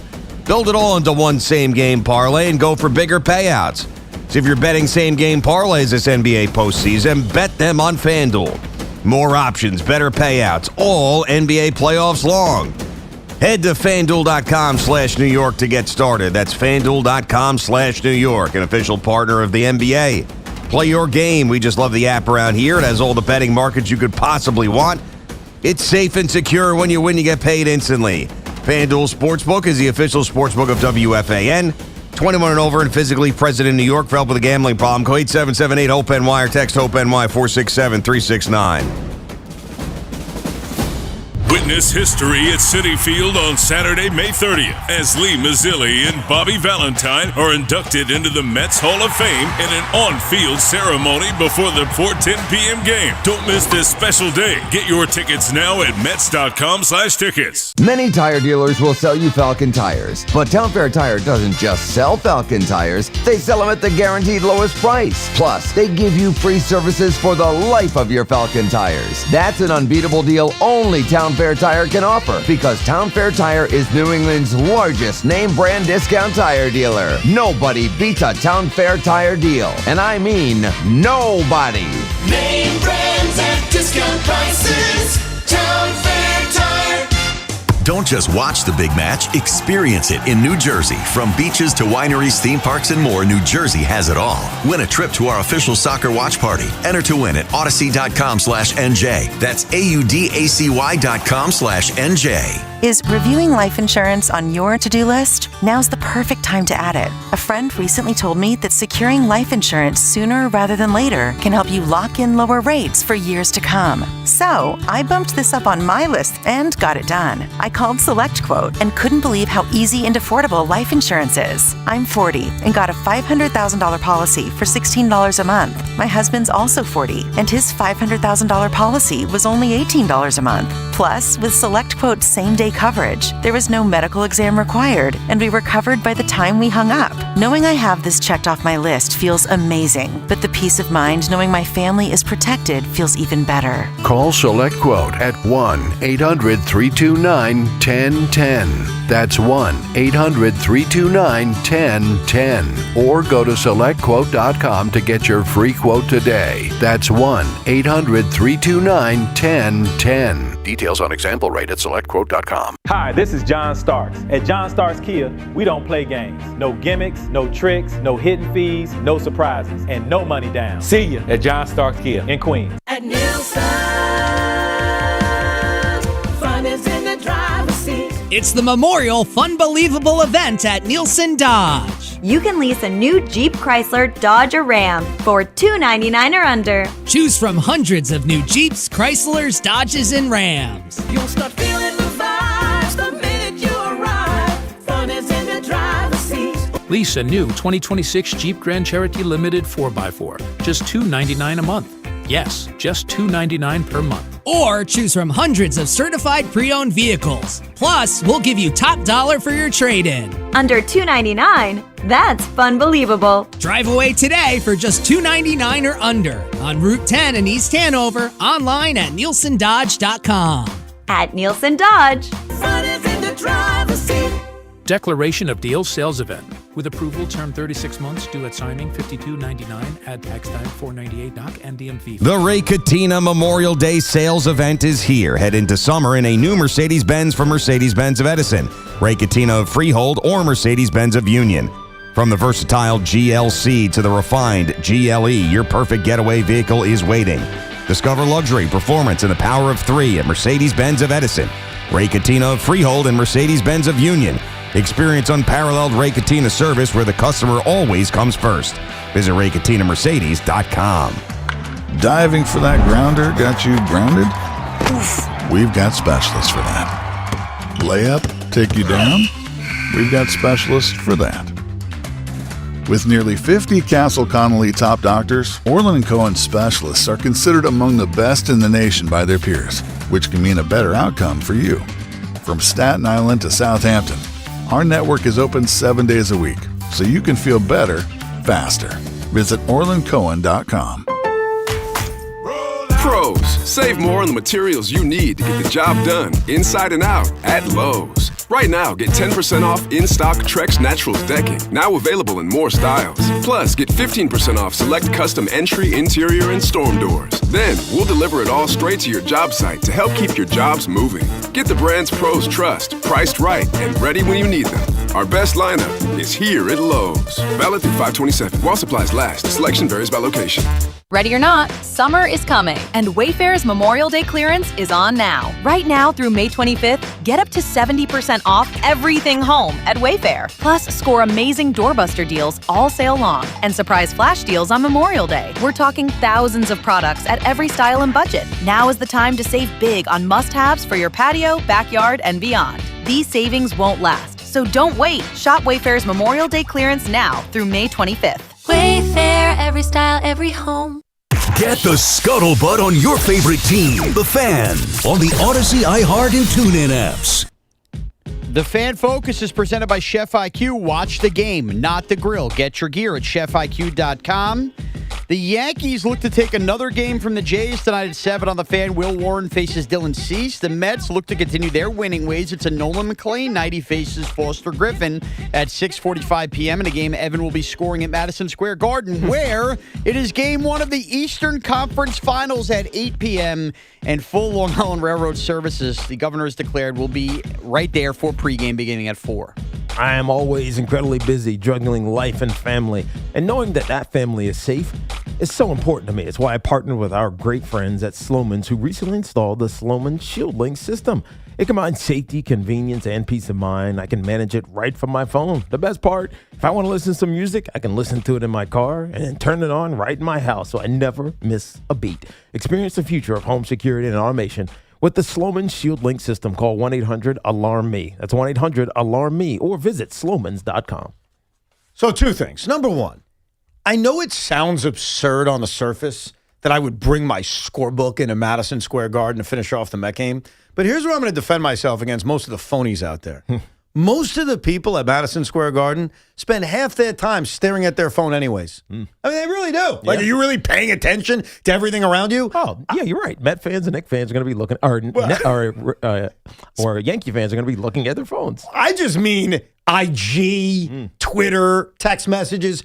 So y'all do it anyway.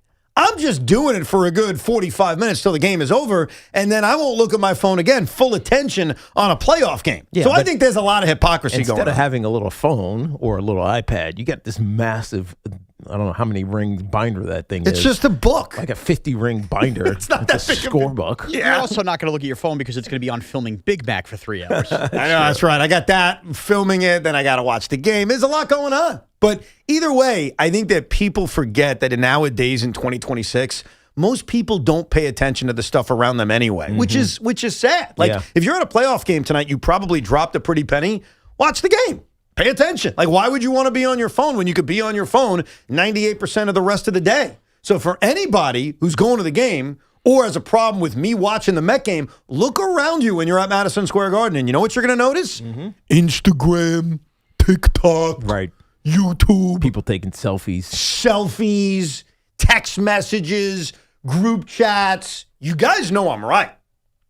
Now, let me dive into the rest one more time, because it's the Knicks have an advantage in this series because they're better, they have home court advantage, and they have rest. And history since 1984 tells us that. In a series in which one team has 5 or more days off, the Knicks, and the other team only had 1 day off, the overall series record since 1984 is 48-17. Now, you could agree that it's a little bit tilted towards the fact that that team with more rest is usually better. Yep. But that's a part of it. Right. I think the Knicks are better too. Yeah, it's different when if this was a 1 seed versus a 4 seed, it'd be different. Absolutely. Or a 3 seed, you know what I mean? Yes. 48-17. But game 1, which is tonight, just 1 game, the record for the team with extra rest is 42-23, which means even though you still have a huge edge, the best chance for that team to steal a game is game 1. There's a 6-game difference between the overall series record and then the results of game 1. So even though the Knicks still have a huge edge going into tonight, based on the history of how teams play with rest, there is still an edge that this is the game Cleveland would take if they're going to get into this series. Yeah, and this is significant. I mean, the Knicks have been off since May 10th. That's when they swept the 76ers. So it's 8 days, basically 9 days since they played. And the Cavs have a day. And it was a hard-fought, long series, even though that Game 7 against Detroit, I mean, it was a blowout. I don't even know how many minutes the Stars played in that game, but it wasn't a ton.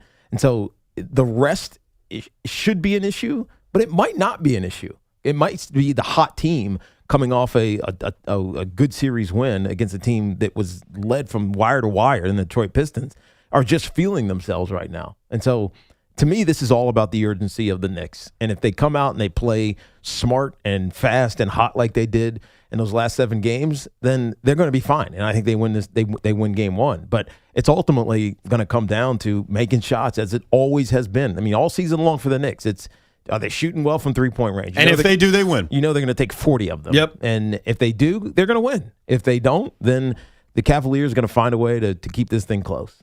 So, before we get to your calls to finish off this radio program, Tiki Barber, your official New York Knicks, Cleveland Cavaliers series prediction. Same prediction that I had in Series 1 for the Knicks in this postseason against the Atlanta Hawks. The Knicks in 6, but it's different than you're envisioning, Evan, at least how you've suggested that you're envisioning that they're going to lose first one and then win in 5. I think that's what you're going to go with. I'm guessing. I haven't know. made a prediction. I think this is Knicks in 6, and it's 2-2-2.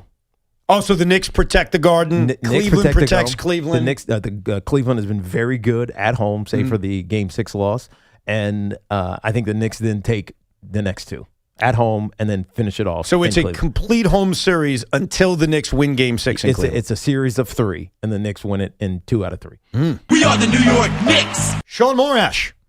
I believe the Knicks will blow out the Cavs tonight, but it's Cavs in 7 at Madison Square Garden. We have the first person at WFAN to either have the balls or the stupidity to pick against the New York Knicks. Listen, it might Congratulations. It might be stupidity, but here we are. We've arrived in the moment, and I have to ask everybody.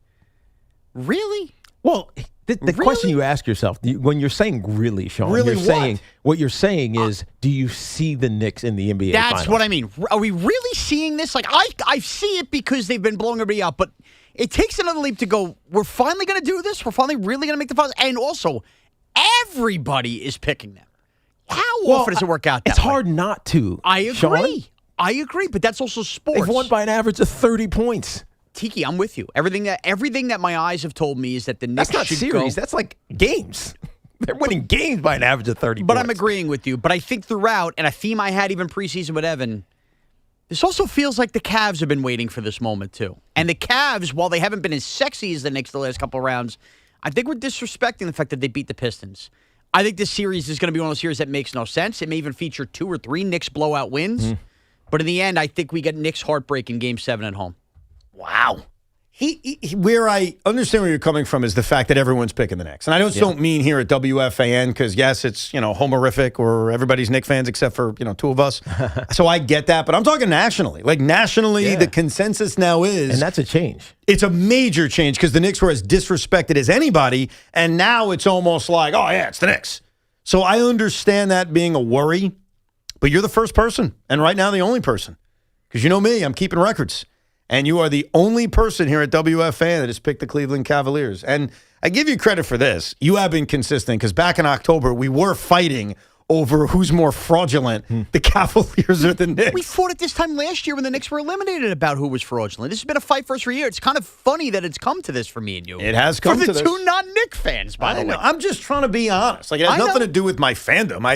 Even when I get talk about my team, I try to be honest. Now, I think, and I've always said this, it's more difficult to give the more balanced opinion with the team I root for. I believe my opinions on the Knicks are as balanced as they can be because I'm able to take the emotion out. Earlier in the show, we were talking about the Mets, and I'm like, hey, I'm thrilled they're winning. I don't think they're any good. So, of course, Digital puts that out there, and Met fans are mad at me. Like, what do you mean they don't think they're any good? I don't think they're any good. Now, maybe there's some emotion in that. Maybe it's the syndrome of disappointment. I don't know. But when it comes to the Knicks, I'm just telling you how I feel. And you said... What was the question you asked? Can you believe it? Like, do you see them? Do you actually finally see it? Yeah, I think the NBA Finals is far different than an NBA championship.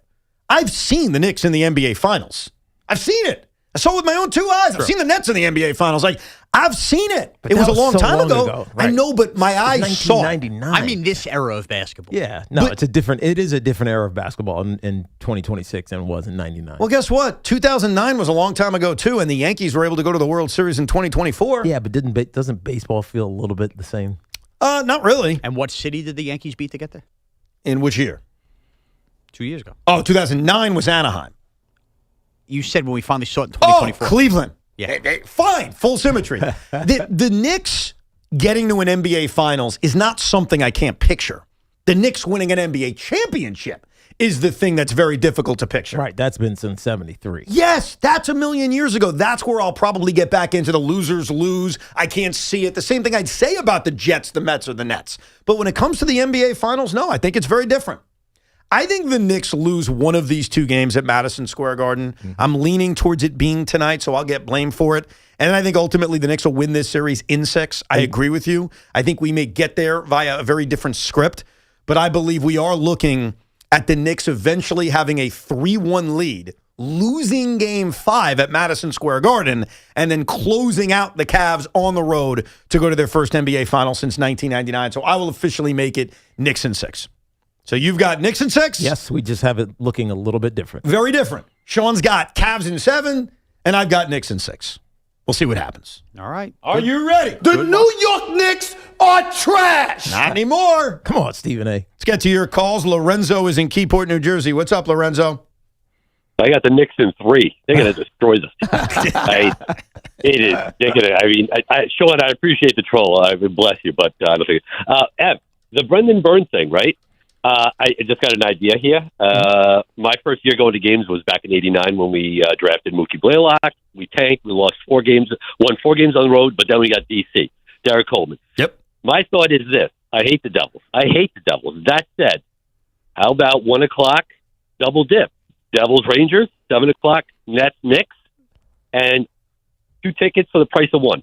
Oh, wow. See, I don't think they want to do that. I think they'd want to make money if they're having a big... maximize it. Right. Yeah. They'd want to maximize If it. they're turning the Meadowlands Arena back into a suitable NHL and NBA venue, it's going to cost a pretty penny. Yeah. So I think it's a weekend. I think there's a Saturday Ranger Devil game. There's a Sunday Knicks-Nets game. And maybe you do not include the Rangers and Knicks because you don't want it to literally be filled with the other the other team's fans. I think you're right. Make it the Islanders. Or a Devil Flyer game or something. Yeah, or Nets Sixer or something like that. But either way, I find it funny that the idea that this arena that we haven't used for this, we're just going to flip it and do basketball and hockey the same day and hope those freezers They're work. still using it for things. I just don't know if the ice has been turned on. Right, but to do the same day turnover in the arena, no way. Now, tell me if you could look this up real quick before we sign off. I believe they did this in Philadelphia a few years ago where they played a game in their old venue, and it was like a retro day. So I think something like this has happened. If you're just tuning in, we're talking about how the Meadowlands Arena is still active. It does things. It does like mini concerts. And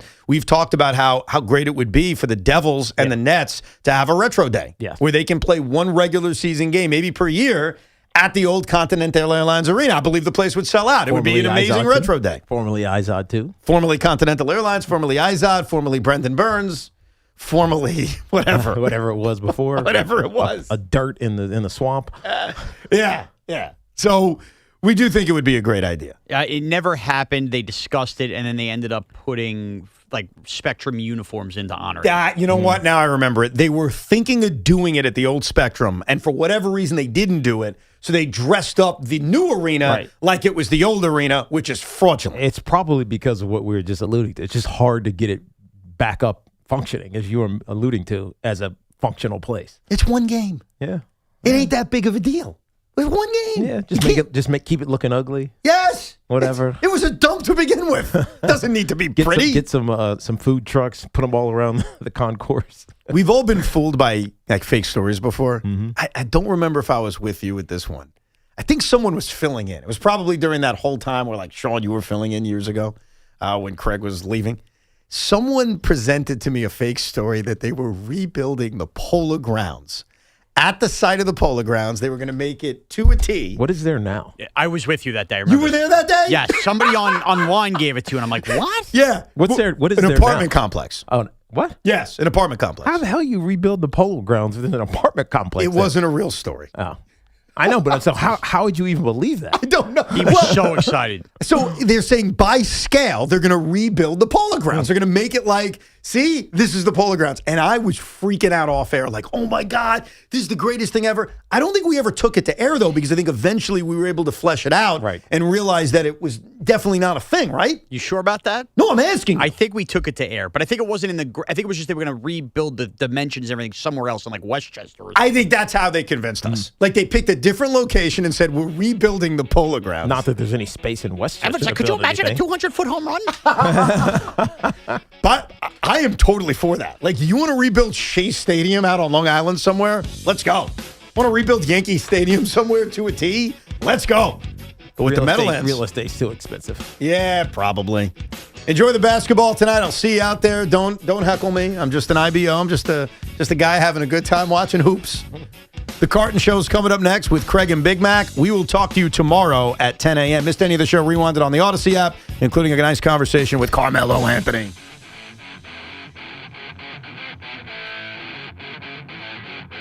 This is an Odyssey Sports Minute. Game one between the Spurs and the